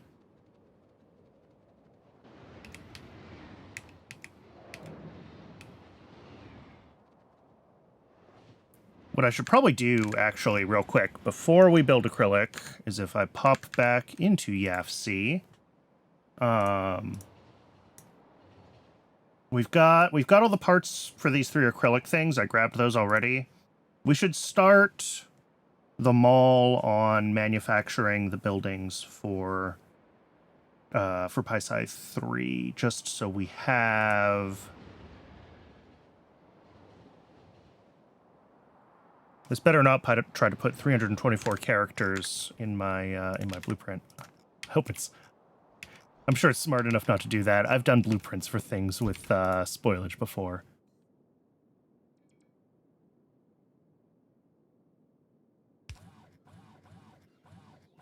All right. And I see bees happening. I see sap trees happening.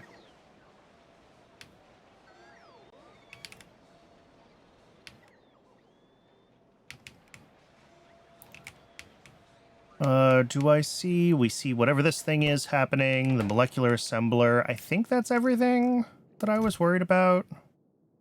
We already have the research center made for some reason. Mixers, sap trees. Yeah. We're going to have to grab the modules, of course, because we always have to grab modules ourselves. But other than that,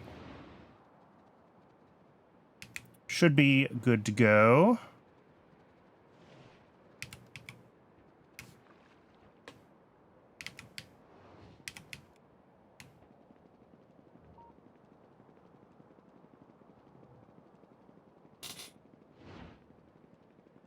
So, first things first, acrylonitrile.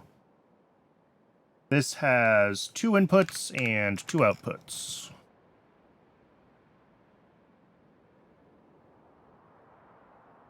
there a place that I can do this where I have like a spare slot for a station and therefore...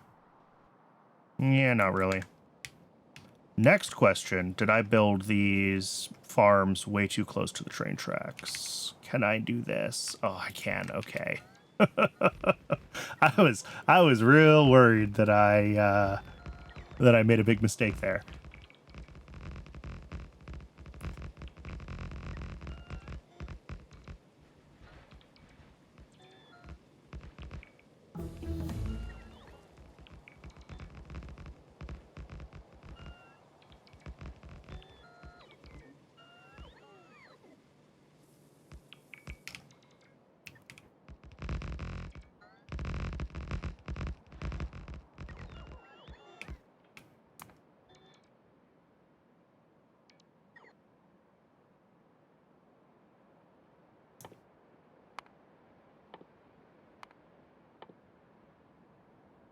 Just keep queuing up all the text that we never bothered to research.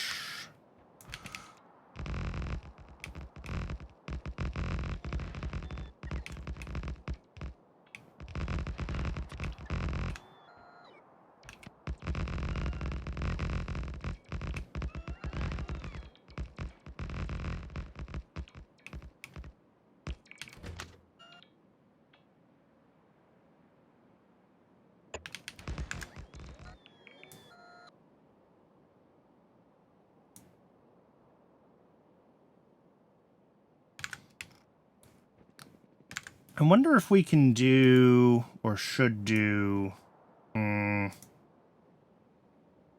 could. We could share some stuff, maybe just the fluid input. If I share the fluid input between acrylonitrile and methyl acrylate, then we'll have the shared fluid input. We'll have an input for molybdenum and iron. We'll have an input for silver and nickel. So that's 3 stations.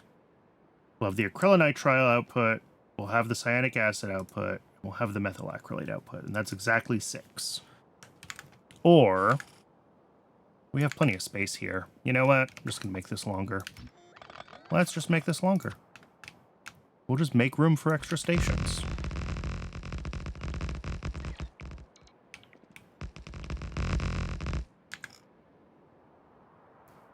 This is also very close to, like, as far as I want to go east with this segment, because we have to cut north at some point, and I want to reconnect the rails up to here. And then around here from the Dingrits, we also want to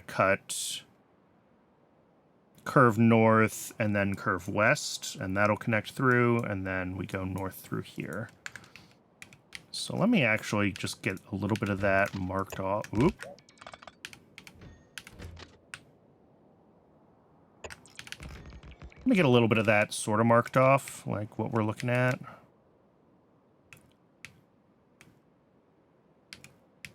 This better not be in my way. It's not. Oh, we are right on the edge, though, of that aluminum reserve.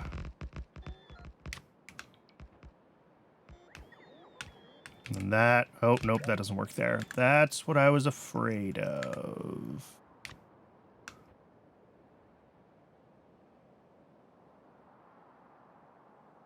Can we do this? What if instead we go this way? No, it still doesn't fit. It's really close.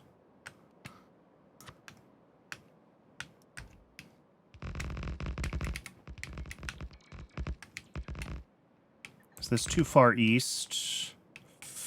It's going right up the coast. All right, that's fine. We're not really breaking into the lake there. I think we're okay. That's an acceptable amount of terraforming.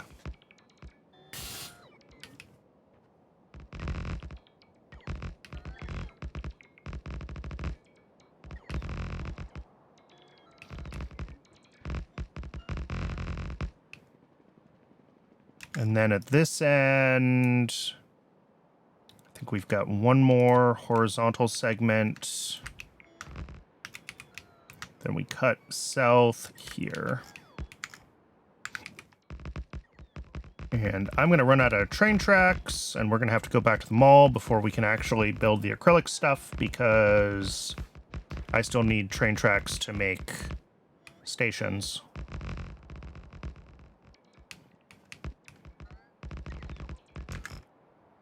But I believe this is the overall shape that we're going to want here.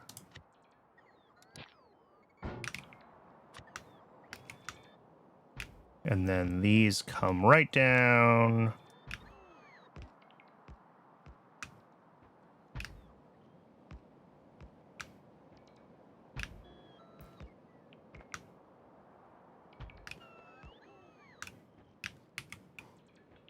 And if I haven't screwed anything up, it all snaps together.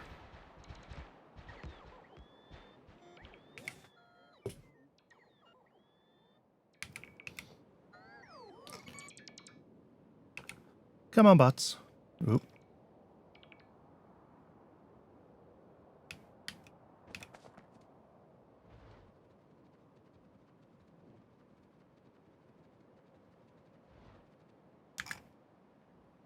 And that leaves us, I mean, plenty of space here for a couple more builds that point south. I think even though we couldn't go north next to this aluminium reserve, going south should be okay.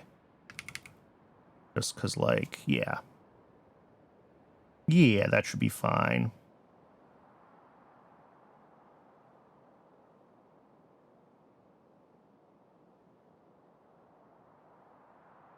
Yeah, the trumpet is on the correct side of the intersection for it to not break.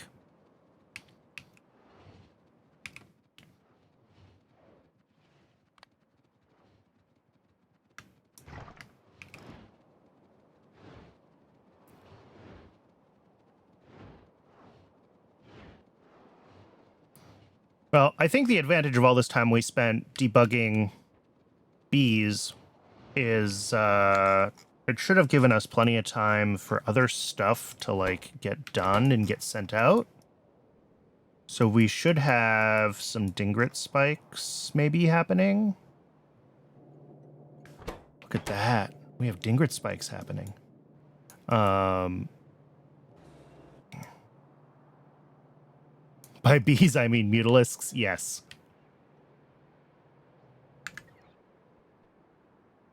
Never gonna unsee that now. Thank you.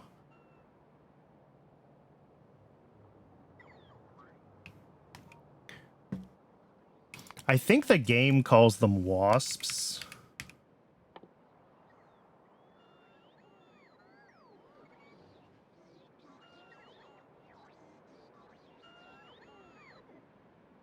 Oh no, they're bee samples. They're bee DNA samples.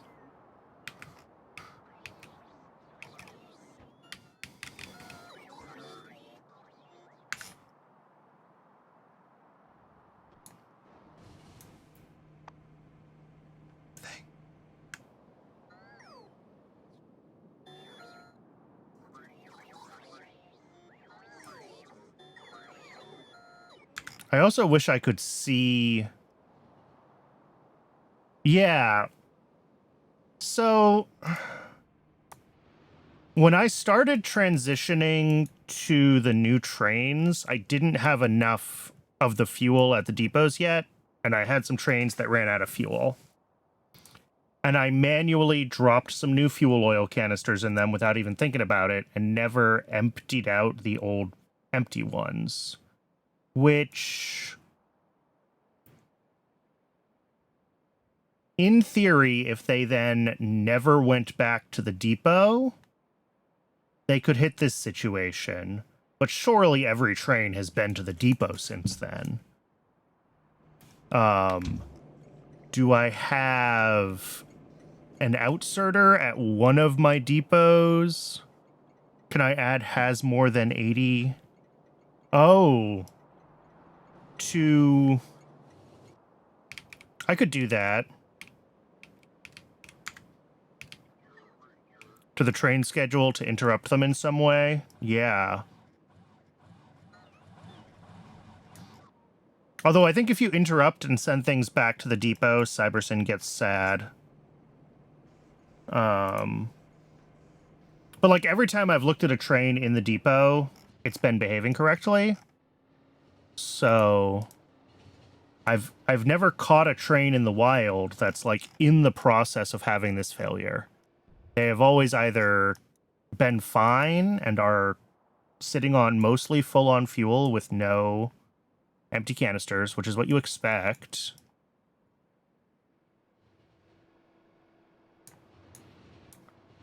Yeah, I'm not going to catch this train here, but they're fast.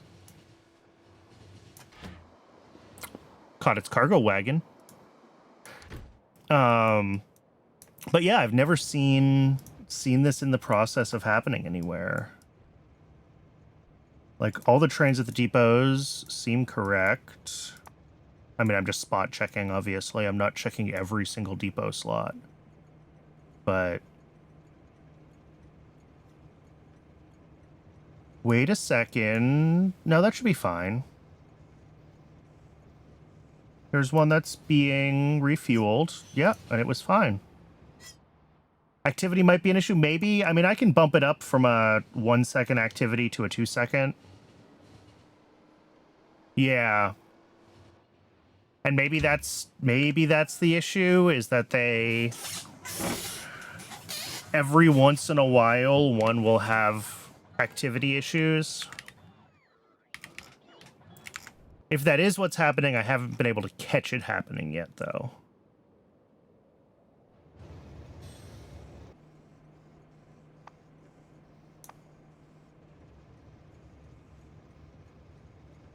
Yeah.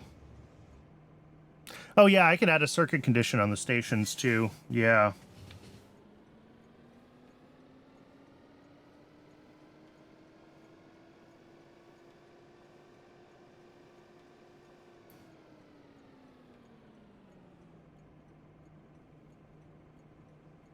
Yeah.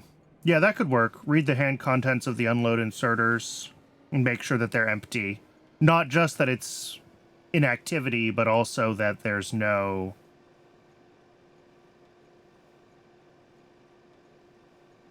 Yeah.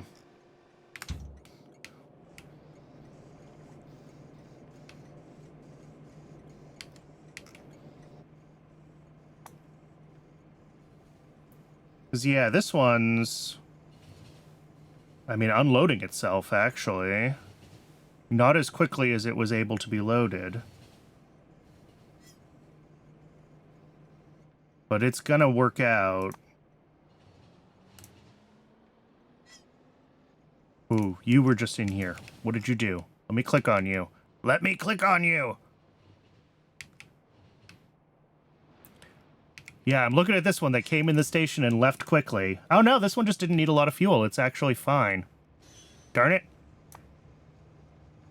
This looks like it's doing okay. This one's gonna be actually maybe empty before it... Yeah, it was... Did it finish unloading before it left, though? It looked like it had finished unloading before it left. Oh, look at this one. Here we go. It's blocked. We found one. Ugh. And then this is going to hit inactivity.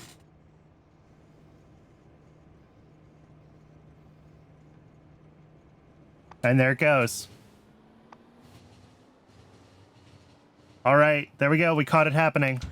So it is. The belts are too full and the inactivity check fails. All right, we can fix that.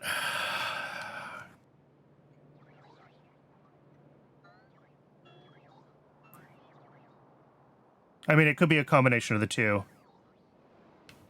That confirms it as the inserters being full. Or the belts being full. Yeah.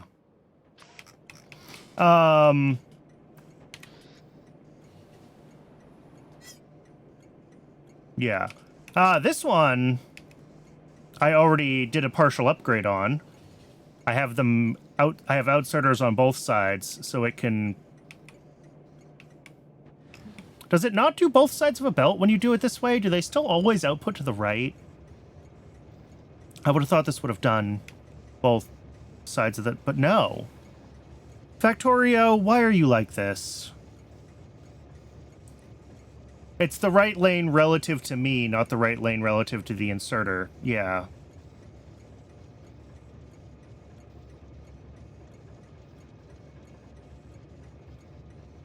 Huh?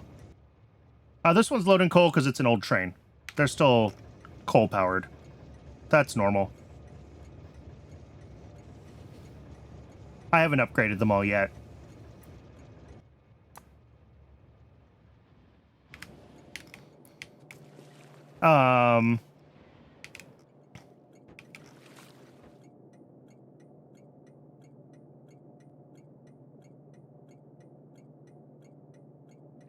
Yeah, I did this because I thought it was going to make it effectively be able to use both halves of the belt, but it didn't look like that is actually what's happening. And now I'm confused.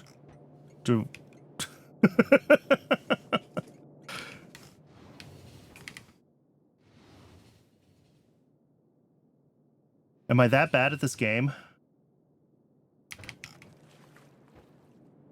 Wire both inserters, read hand contents, hold. Train schedule should be everything zeroed on circuits. Yep. Agreed.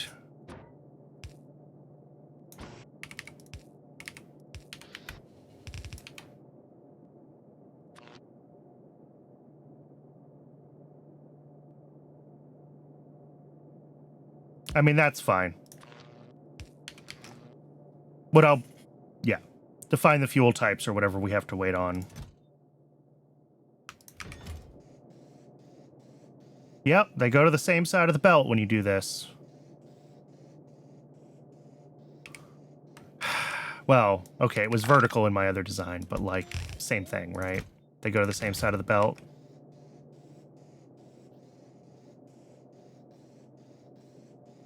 Factorio, why are you like this? Okay, that's fine. So the extra inserters on this one are doing nothing. Yeah. The extra inserters here do nothing, and I don't have to copy and paste that to all the other ones because it's pointless. Did I already copy and paste it to all the other ones? No. So instead, what we want to do is...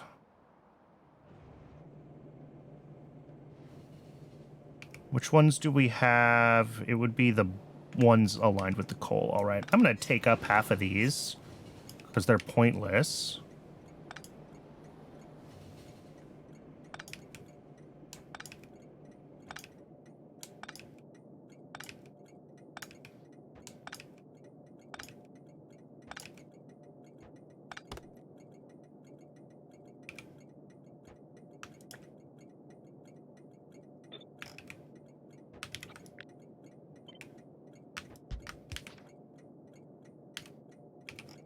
That was also an issue, and that's probably been copied and pasted wrong to all of them. I'll have to double check that on the other depots.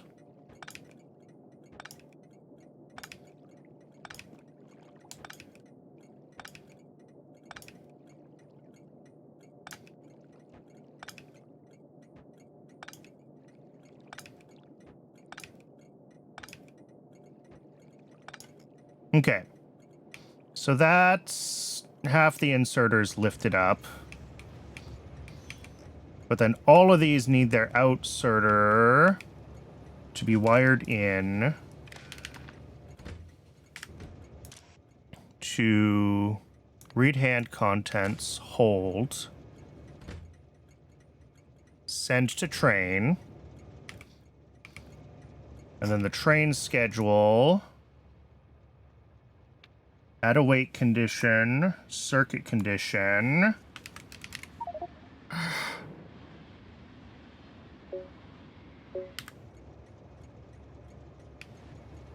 Cybersyn, I know it's your base schedule. Let me do it. I need to grab a train that's not actively being interrupted by Cybersyn right now. So let's grab one of these ones. Let's just do it here. Circuit condition. Hash equals 0. Circuit condition. Nope, Cybersyn won't let me do it.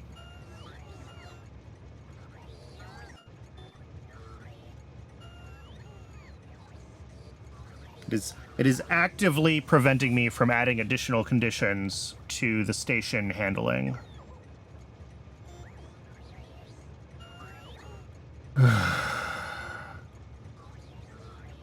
Can I change the number of seconds of inactivity?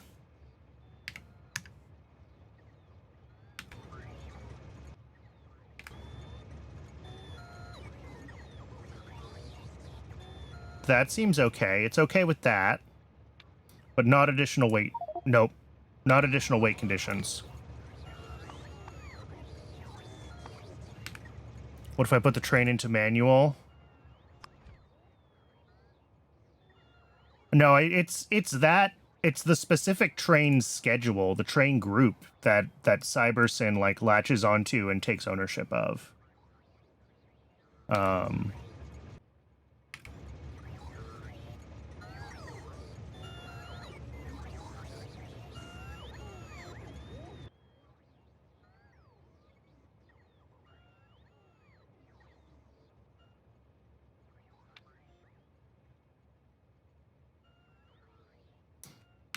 That's super frustrating, because I don't really know what to do there. Maybe there is a Cybersyn setting that I can do. Somehow I doubt it.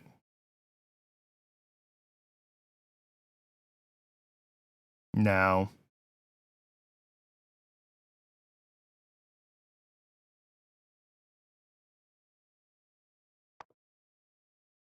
Unless it's a startup setting, but no, it's all map settings for Cybersyn.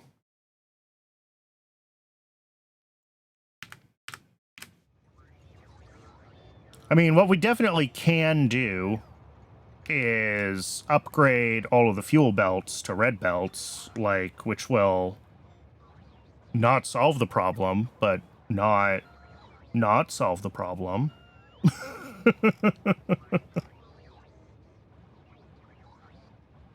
Oh dear. And now we're sad. I think I need to put you back into automatic and let you run.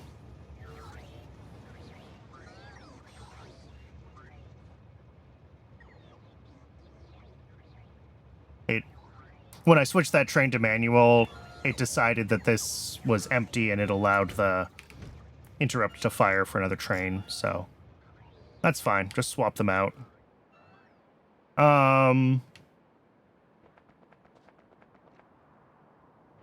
So yeah, we can upgrade this to red belts. Like, that would...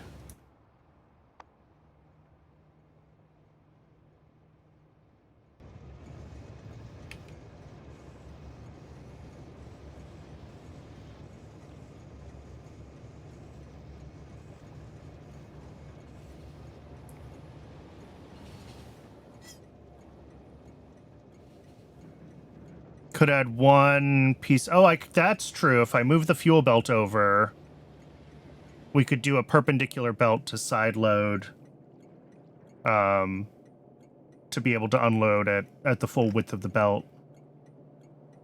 That is true.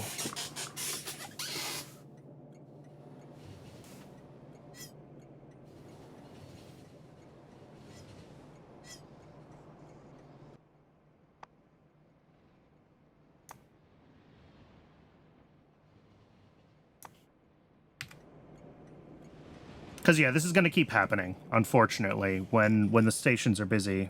There has to be a way to change Cybersyn's... I don't know if that's true. It's pretty... It seems pretty opinionated. Yeah, not being able to have additional weight conditions on the Cybersyn schedule. I might file that as a feature request with the Cybersyn dev.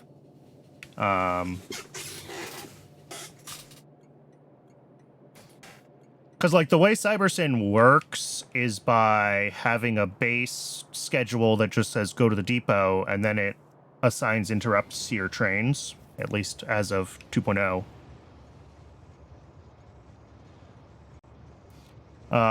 I could tell it to stop dispatching. Yes, I can turn off dispatch, and all the trains should go back to depots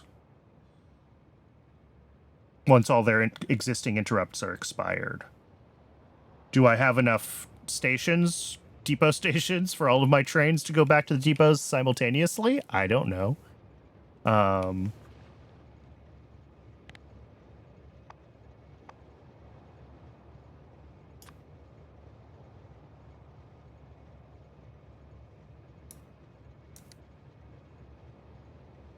Right, they wouldn't have to actually go back to the depots.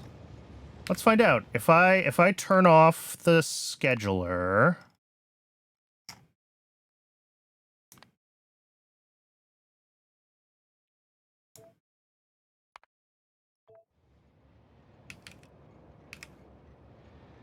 CyberSyn is no longer scheduling anything. So we should see trains filter back into the depots.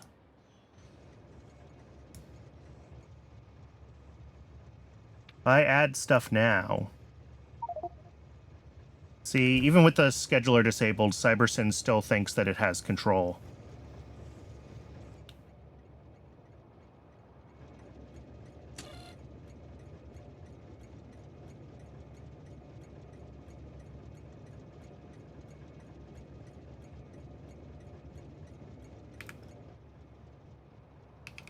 How did I set it up in the first place? I don't know. That was 700 hours ago.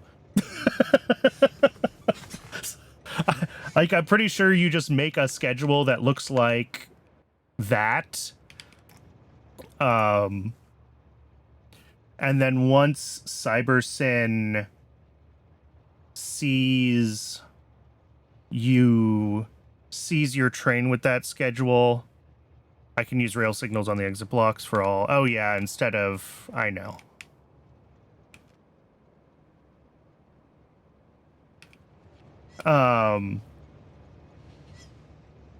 But yeah, I think once CyberSyn sees a train with a schedule go to its depots, it claims that schedule for itself.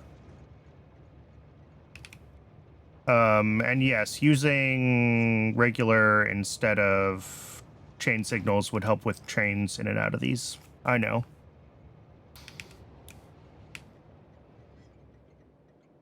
Right, as long as the limits are set, it can't hurt to let them pile up. Yep.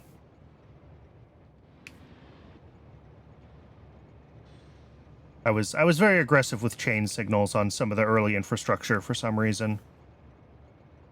All right, Twitch is telling me it's ad break o'clock again. We're gonna go ahead and let the ad break run. I need to contemplate my life choices and figure out how we can get CyberSyn to do what we need it to do here. We might be able to do it with, like, our own interrupt of some sort, but that would be a major band-aid.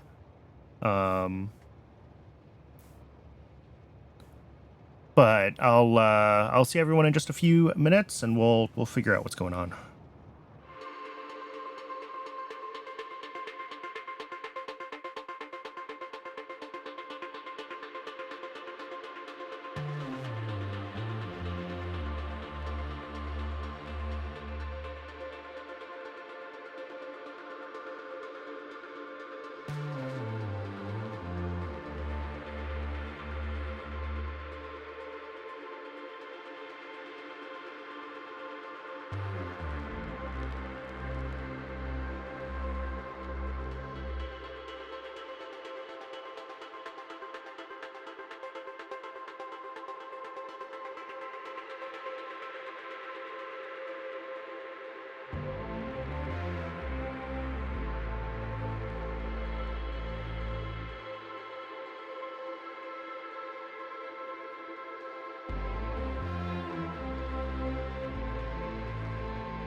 Welcome back, folks. Okay, I just spent a little bit of time looking at the Cybersyn GitHub during the break.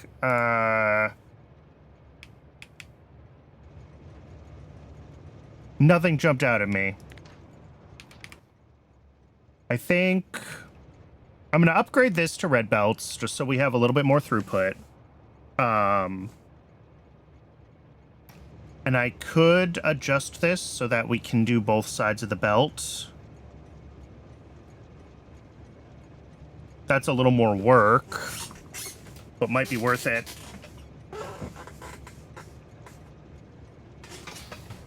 Yeah, let's do it. Let's redo...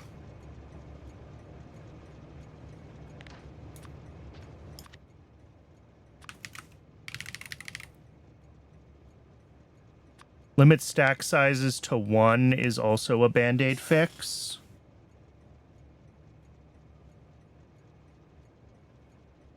Oh, so they can't fill the belt as much. Yeah.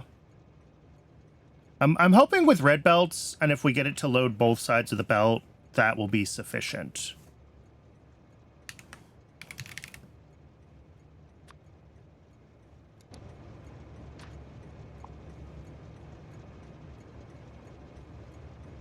Better to load into a... That would also be the right fix. Yeah, you know what? Let's do that. That's, Because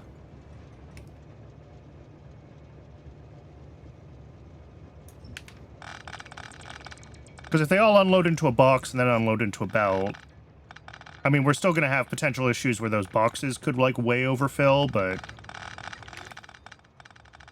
If that happens, I'm going to be real sad.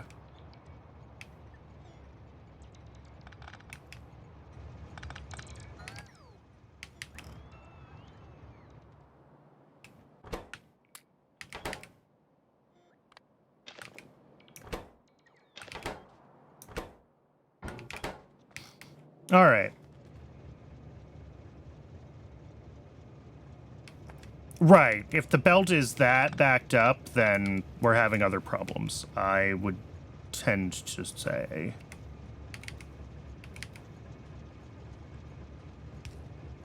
The fueling belt I probably didn't need to undo.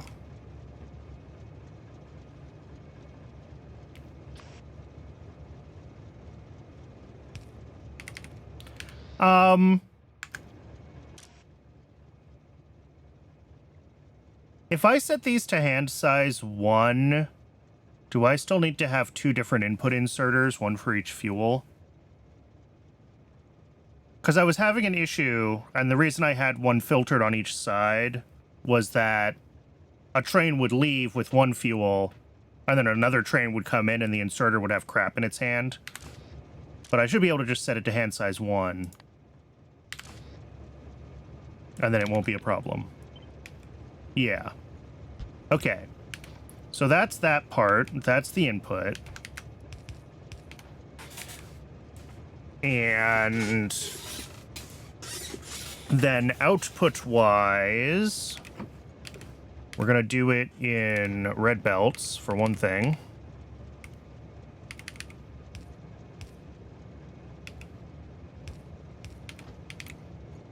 We will side load.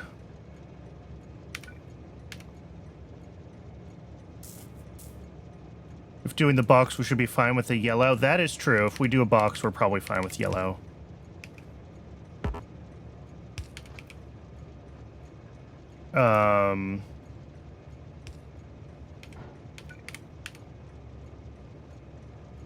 Although I'd still like to figure out how to do the belts two-sided on the output. Maybe it doesn't matter.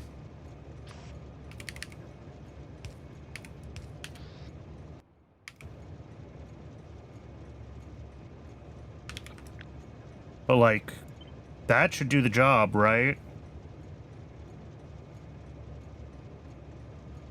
Shouldn't need any more than this. And then we need power, obviously. Oh, God, no, I need to filter it.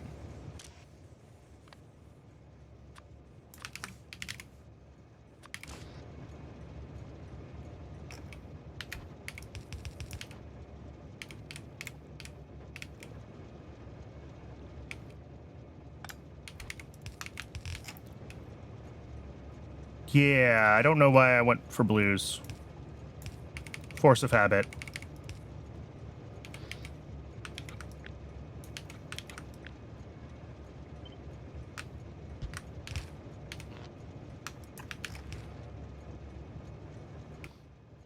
Expensive enough that I shouldn't use them if I mean... Yeah, the output ones don't have hand size restrictions. Yeah, that's true. So they'll have double hand size and then just use blues for inputs. That's probably the best option. Yeah. Yep, that makes sense. By now, they're not that expensive anymore. Like, yes, they are expensive, but this is all stuff that we make in large quantities.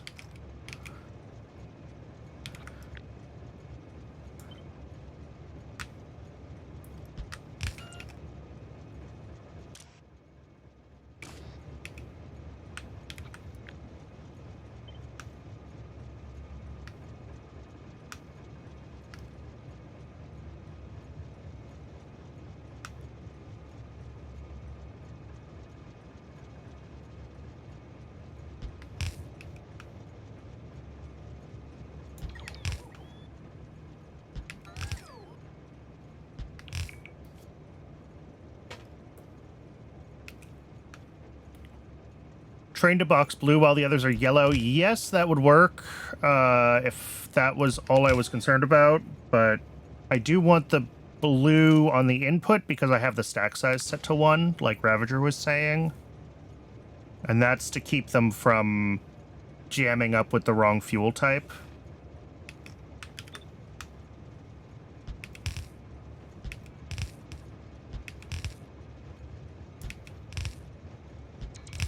I could make the train to box 1 blue, but it has... Since it has a hand size of 2, it should be about as fast as the hand size 1 blue inserter that's inputting.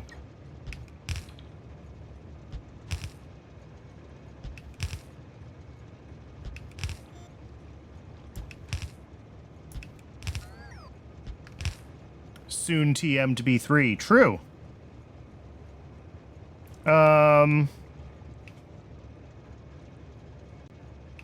Well, now we just have to copy and paste that to literally every other station.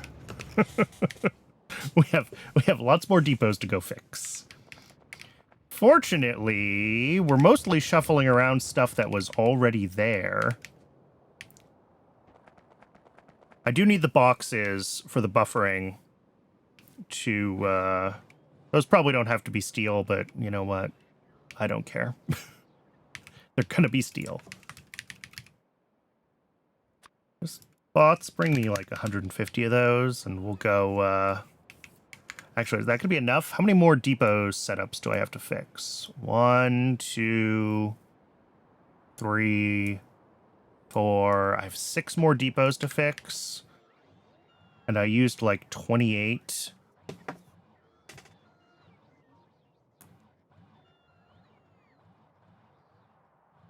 Yeah, let's say 200 instead of 150.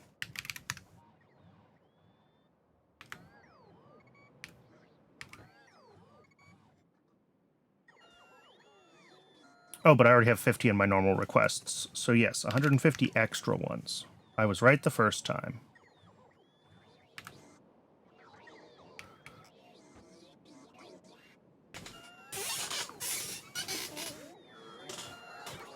So let's do a lap around the base. Let's fix all the depots.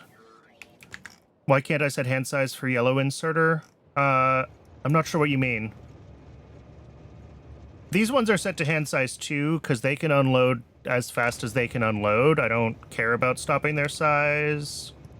These ones have to be set to hand size 1 because otherwise, like, if this train needed only 1 fuel, this could pick up 2, and then it would be holding the wrong fuel when another train comes in that uses the other fuel type and jam up. It's an issue And I could set hand size 1 and use yellows here, but it would just slow down the loading.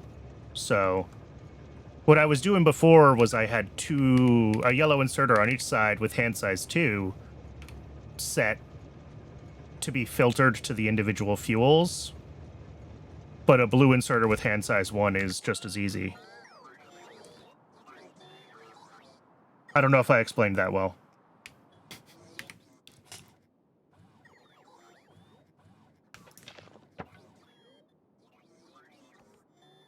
Right. There's no advantage to restricting the hand size on the unloaders. And like if I wanted the loaders to work faster, I could do what I had before with like an inserter filtered to each type of fuel and still use the blues, but that's faster than necessary. Blue with 1 about the same speed as yellow 2, so load and unload are... Yep, that was my thought process. It's not quite exactly the same speed, but they're close to being about where they should be.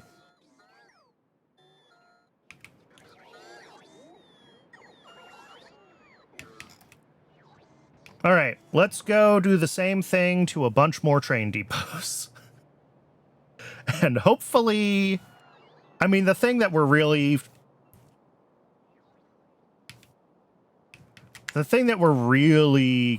fixing it with, I think, is adding the output buffer chest. But also, did I turn CyberSyn back on, by the way?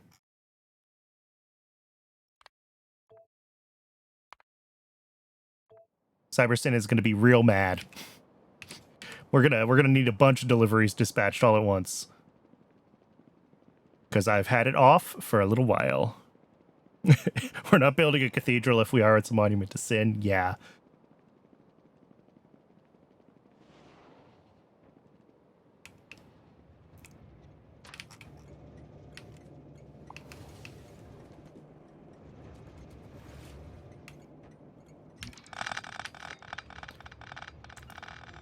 This map is a testament to my hubris.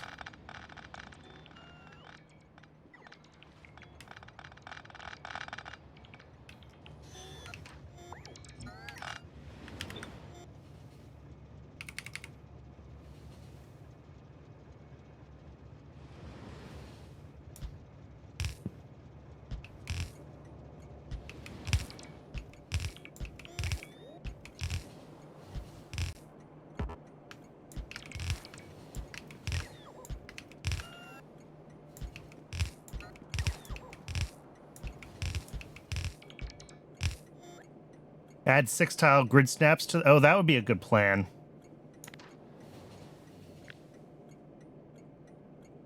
Yeah, if we make this a blueprint, and then we snap it to a width of... Is it 6?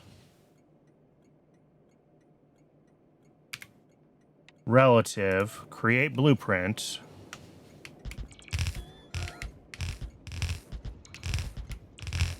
Yes.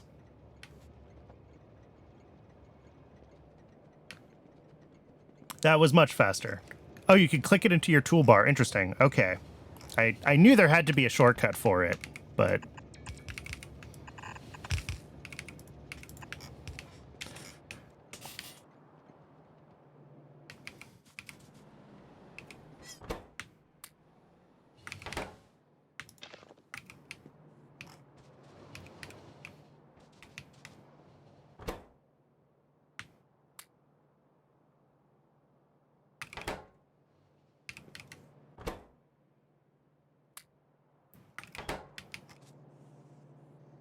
The tiny stack sizes of these fuel canisters. Did the trash belt get connected? Yes. Or at least I think I zigzagged it behind the trees, right? Let's find out. Yep, we're good.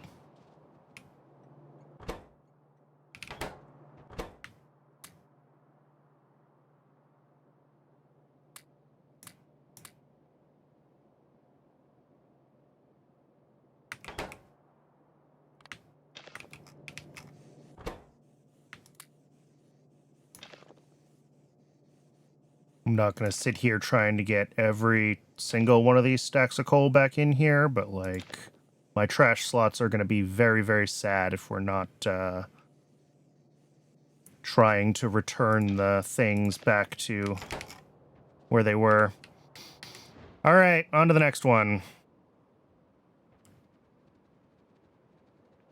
I've got like 7 of these depots scattered around the base at this point, trying to keep them, you know, distributed so trains can refuel near where they are.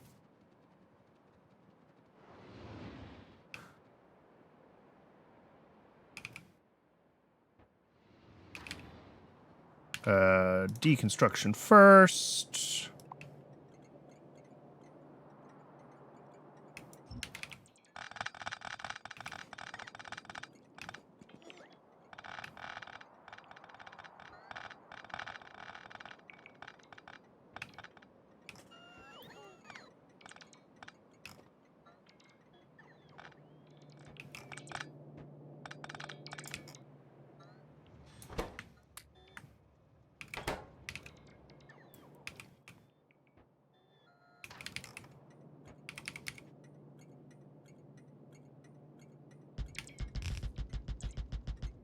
Oh, helps to shift click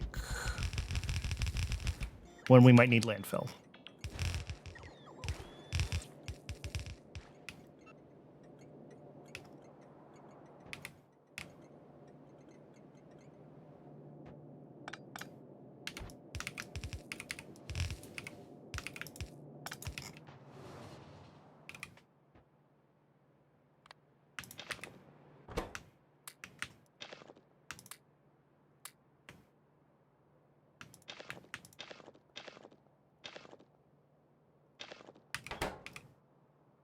All right, next.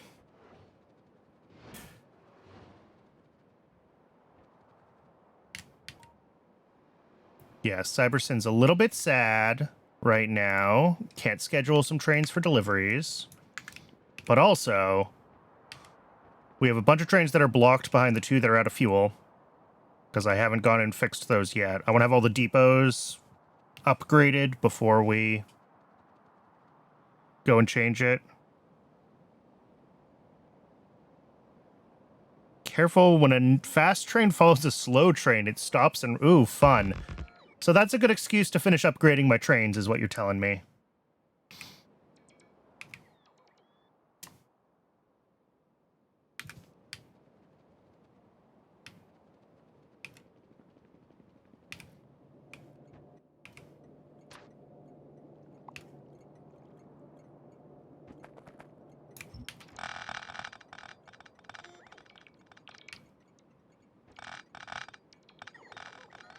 Yeah, okay, so they shouldn't repath in most cases then. They're just constantly going to be, like, speeding up and slowing down and probably developing an acute case of road rage.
And again, I'm not going to sit here and try to get all of this coal back in here, because it's mostly the fuel canisters that I care about.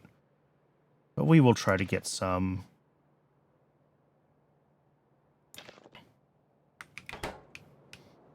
And then, yeah, in normal circumstances, these just don't buffer anything at all.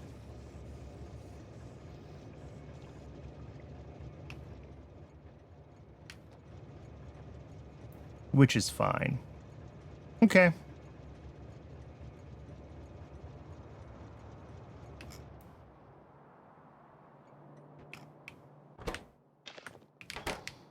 On to the next one.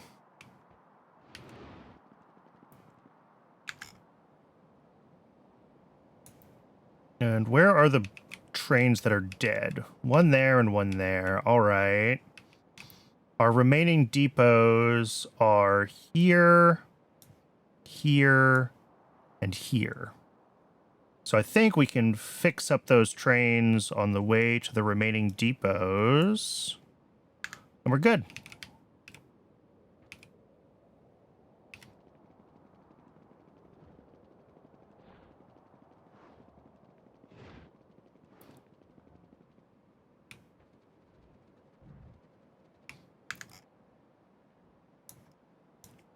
I think it also probably helps that mine are sufficiently spread out generally in my base, just because it's such a spread out base. So it should be pretty rare that they ever are actually closely following each other. I mean, it happens, but...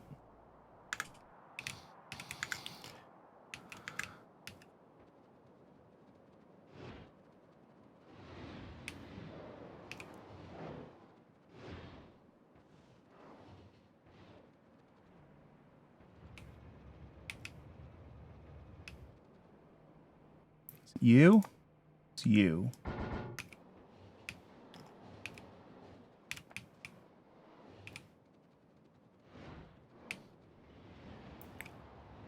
Fast trains tend to catch up. That is true. At some point, I'll finish the upgrade, and then we'll have the same problem again when we migrate again, though. So, like, I want the depots to be able to handle that situation.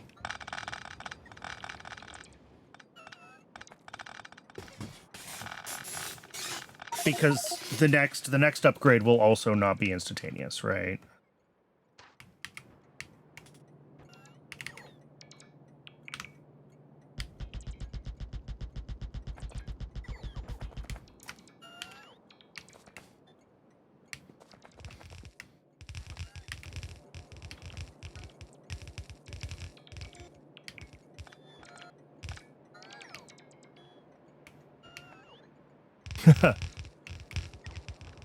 Yeah, I definitely do get lag spikes when trains repath. Like, I'm not having major UPS issues yet, but the repath spikes are nasty when they happen.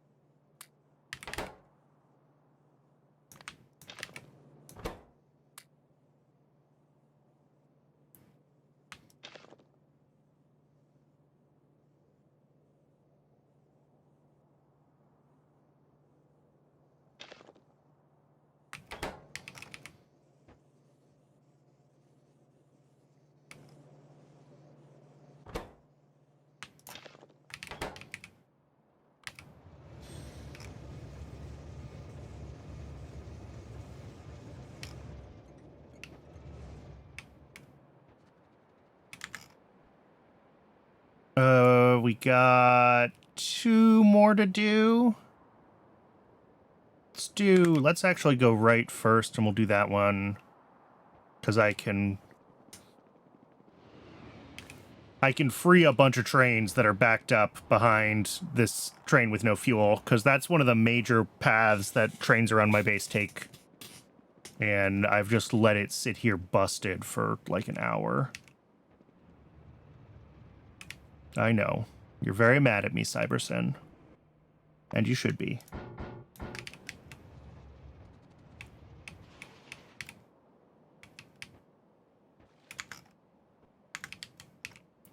And we do have a depot here.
one depot left. Like, I don't think that our overall, like, train load through the system is ever fully saturating these belts. So, like, buffers should be sufficient. If we reach a point where the unloads are so saturated that the buffers are never emptying, then there are other things wrong.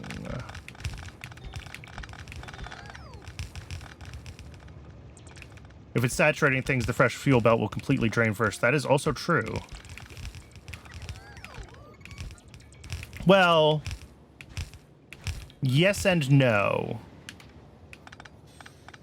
Because we have two different fuels coming in, but the outputs are still only on one side of the belt.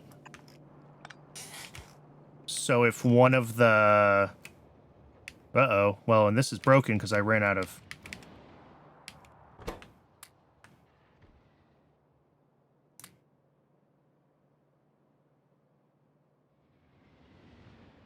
Yeah, it could fall over.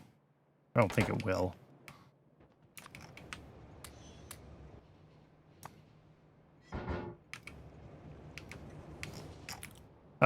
I'm out of power poles. I need to go grab power poles because that depot currently cannot unload. And trains are going to hit their idle timeout without being unloaded, which is unfortunate because that means we're going to have one or two more that are probably going to fail in the same way.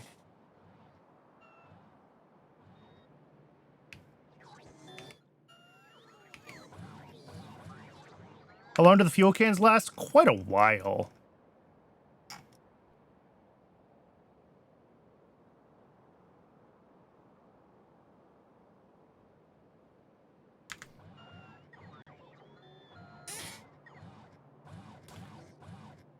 I think if you have a trains with very, very different speeds where they completely come to a halt at your signals, then yes. But if your trains are just kind of speeding up and slowing down a little bit and kind of averaging the speed of the train ahead of them, then they won't ever actually repath.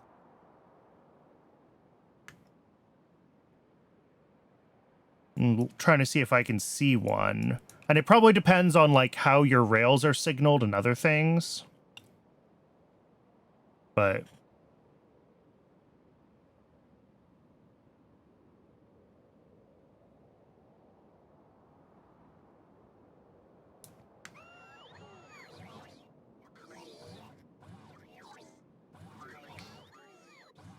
train pathfinding is, I mean...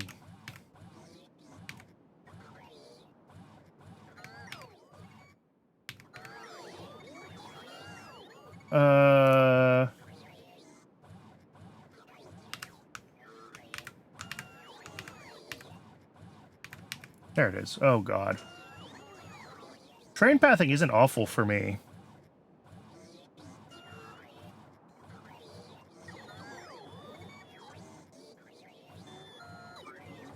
If I can find it.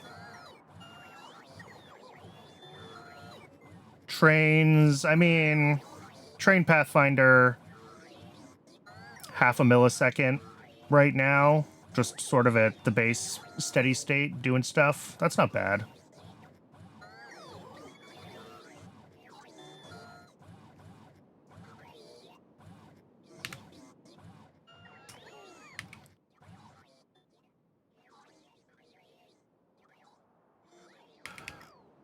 All right.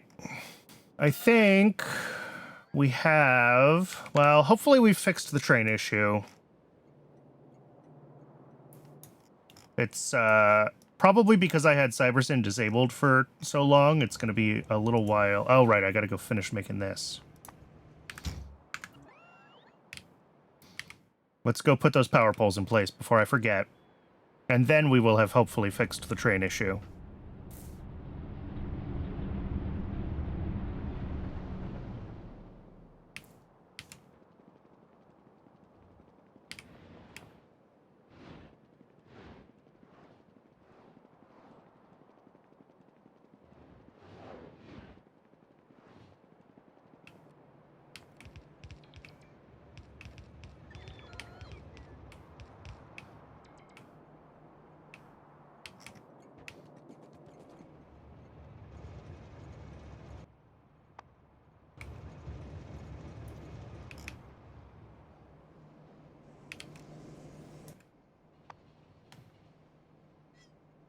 That looks like it is doing pretty much what it needs to do. They're not exactly the same rate in and out, of course, because of the hand size versus whatever thing. But the buffers are buffering.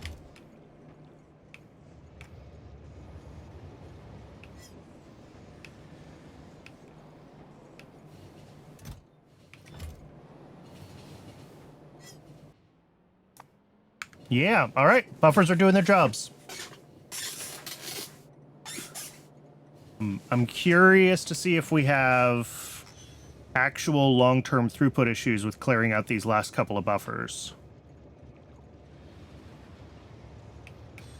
Because we got a lot of trains coming in right now.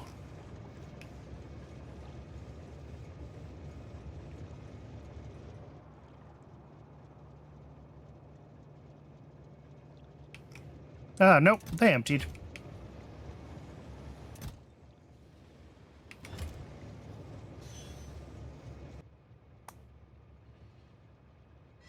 This one also had the same problem.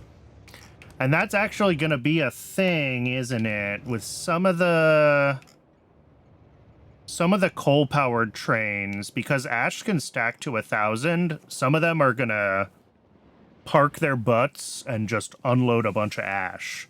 Because the same thing has been happening to them that's been happening to the fuel canister trains, right? Just because they have like a 20x stack size, they can accumulate the extra ash.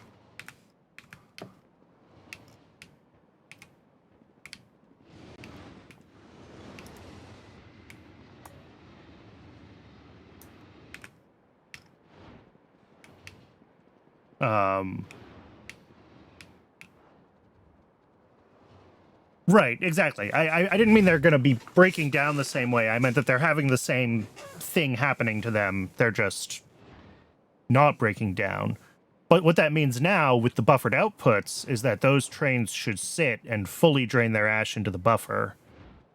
That's true. They may have had a chance to fully unload in the past.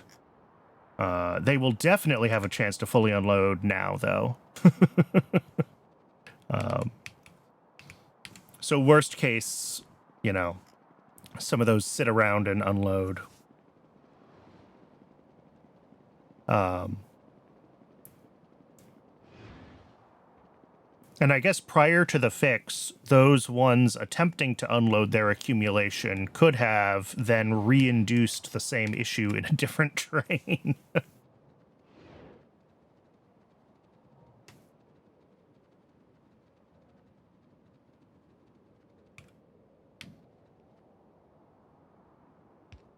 All right. Let's get back to what we were trying to do before. I don't know what I just hit. Here we go. Radars, and then we will get acrylic done.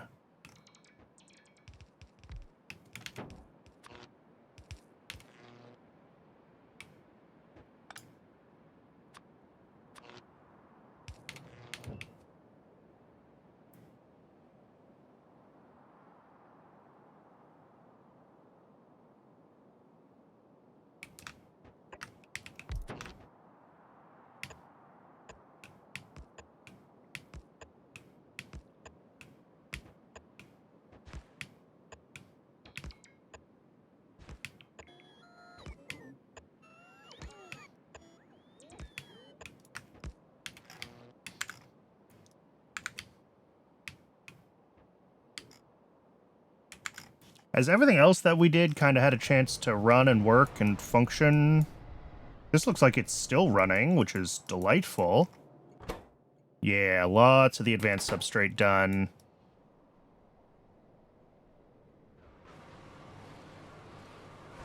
Cool. Good to see that that is running well. Okay, so acrylic. Starting with the acrylonitrile, fluid input, solid input, fluid output, solid output, 4 stations.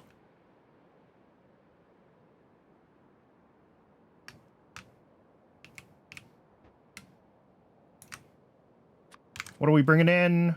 Oxygen, propene, and ammonia.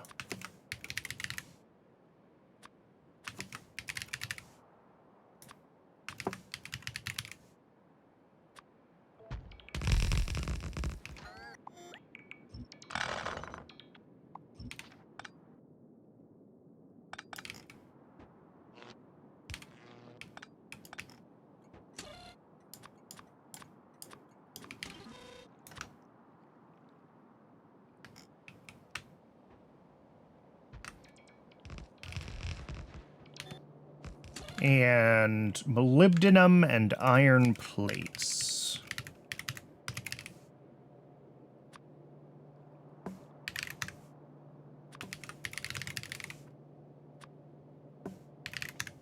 Okay.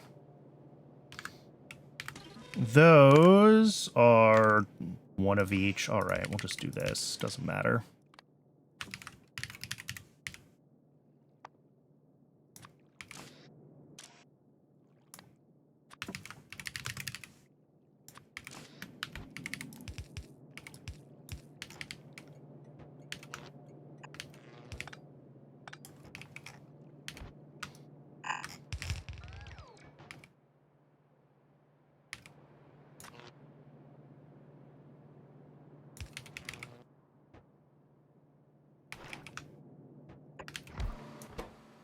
What are we making? Acrylonitrile.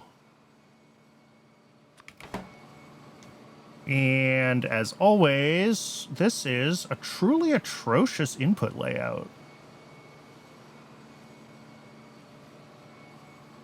It's quite impressive how bad this machine always is to work with.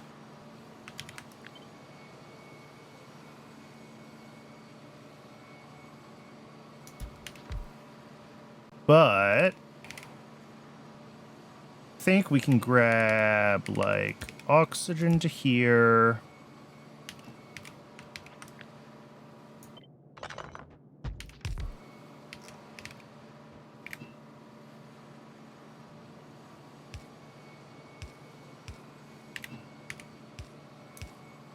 Oh, that's an output. Let's do that at the top then.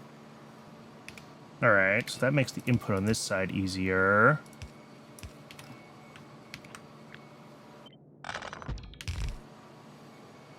We'll take the cyanic out at the top. Although we also have to take in ammonia, so it doesn't really matter.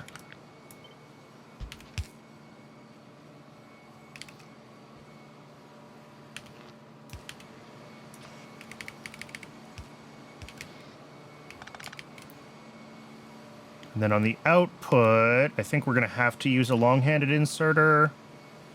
Unless I can readjust. You know what? Maybe we can adjust. I'm willing to mirror.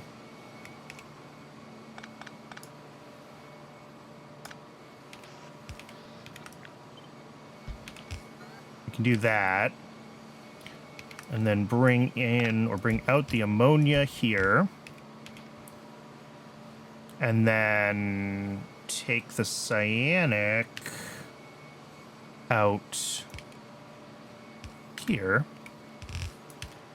And then we have our output belt.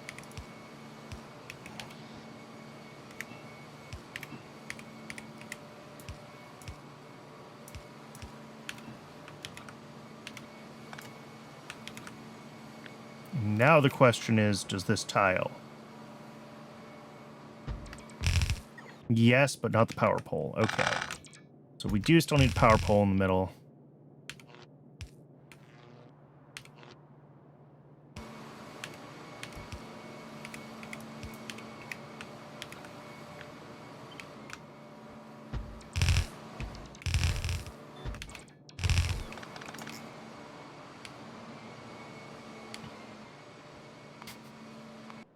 Well, we have 4 trains that just ran out of fuel. But I did just briefly have one of my depots that couldn't empty anything at all. So I'm going to go ahead and blame that. And we're going to get this hooked up, and then we're going to figure out what to do afterwards. Let's see. Ammonia is that one. Propene.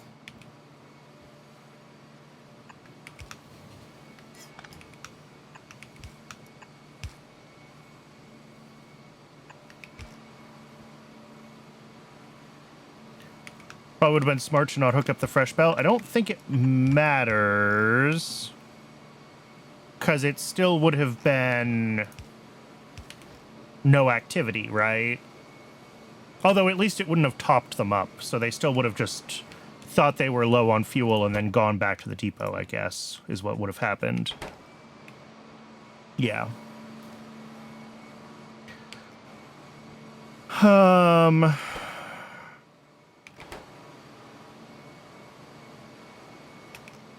Oxygen is the last one here. Honestly, if these are the last trains that it ever happens to, I'm fine with having to go fix a couple more.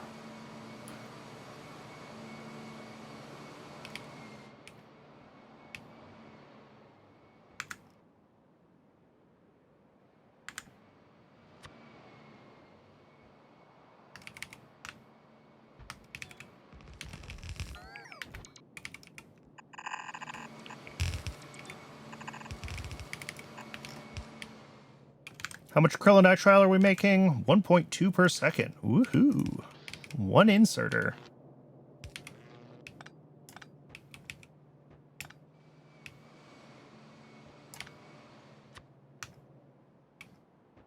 We'll go deal with that train momentarily.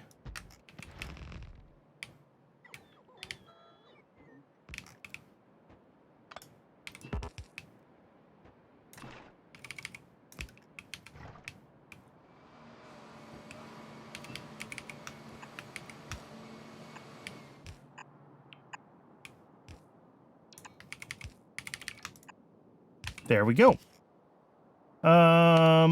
This is the cyanic output. Let me grab...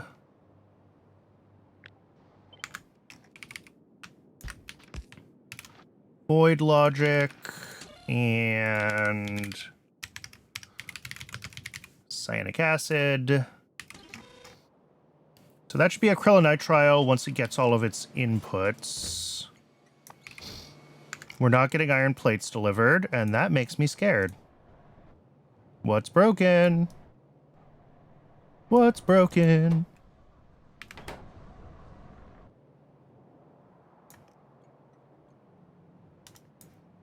Did I see that right? We full on tailings. Well, okay. Train is here, but we need a lot more.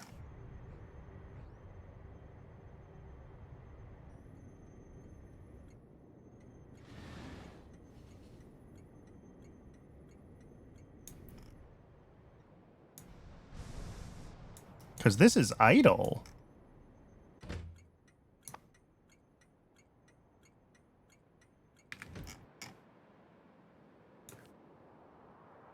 Now that it's been a while, how's the sushi belt looking? That's a good question. It's looking good. It's looking exactly the way it should look. So having them read the block ahead of or behind, whatever, you know what I mean, seems to have helped.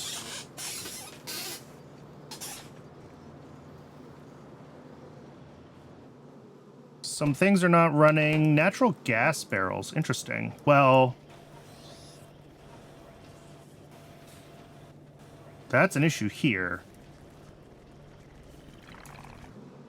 We're just low on natural gas barrels. Okay. That's interesting.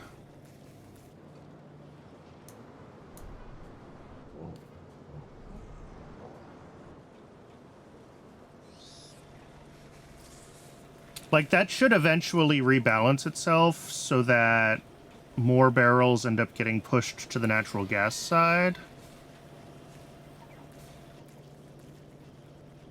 And it should, like, buffer them, but not sure. The whole thing was offline, or, you know, vaguely misbehaving for so long. Where do the barrels come from? They're fully looped, so I might just need more in the loop. Oh, and maybe I just need to do like that, so that can buffer a little bit longer. The barrels come from the outputs of all the things that use barrels as inputs.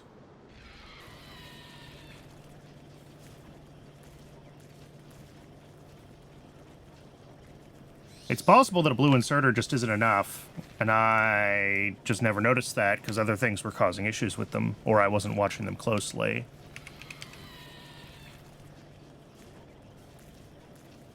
Mm, 1.66 natural gas barrels a second is what it says we should be using. So, in theory, this should be able to buffer natural gas barrels. Although, we're also sitting low on... Oh. And how's the natural gas processing? That might be the issue. The issue might be that this whole thing is probably also blocked up on flue gas. Is my flue gas processing busted? You're sitting here doing nothing.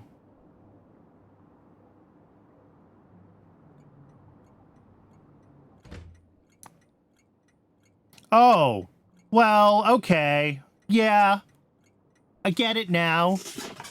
I get why stuff's backing up. We gotta go fix the trains.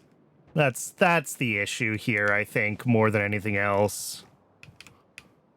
Is just that we have a few blocked trains, and it's messing up everything else. 1, 2... I'm just plotting my route to try to get all these without having to go too far out of my way.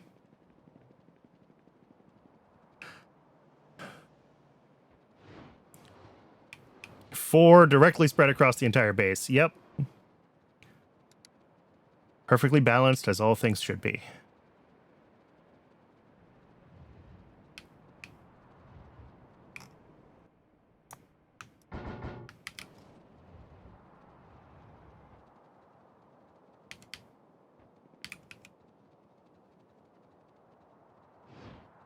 It's hard to judge given how many busted trains there are and how many are currently being blocked by the busted trains. Like, are other ones on track?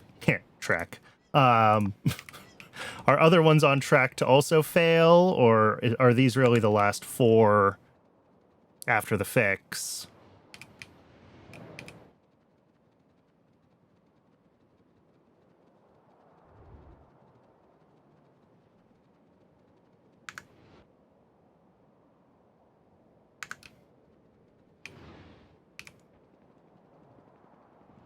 Because obviously when these are blocking other trains, those other trains are not using fuel.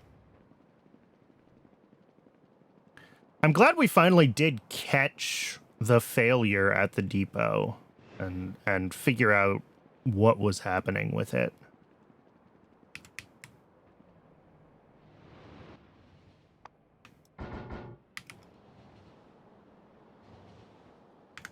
All right. so we'll see if this fixes some of the issues we're having with, well, everything. But specifically, hopefully it'll get natural gas running and get our tailings void running again. Because this should have, like, heaps of trains on its way.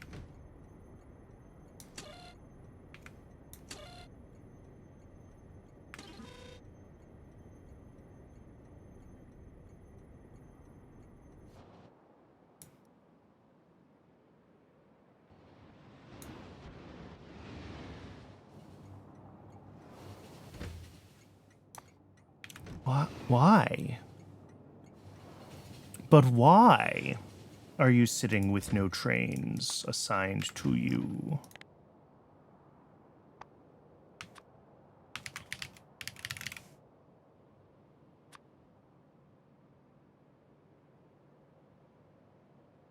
Okay, I mean, yeah, there's like 5 trains en route, but your train limit is set to like 15.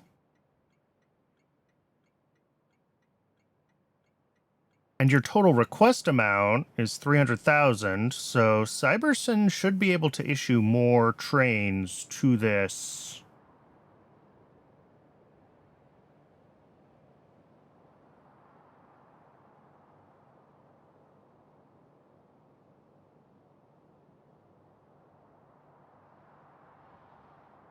Hmm.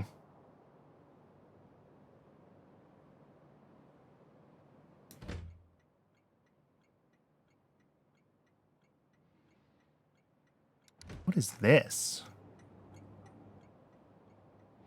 Oh, tar quenching. Yeah, that intentionally makes tailings for other things.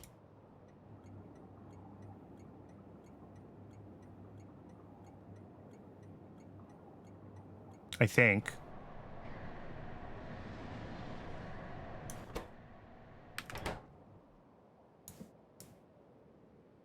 Did I do something weird with this? I feel like I did something weird with this. I'm surprised that this is on Network A and not Network V, for one thing.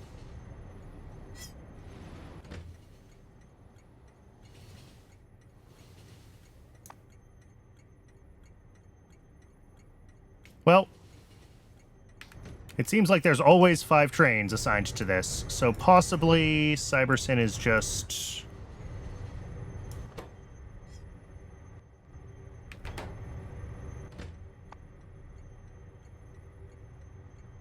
Oh, up to 6. All right, so we just might have to wait for Cyberson to catch up on all the scheduling. Because it only schedules, you know, so many things per second to try to avoid, like, bulk scheduling events lagging the base.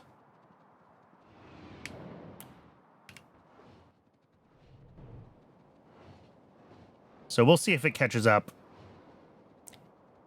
Things have been so disrupted so long today that it's hard to tell if there's new problems or if we're just kind of watching the tail end of everything.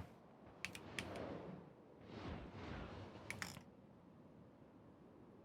was like...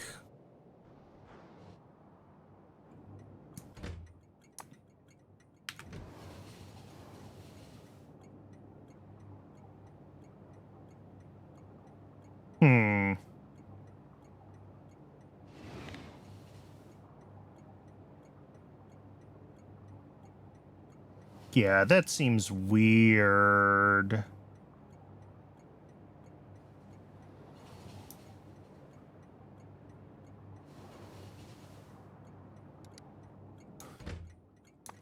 Seems odd that there's no trains assigned to this.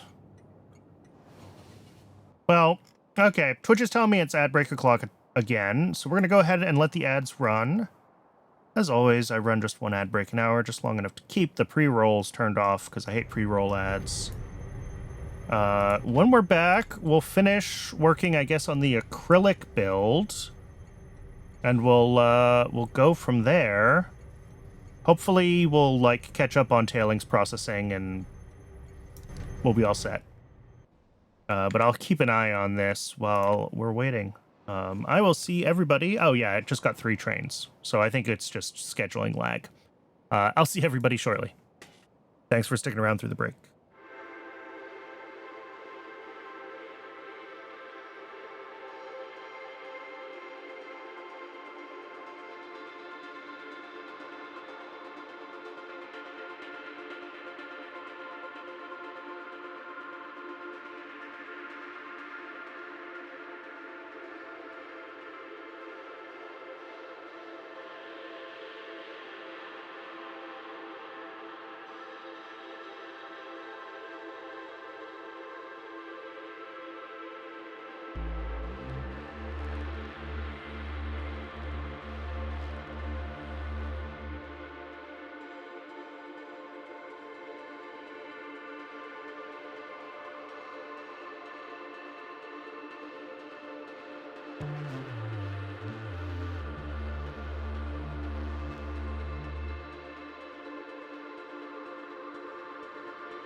Welcome back, everybody.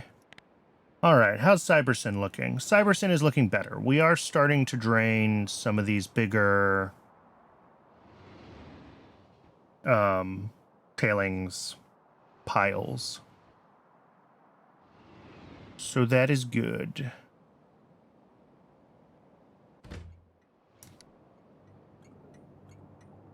Yeah, I need to go through and fix this. My tailings void predates me using a separate void network and toggling on and off voids when they're needed.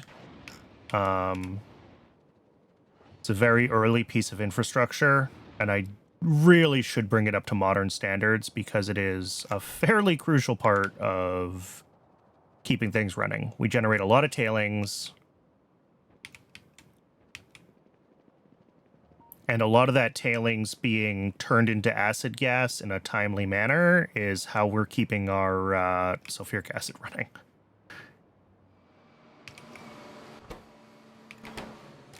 But I think besides not having iron plate yet, and iron plates should at least be running again.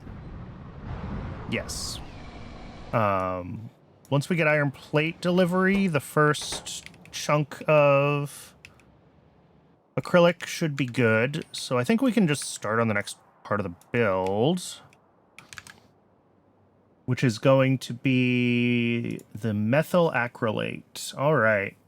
That is more fluid inputs, another solid input, basically the same thing, except without the extra fluid output.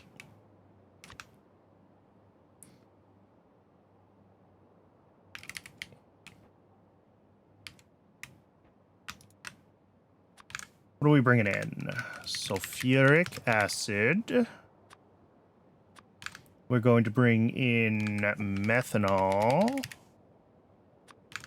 And we're going to bring in chlorine and ethylene.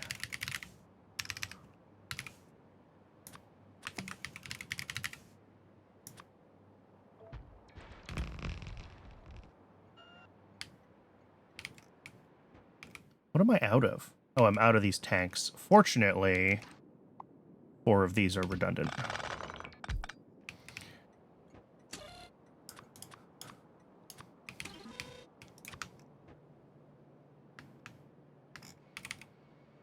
And then at a solid input, we need to bring in nickel and silver.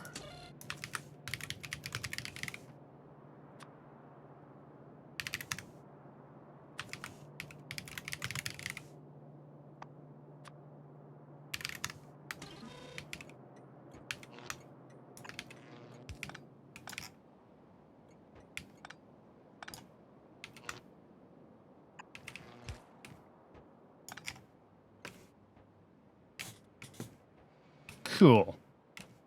And I think that's it. And then the output. So, first things first, we're doing... Oh, we're making ethylene chlorohydrin. Right. We've made this before.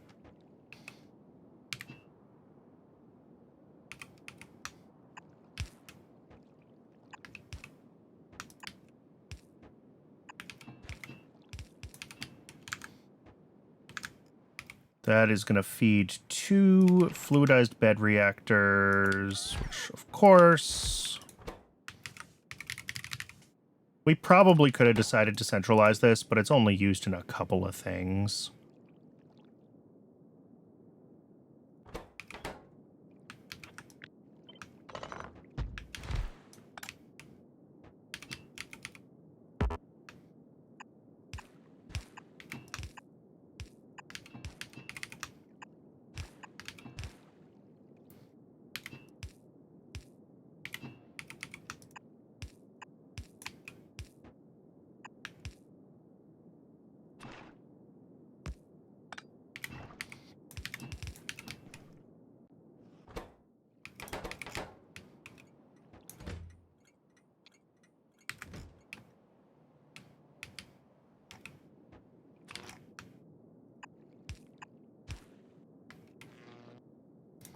And then we have a silver plate input.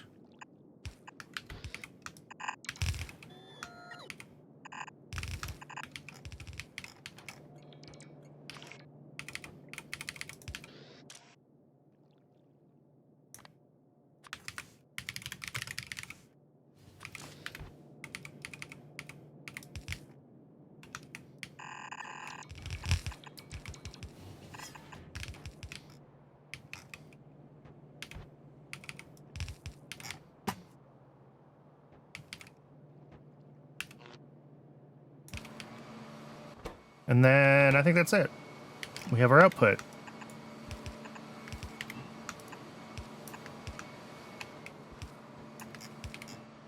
Cool.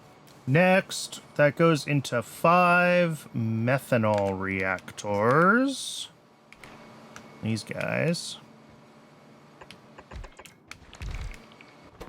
These are going to make the methyl acrylate.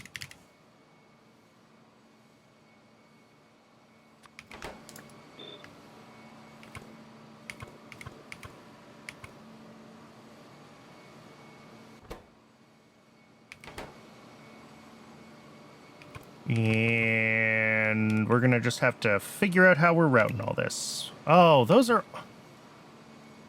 Who designed this? That is disgusting.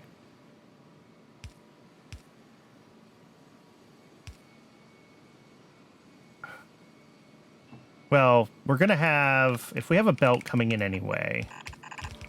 Okay. So we have a belt coming in anyway. Mirror them? Yeah, well, the problem is that their two inputs are right next to each other. So I can't put pipes. I have to take at least... I have to take them out with undergrounds. But this is fine. I don't love it, but it's fine. The only issue is I might have to go one further north. We'll do 2. Mirror them, and then I could do a hybrid. How wide are these? 6 tiles? 6 tiles.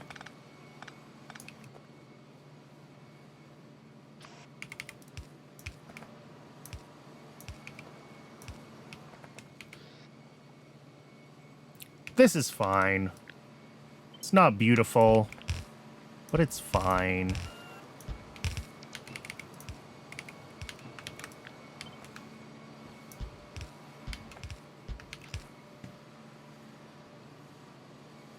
This is far from the worst pipe routing I've ever had to do for Pyanodons.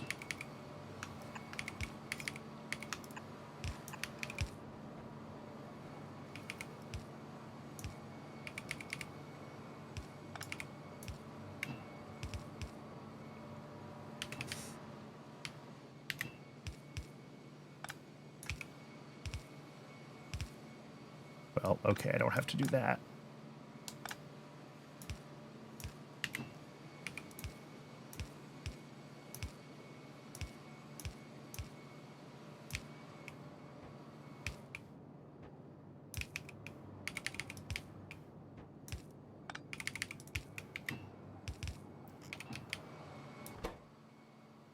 That should work.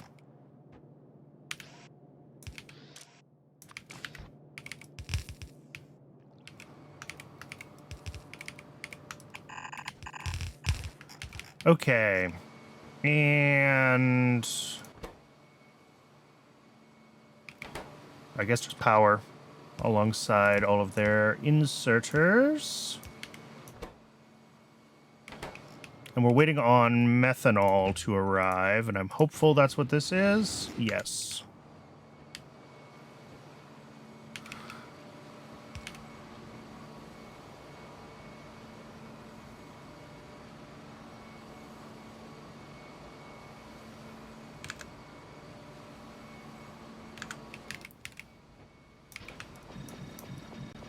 There we go. That's why the numbers didn't make sense to me. I was like, these seem like they're taking more input than what one outserter should be able to do. But YAFC says I only need one outserter. Prod modules.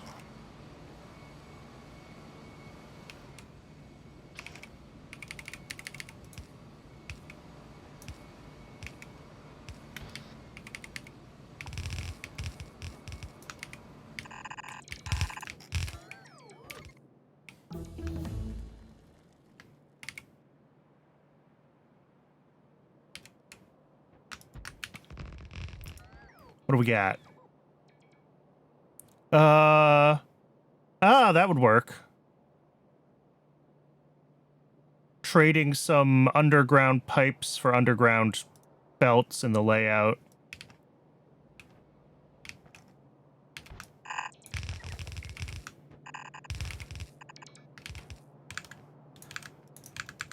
many of these are we making in total? 1.2 per second. All right, 1 yellow.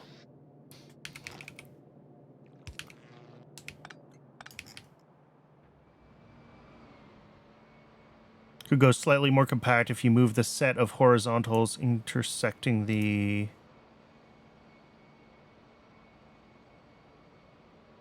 Yeah. Yeah, if you mirror them and then I see...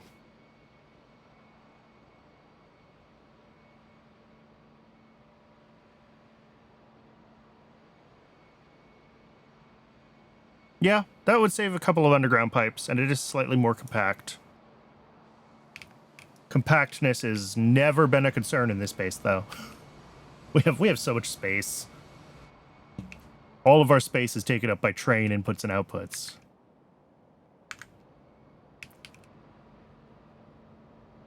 Yeah, it gets it down to 3 tiles. As opposed to, what am I sitting at now? 6. So, yeah. Yeah, that's not bad. Especially with the long pie underground belts. That should work.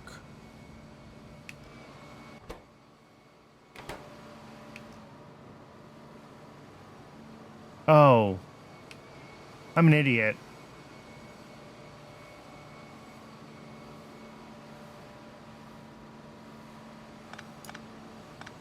This is a mirror of the output. It's not the ethylene input. And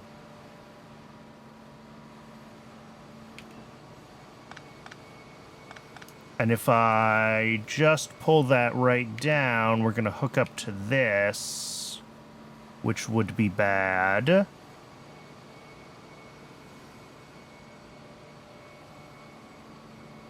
Pi, why do you do this to me?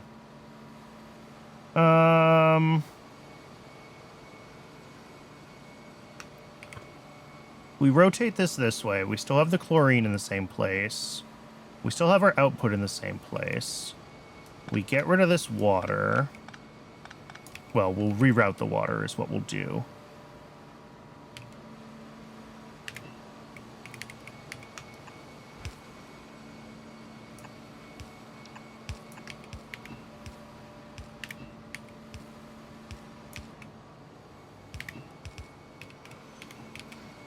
And then the ethylene.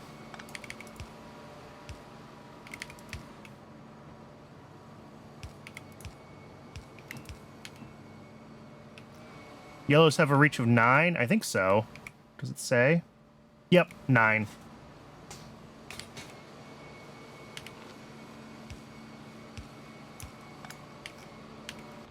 Do we have everything hooked up now? Yes. Okay. Slight redesign. We're fine. We're just waiting for chlorine. Have we not?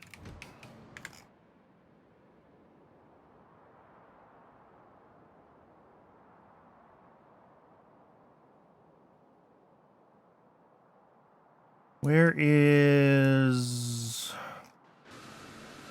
All right, well, we've got this chlorine.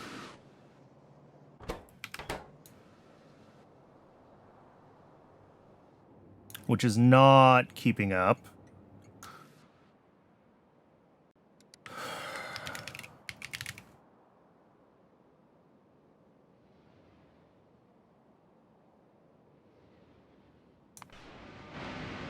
We've got this chlorine, which is running.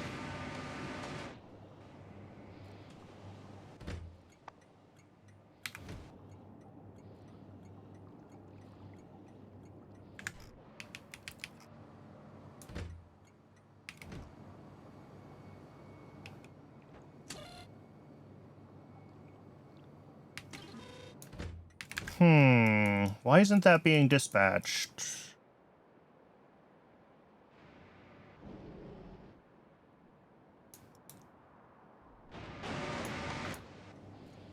This looks like it should be getting dispatched somewhere. Okay, it did get dispatched somewhere. To Darth Revan. Oh, which is making HCl, which is also low on chlorine. All right. Well, I think we're just low on chlorine is the real problem here. I don't think we're making enough. Do we scale this up? Oh, this isn't getting enough saline water. There's 4 trains with this station, though. Okay. So is this just also a victim of just-in-time delivery failure?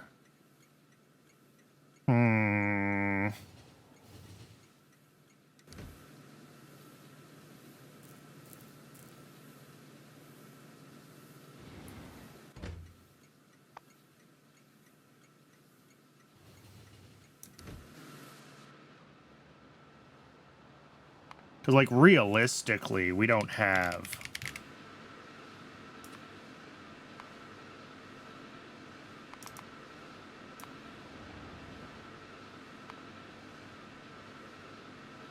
So, yeah, we got this one.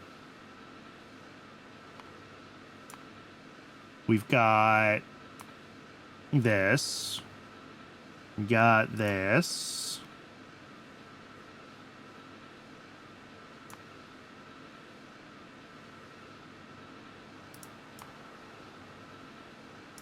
No. The answer is no. Our option for chlorine pretty much remains electrolysis. And guts. And, like, the guts chlorine is running. But ultimately, the guts systems are designed to try to balance themselves. So it's not like this is going to... I mean, I could, like, actually add priorities and say we prefer to prioritize the chlorine one. But it seems like we're just low on chlorine in general, and I don't really want to rely on the void running consistently.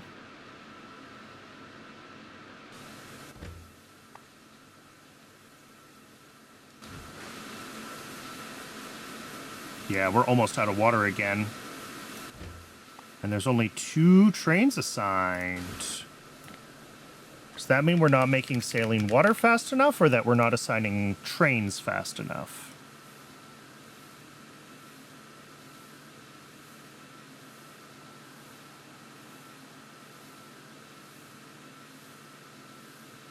Because we have saline water stations all over the place. Oh, that have their train limit set wrong. That's awesome.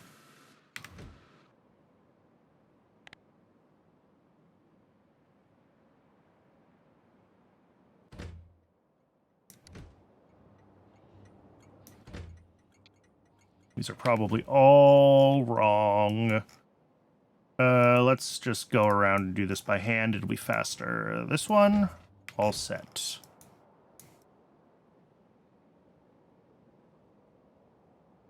Didn't I have 2 down here? Yes. This one. There we go. And I could speed all of these up, right? We can drop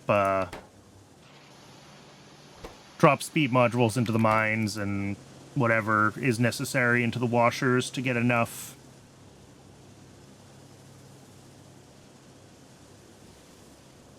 But yeah, this one's sitting on 72,000, so ideally this would have multiple trains dispatched to it. Right now it says 0.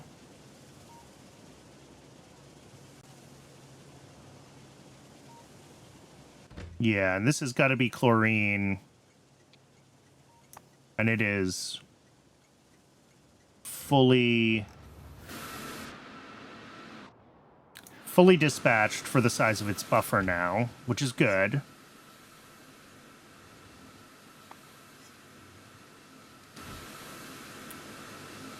But it looks like we're not getting more trains assigned fast enough relative to how quickly we can actually drain these tanks.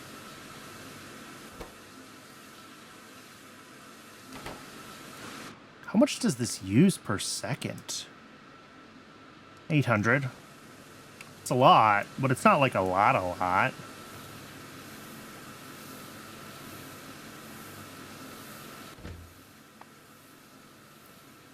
Yeah, we might need to increase saline water production.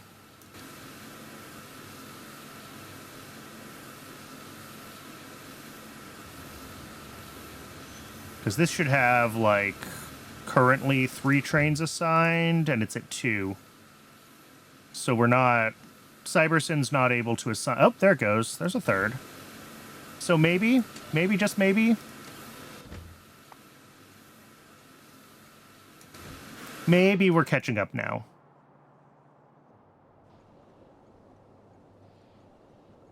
But it also just doesn't make chlorine that fast. It burns through so much water.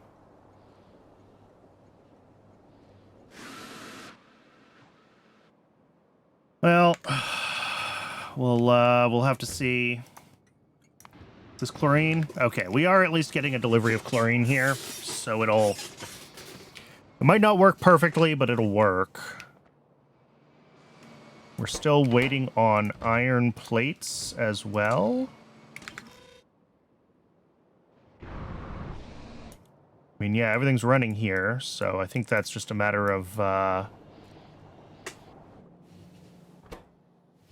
Oh, how? That shouldn't even be...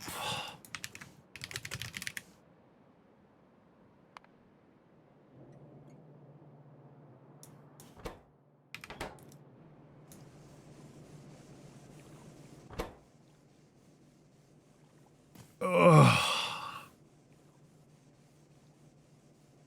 Well, that might be an issue.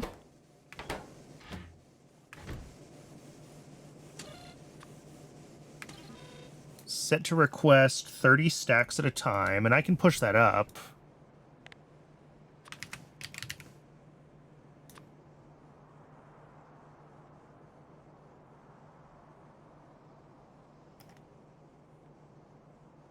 I mean, it doesn't look like sand is supposed to be an issue right now.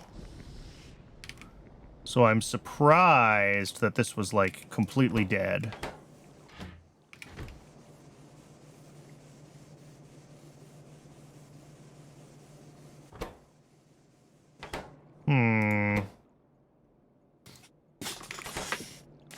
How bad are sand castings? I mean, we're short on sand castings everywhere, for sure.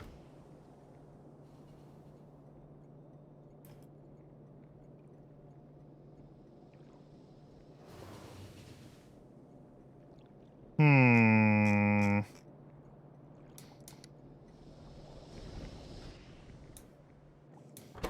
mean, the real question is, when this gets down to one row, does it get another train dispatched?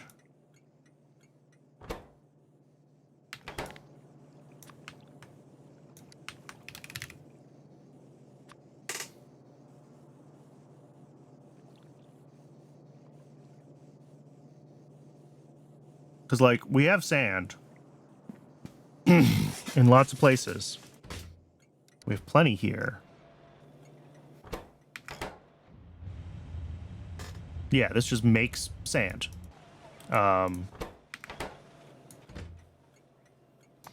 Reasonable train limit. So in theory...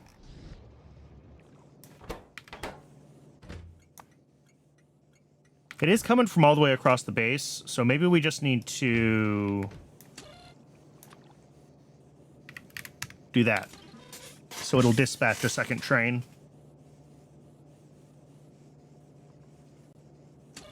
Maybe that is all that we need, is to have more than one train, like, in the loop to keep this station topped up. Just a throughput issue.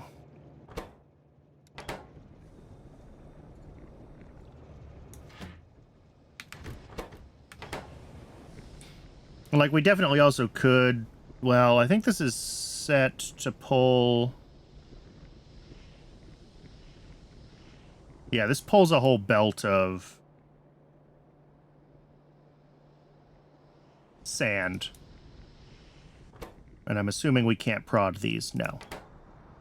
But we could make this pull 2 belts of sand and then have this station just, like, request bonkers amounts of sand all the time. That would work. All right, well, we got one of the parts of acrylic. We have methyl acrylate. The other part, the acrylonitrile, is still blocked on iron, which is...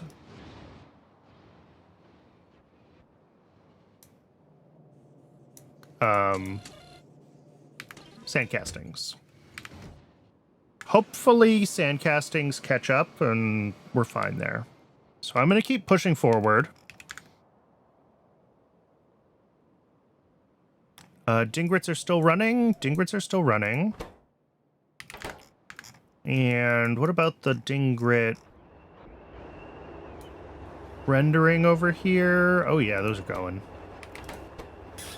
They're slow, but they're going. Which means we should have horns. We have horns. And we have pelts. We have pelts. Sweet.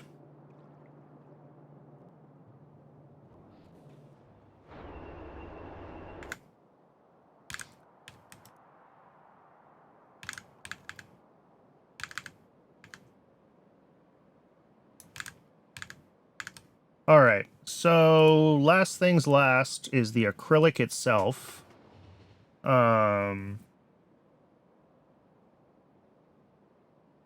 Which is a fluid input station, a solid input station, and a solid output station. And I think we just do it right here. We've got room for 3 stations.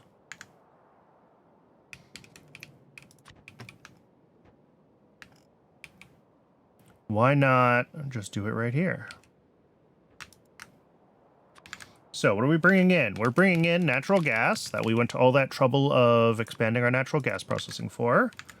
We're bringing in ammonia because there's never enough ammonia. Sulfuric and acetone.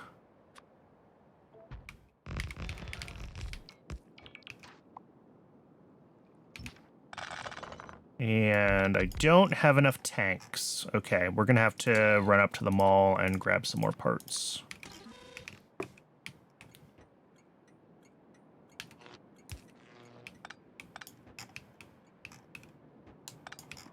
Let's do that now.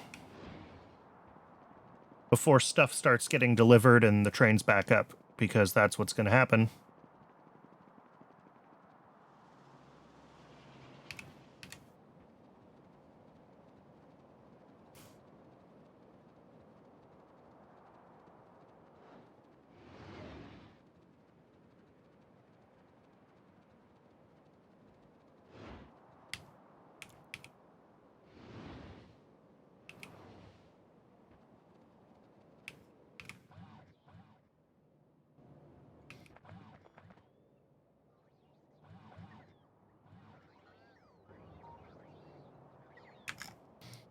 I think I missed some prod modules on something. Is it these? Yes, these need prod modules. All right, that's fine.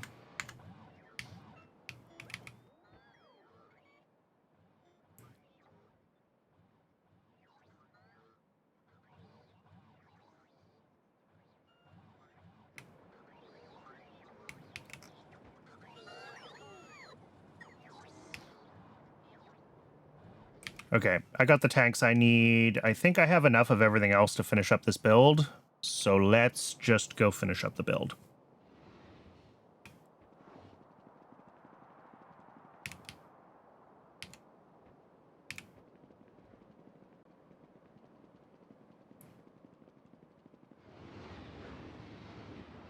And then once this is done, the acrylic is the last input to PySci 3, and then we just need to pick a good big spot of land and figure out the actual PySci 3 build. Because that's going to be funky. There's a bunch of stuff that decays in PySci 3, and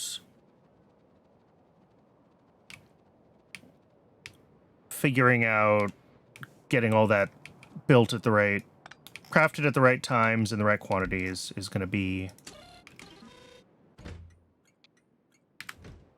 a slight pain. Not a major pain, just a slight pain.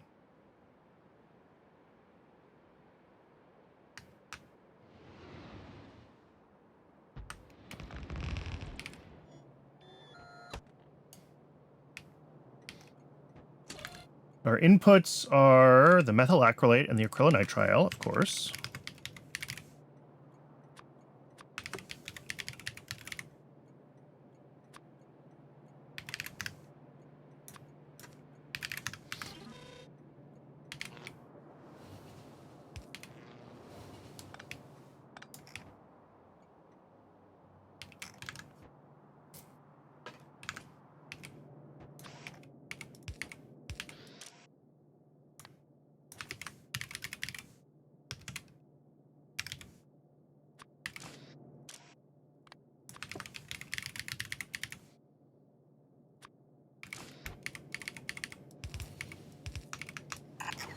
And then these are made in destructive distillation columns, which also always have delightful input and output routings.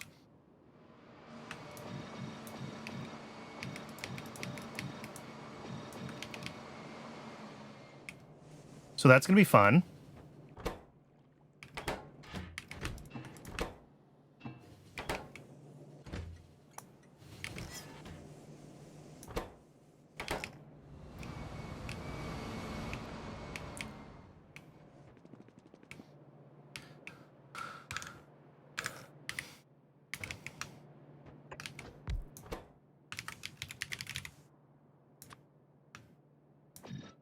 All right. So this, yeah, we just have something coming in on literally every side. Because it's a DDC, and that's just how they are.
And then sulfuric is this one, which fine, little clunky, but I'll take it. The other one at the bottom is the natural gas. All right, this one's going to be weird. Let's actually route it, I don't know, here. Wow, I couldn't have lined that up worse if I had wanted to. You know what? Let's just do this. Because, like, these don't. Doesn't cost me any more to move these down one more. There we go. That's natural gas. And then the last thing is the ammonia. Which we're going to do this way. Yeah, perfect.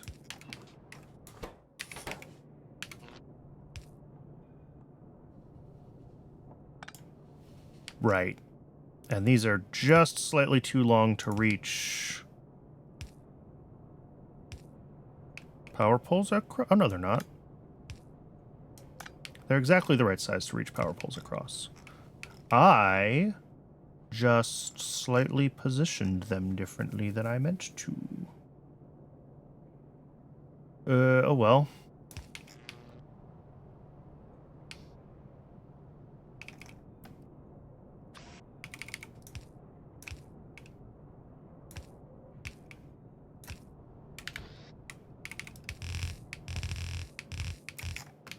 That should be the acrylic output.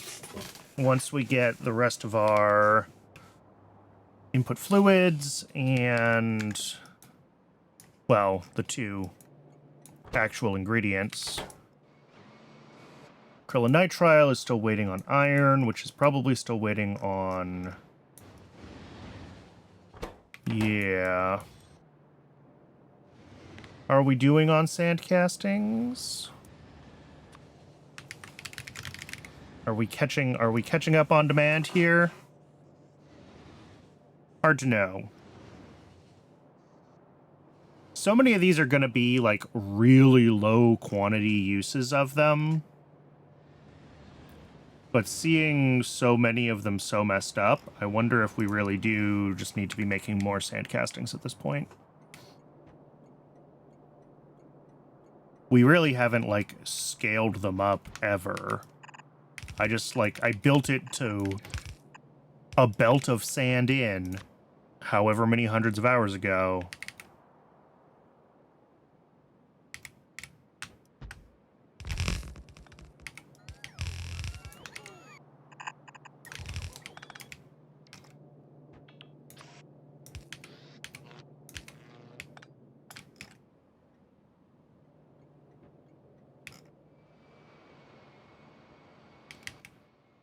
Okay, I don't think there's anything else to do here for acrylic. Like, I think it is just a matter of waiting for the base to catch up on some of the stuff that's been screwy. Do I go increase sand castings is really the question right now.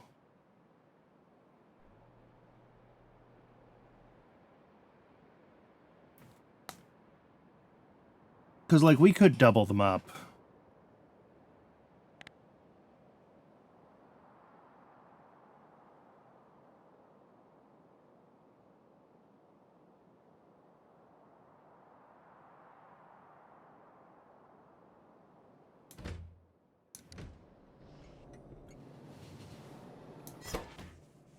Cool. It does seem like sand is keeping up now. I mean, if we check our pod statistics.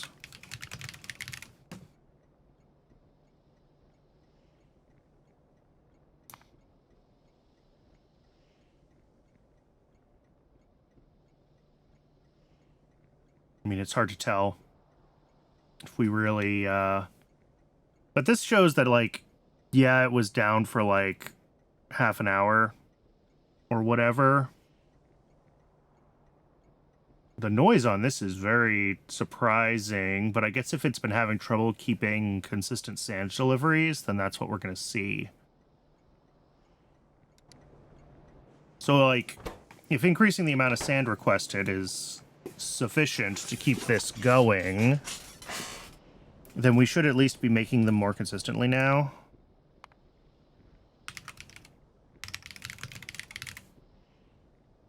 And, like, maybe over the past 15 minutes, it looks like it hasn't... I mean, it's doing better. I don't know when I made that change, though. So I'm not sure if it actually is fully keeping up or not.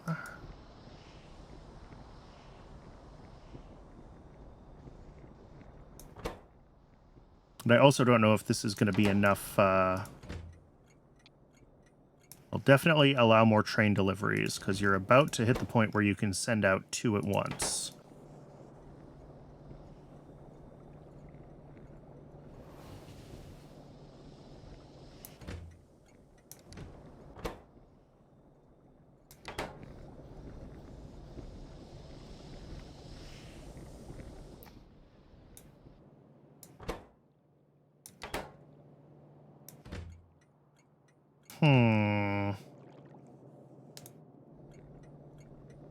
I'm just trying to decide if I really do need to scale up this build, or if just fixing some of the train throughput issues is going to be sufficient to get things moving. Ooh, hello.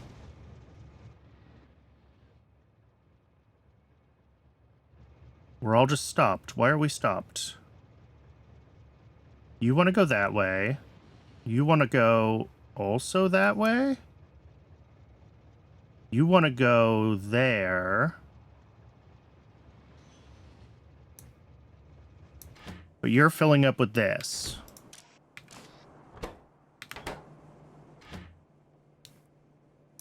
All right, well, that's bad. I guess I could rebuild these to use stack inserters to make filling the ash faster when we have a train of ash.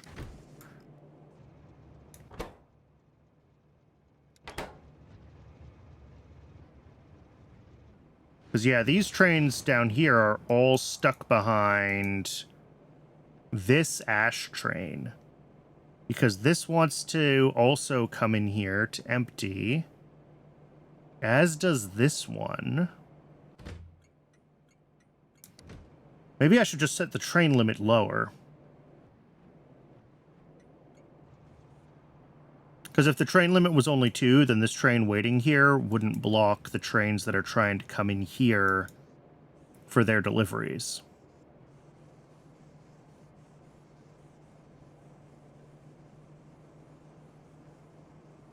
You watch the vids on YouTube because I can. I took a break with ATM 10 last week because I wanted to try out Rivage on the time slot that I'm usually doing all the mods on Fridays. But I'm going to be back to it this week is the plan to resume that.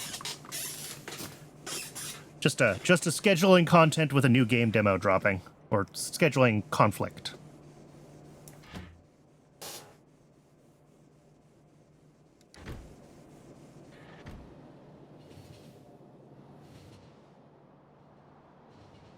Yeah, and then these will fill quickly. I think I set the train limit on these high because of how low these fuel canisters, like, actually stack to. Maybe I need to do the thing that I didn't want to do, which is to change these to...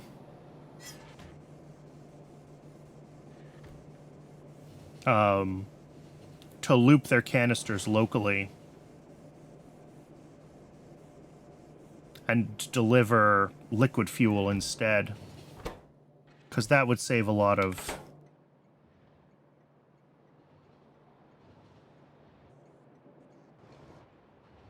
extra trips with canisters. Well, that was just bad timing, I hope.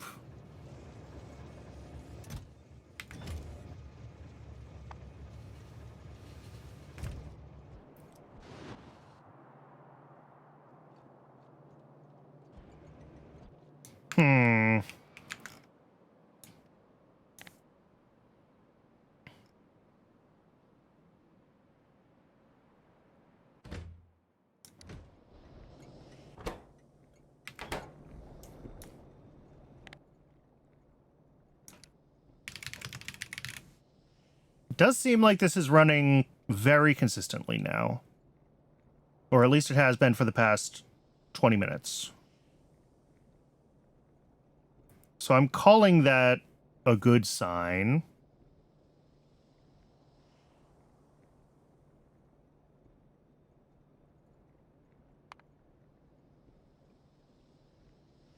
The real question is whether or not, if this was running at the full 3... I mean, this has consumption over the past 10 hours is 340-ish a minute. And our production, when it's running consistently, is 360 a minute? Yeah. So, if we trust the 10-hour summary, then yes, we're good. But also, this is being dragged down by the shortage. So we might be right on the edge of needing more sand castings.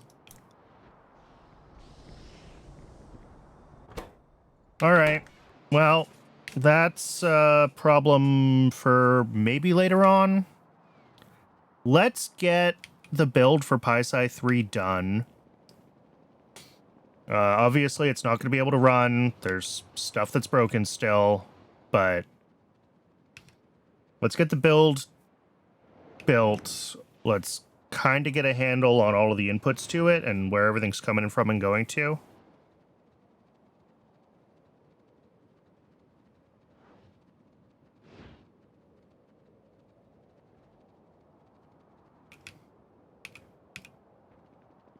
And then we'll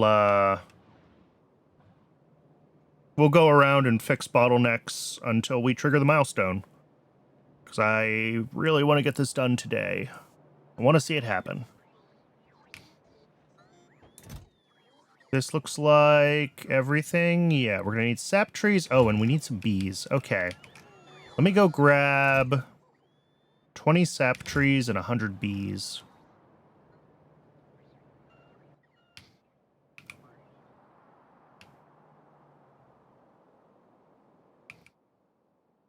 And also drop off these empty fuel canisters while I'm at it.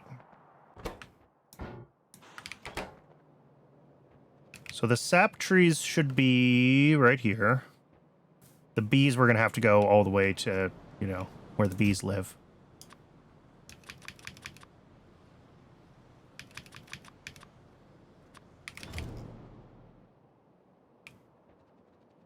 Which is not a short trek. I forgot that I needed to get those.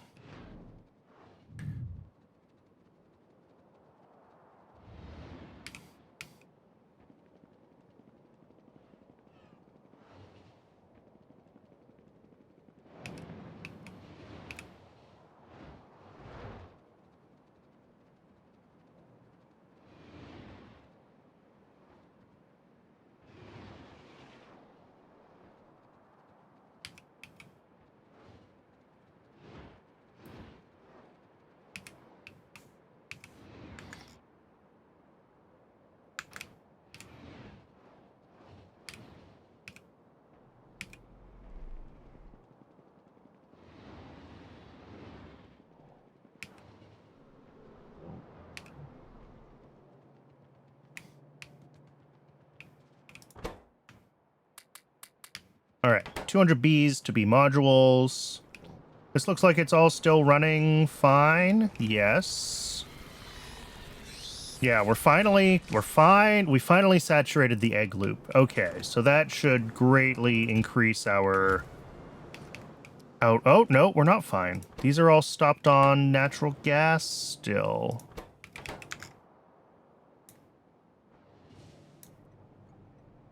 Yep. Flue gas.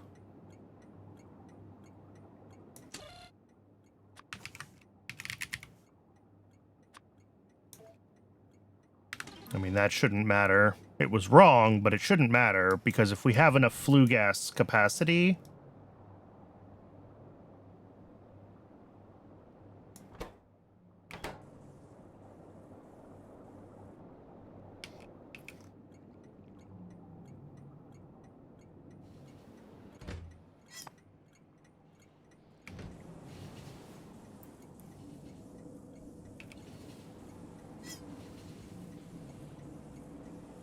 Where are you? You're in station control.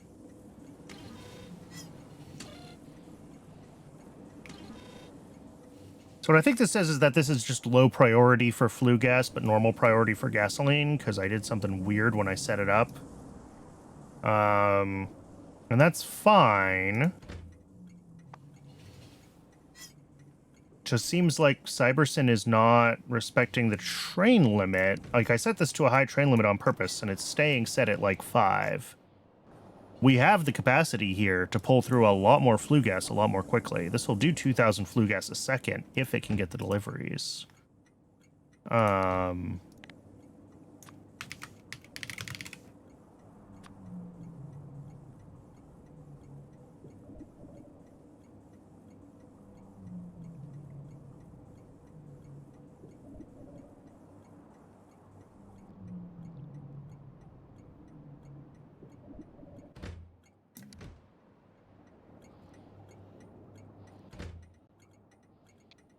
That the issue? Do I just need to set this to allow more trains?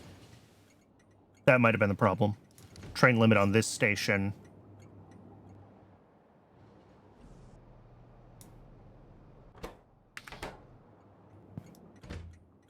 Yeah, because this is dispatching a couple now.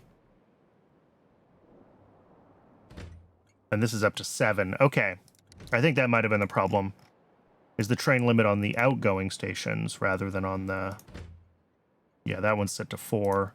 And it has 4. Yeah, and I set this one to 4 as well. So that'll let this try to pull, you know, up to like 100,000 out. Kind of back to back.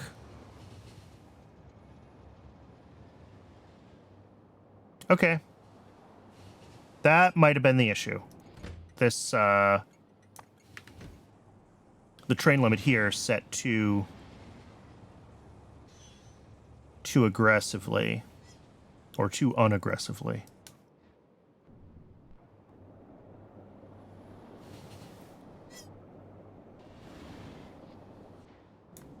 Sweet. Hopefully that fixes natural gas, which we need for bees to run consistently, because we are once again out of natural gas barrels. Other than being out of natural gas barrels, though...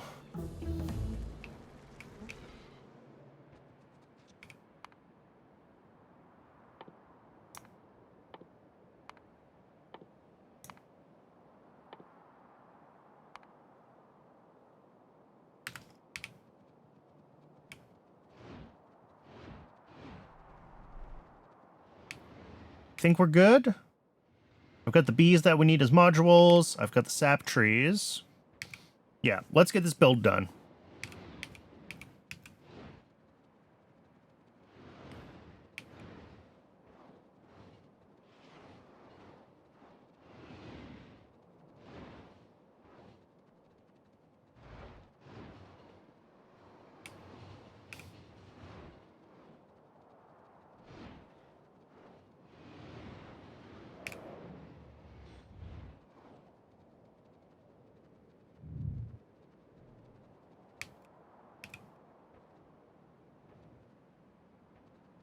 How's chlorine doing after letting it run for a while? Still not great.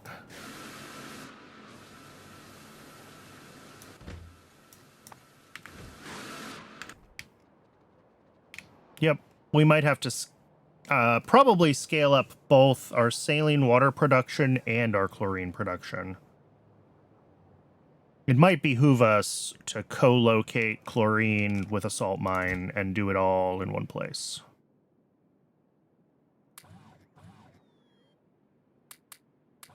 Oh, I was wrong about how many bees I needed. I grabbed extras.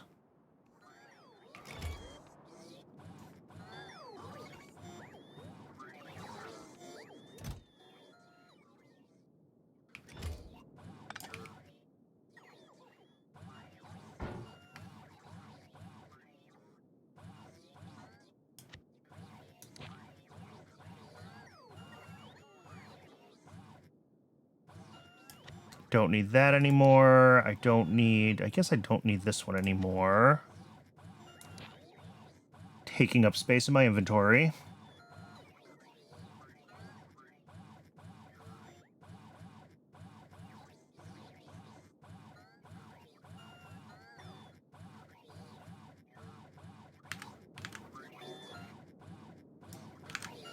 Okay, while the bots catch up on stuff that I need delivered here.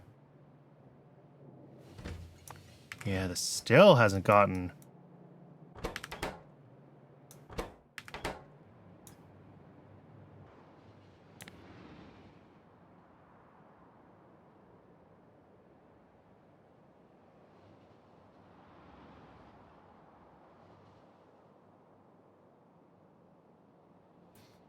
All right, it does look like we are catching up on the flue gas issue, so that's good. And sand castings. We are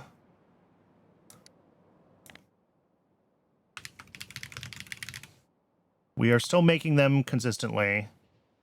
And certainly right now making them faster than we're consuming them, but again, consumption is bottlenecked, so it's hard to judge.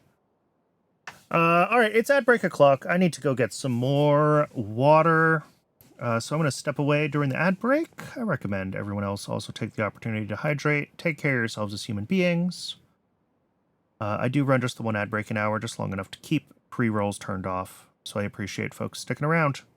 I will see everyone in just a couple minutes, and we'll get PySci 3 built, and then we'll figure out what we have to do to get it to turn on.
Welcome back, everybody. Okay, let's go find a spot. I've got, I think, everything that I'm going to need for the PySci 3 build. So let's find a spot for it, and let's start thinking about how we want to lay it out. We're going to have a bunch of ingredients coming in, and we're doing a bunch of stuff on site that decays quickly. And that combination of things is going to be just fun to deal with.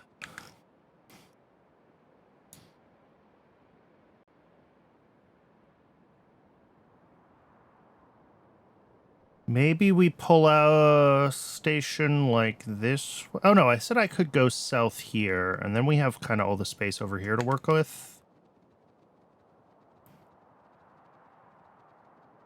I'm impressed that science has kept running.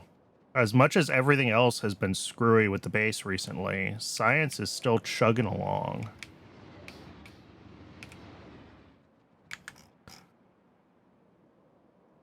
How are, I mean, if I wanted to check on the status of, like, everything. Yeah, I mean, mechanical parts too. Okay, brakes are a thing, sure. Electronics are good. Control panels not doing great. What are control panels blocked on? Lamp. That is wild. Oh, iron plates, of course. I think we got... Did we unlock it, or do we unlock it soon? Yeah, we have this recipe that's like all molten lamps, which maybe we should convert over to. I'm sure it's way more efficient, and we already have everything to do it. But that's a problem for another day. Anything else look like particularly gnarly down here? Gearboxes. Okay, what's wrong with gearboxes? Advanced small parts. I mean, surely that is also iron plate, right? Yeah, maybe we just don't make enough advanced small parts.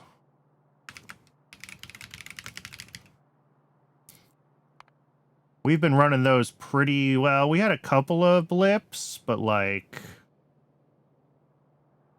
We've been running advanced small parts pretty consistently.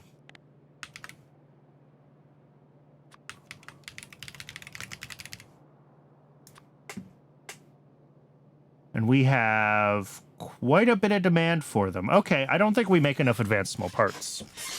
I think that is the issue. Which, like, doesn't surprise me. We're making one machine's worth.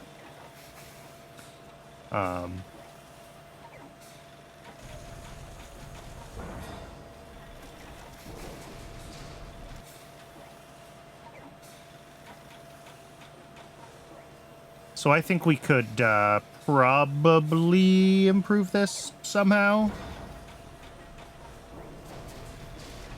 Maybe. I'll have to think about that. That's a fix for the future. As long as we have everything we need for science, I'm happy.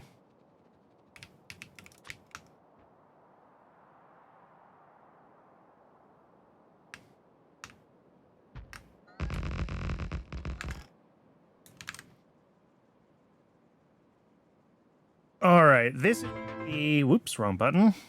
This is going to be a mess. I think we're going to want to try to take things in like phases. So like the bio ore spoils in an hour, which is not a super quick time. It's just too long to have it be on rails because we only use 0.13 a second, right? So this, we don't have to build in like super close proximity to the actual science pack and the Negasium. The Arcod Propolis is 13 minutes, and that's much more meaningful. And the Cridron adrenal cortices are 10 hours. Okay, so that's just slaughtering it on site because it's literally 1-to-1, and why bother doing it differently? And then, yeah, most of the everything else just feeds... Ooh, wait. Do we make flavonoids on rails, or we make those on site for our other science pack, don't we? We do.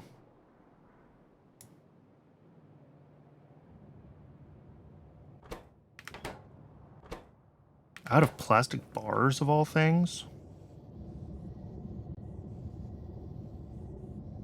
No.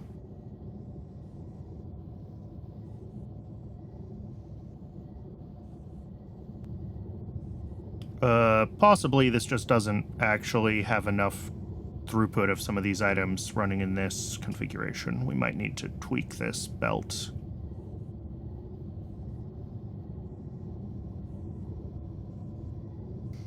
Because,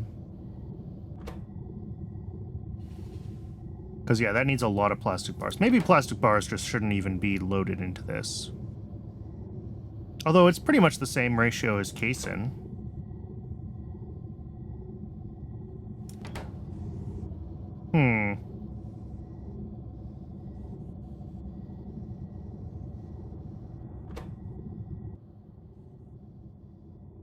Yeah, they're not quite getting enough plastic bar. Anyway, I did not account for this. Do we want to just centralize this? How much are we making? How much do we need between the two science packs? And... Alright, this needs 3 a second. PySci 2 uses 3.7 a second. Okay, so it basically is just doubling our flavonoids.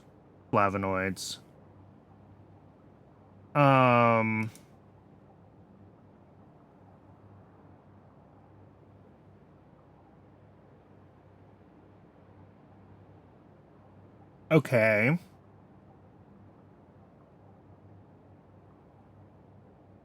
So, like, we could probably just centralize this and ship it in, right? If we get rid of that, make a new build.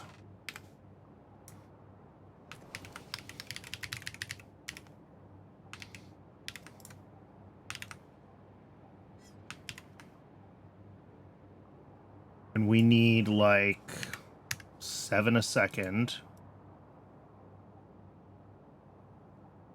We'll do a little bit more, whatever it ends up being. 8 a second?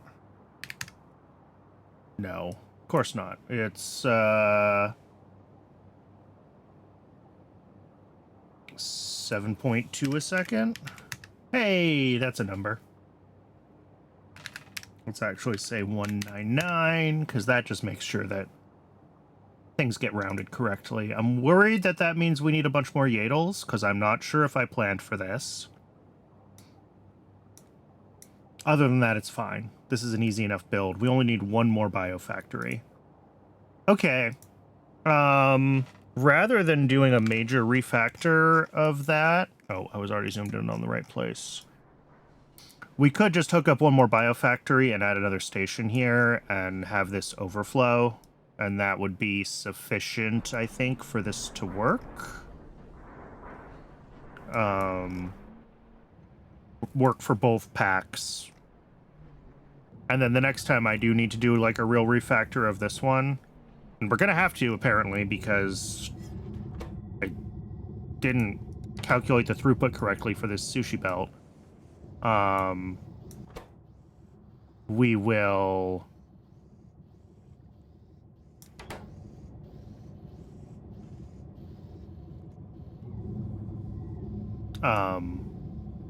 words. Sorry. When we come here to deal with this, we'll take the opportunity to maybe decouple these and fix it to work quote unquote correctly. But for now, we're in getting shit working mode.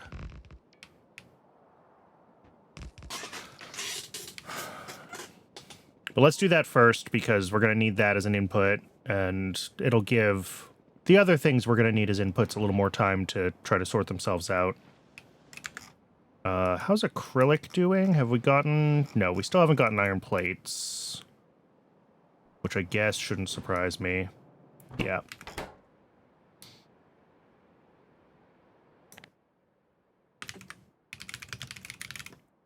They have run consistently since I fixed it, so that is good.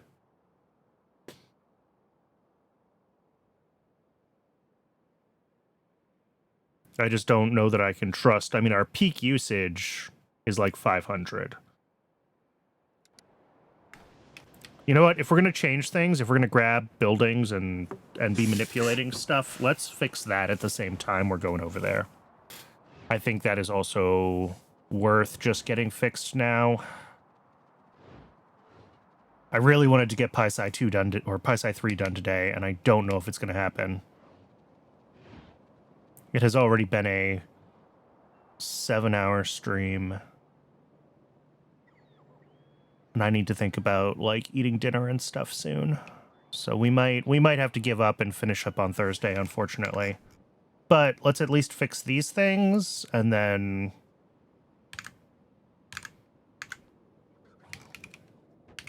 go from there. So we need a biofactory, right? That's the thing for the... Yes. And that needs 2 prod modules.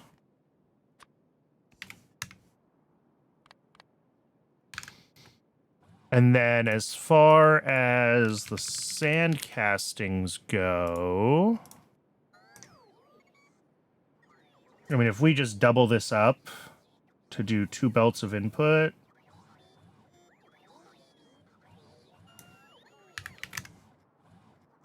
I feel like that's probably fine. Like, yeah, we could upgrade these. We could go...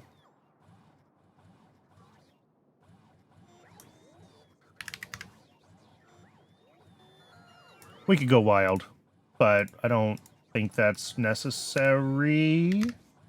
I think if we just upgrade this to a red belt of sand, and...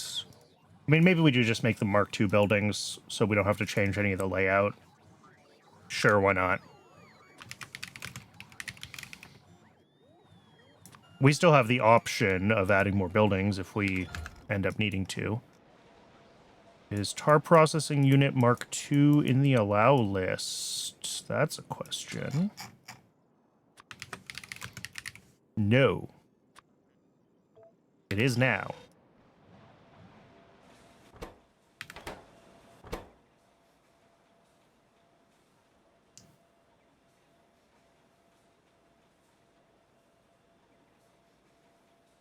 And so this will take a minute to get built.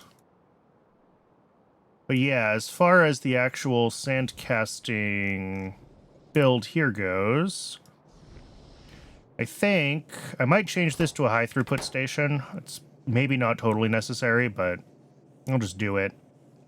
And then we can just switch this out for a red belt, upgrade all of these to the Mark II buildings, and we're pretty much good to go. I guess this would also have to be a red belt if I don't want to try to split 2/3 of it on one side of a belt.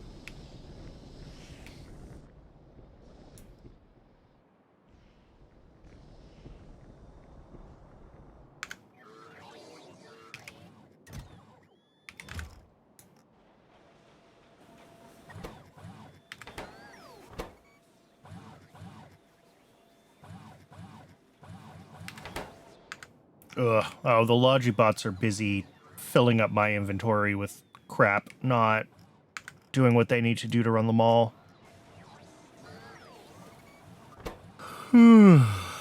Okay. Let's look at the PySci 3 setup and make sure that we're happy with everything now, and there's nothing else that we missed.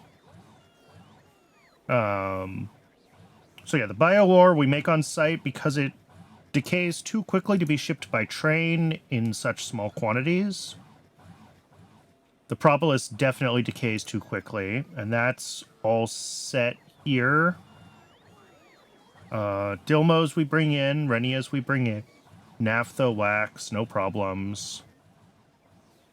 The solidified Sarkers is purely a byproduct. We let that decay to chitin, and that will get sent out. That's fine. We expect a small amount of the Negasium to decay into Perigen, and that will keep the system balanced.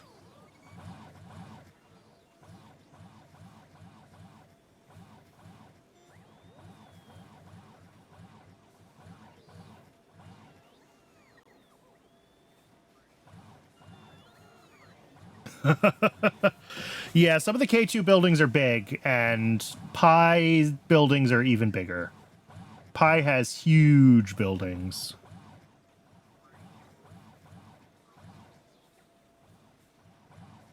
All right, I think everything else here is correct. I caught the flavonoids issue.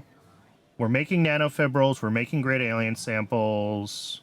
We've got diamonds. We've got mech parts. We've got neodymium magnets. We should have gas bladders. These decay in 4 hours, and we're moving enough of them that we can do central animal slaughter for those. We don't have to do them on site. Kickalk seeds? Do I have Kickalk seeds readily available, like in my main Kickalk build?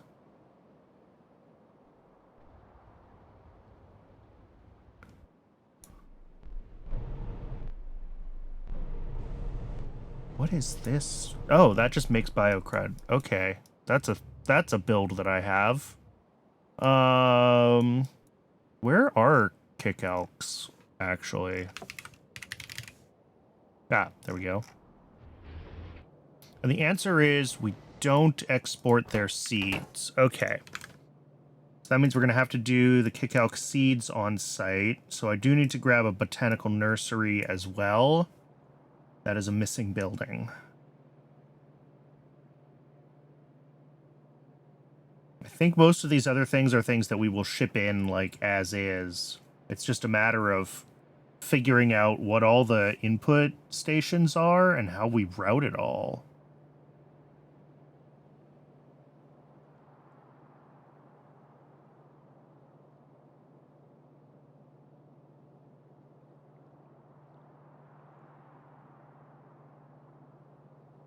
Okay.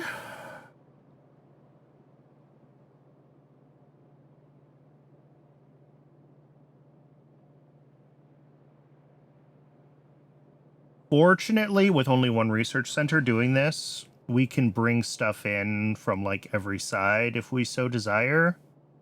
But my concern is that won't. When we move up to the next tier of science pack, are we going to have to scale this up to like multiple research centers? And are we going to be happy with the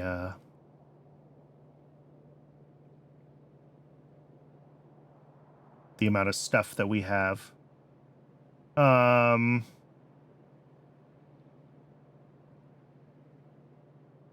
Happy with the... What am I trying to say? If we design this with like one machine with everything coming into it from all sides, is that going to make my life a pain in the ass later? And the answer is almost certainly yes. But with this many things that decay, it's also gonna be a real challenge to work with.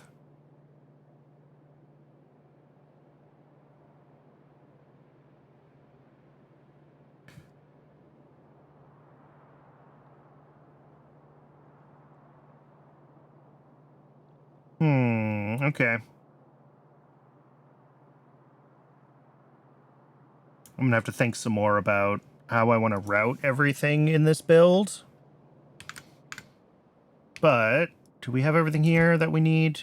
We needed one more thing. What was it? It was a botanical nursery.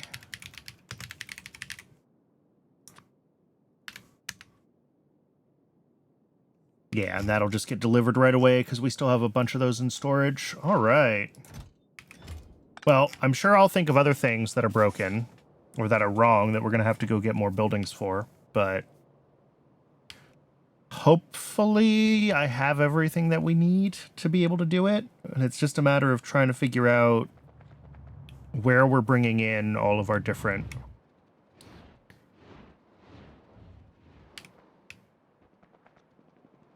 components and how it's all getting processed, getting fed into the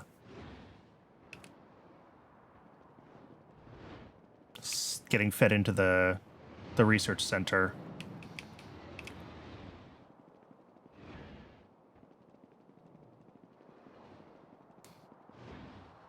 And like one of the things probably that I should keep in mind is that by the time we scale up this science pack, like that's not just more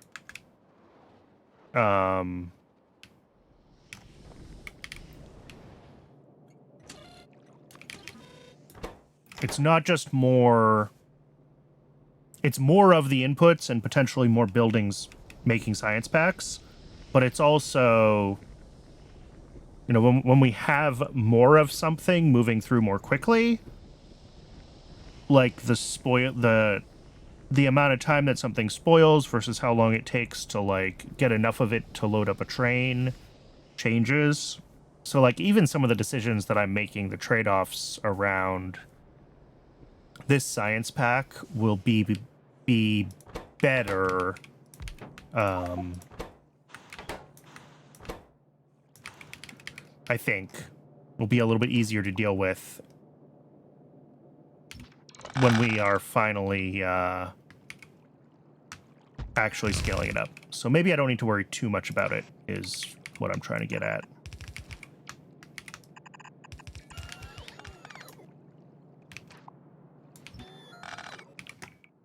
All right, red belts.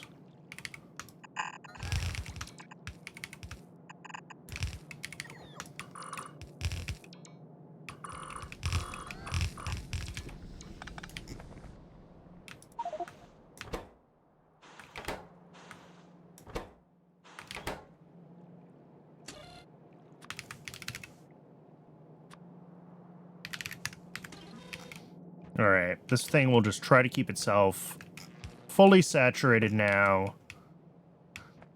And then when I upgrade these,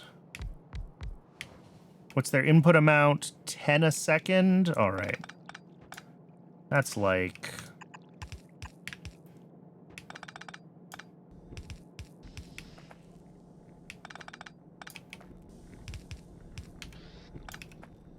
If 6 is a belt, then 4 of them should be able to do 10. With hand size, it's faster than that even, but...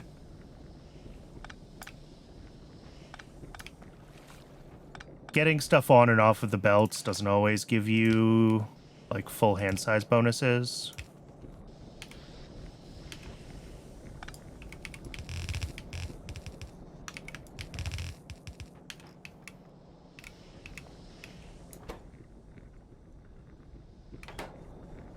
Yeah.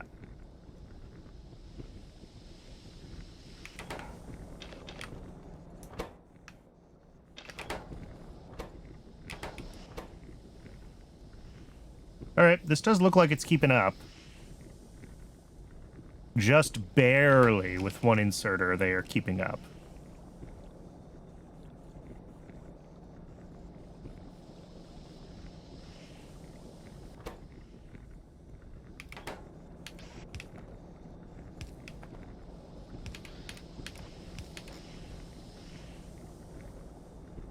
Yeah, those are taking turns now. Sure, whatever. Okay. That is now double our sand casting capability. Hopefully that fixes that problem.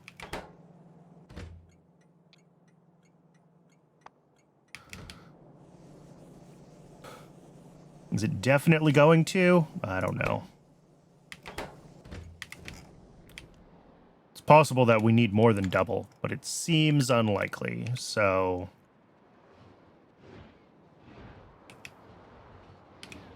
All right. Next, I'm not going to fix the PySci 2 bottleneck there. We are going to fix this with a fluid pickup here.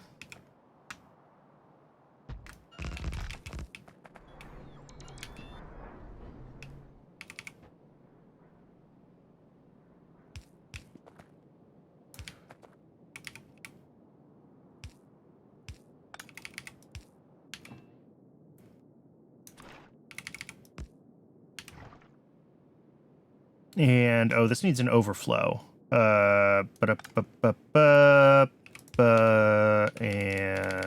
ba. And that should work.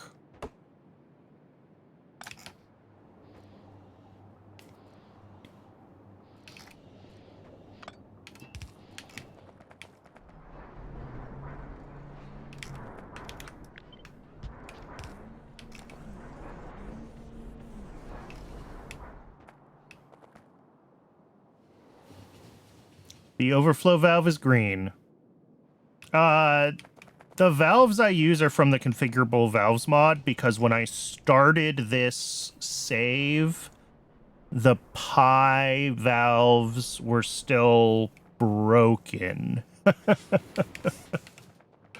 I think Pi has finally fixed their valves.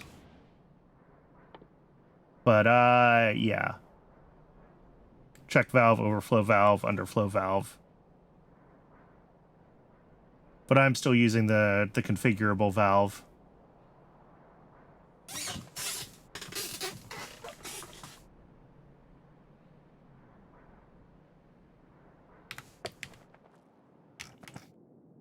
Advanced fluid handling green is a one-way. Interesting. Yeah, the configurable valve is just always green. And then you configure it with what looks like a circuit condition, because I think it is a circuit condition internally. I think inside of this configurable valve there are two wolves, and one of those wolves is a pump, and one of them is a combinator. And that is how it implements itself.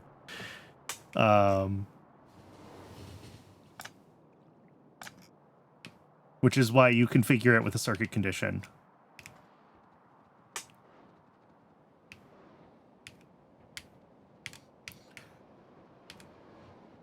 That gives us...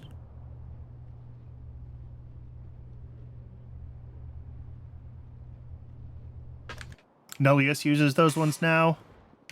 How is Nullius, like, considered release quality on 2.0, or is it still a work in progress? I know that it was being worked on, I just haven't kept up with the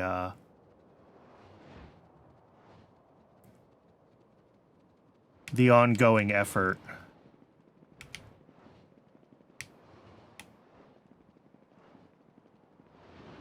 Oh, it was just released yesterday. Okay.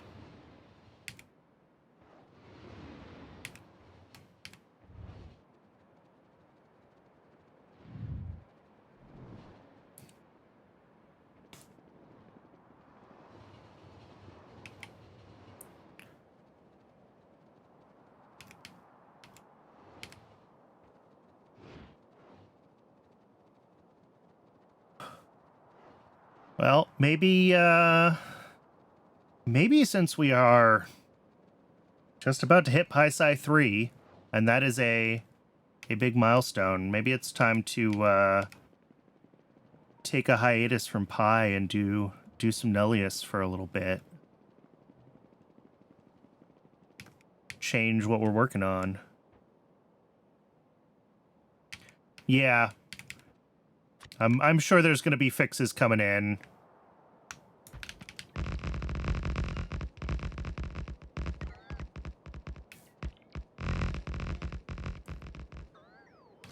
Do I even know how many train stations I need for this? I don't. I really don't.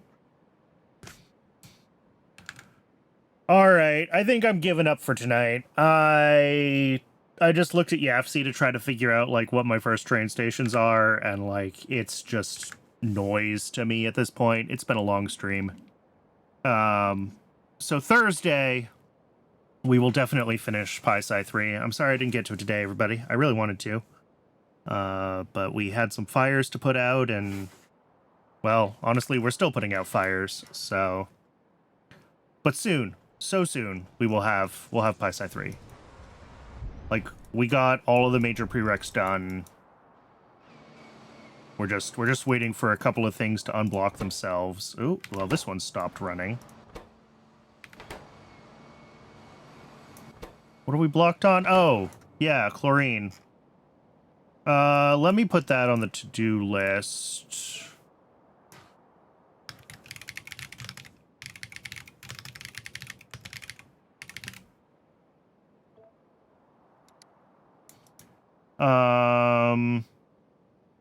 Because, yeah, I think we probably just need to do, like, take this build and make it bigger and maybe have it not rely on rails. Because this already sucks down, yeah, 800 water a second. And if we want this to go faster, like, it's not going to be reasonable. So I think what we may want to do is just take one of our saline water producers, because so much of our saline water is going to chlorine anyway. So if we can get, you know, one or two of these, that maybe someplace I have two of them next to each other. And then add the appropriate speed modules and get them hooked, like, directly straight up to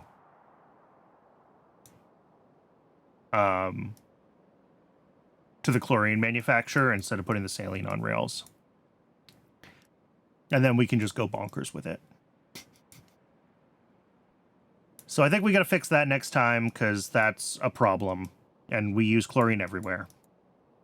And then we should be able to just finish up PySci 3. There's going to be more fires to put out, but yeah. All right, thanks everybody for watching. As always, I really appreciate it. Thanks for everyone who's been hanging out and chatting today while we did this push. I'm sorry again we didn't quite get there. If you found this on YouTube and want to watch me live, as always, there's a link to my Twitch down in the description. And yeah, we'll be back. I don't know what I'm doing tomorrow yet. I should probably figure that out. And then Thursday will be more pie. And then Friday will be, as I mentioned earlier when somebody asked, will be the All the Mods Skyblock that I've been doing. All right. Thanks again, everybody, and I will see you next time.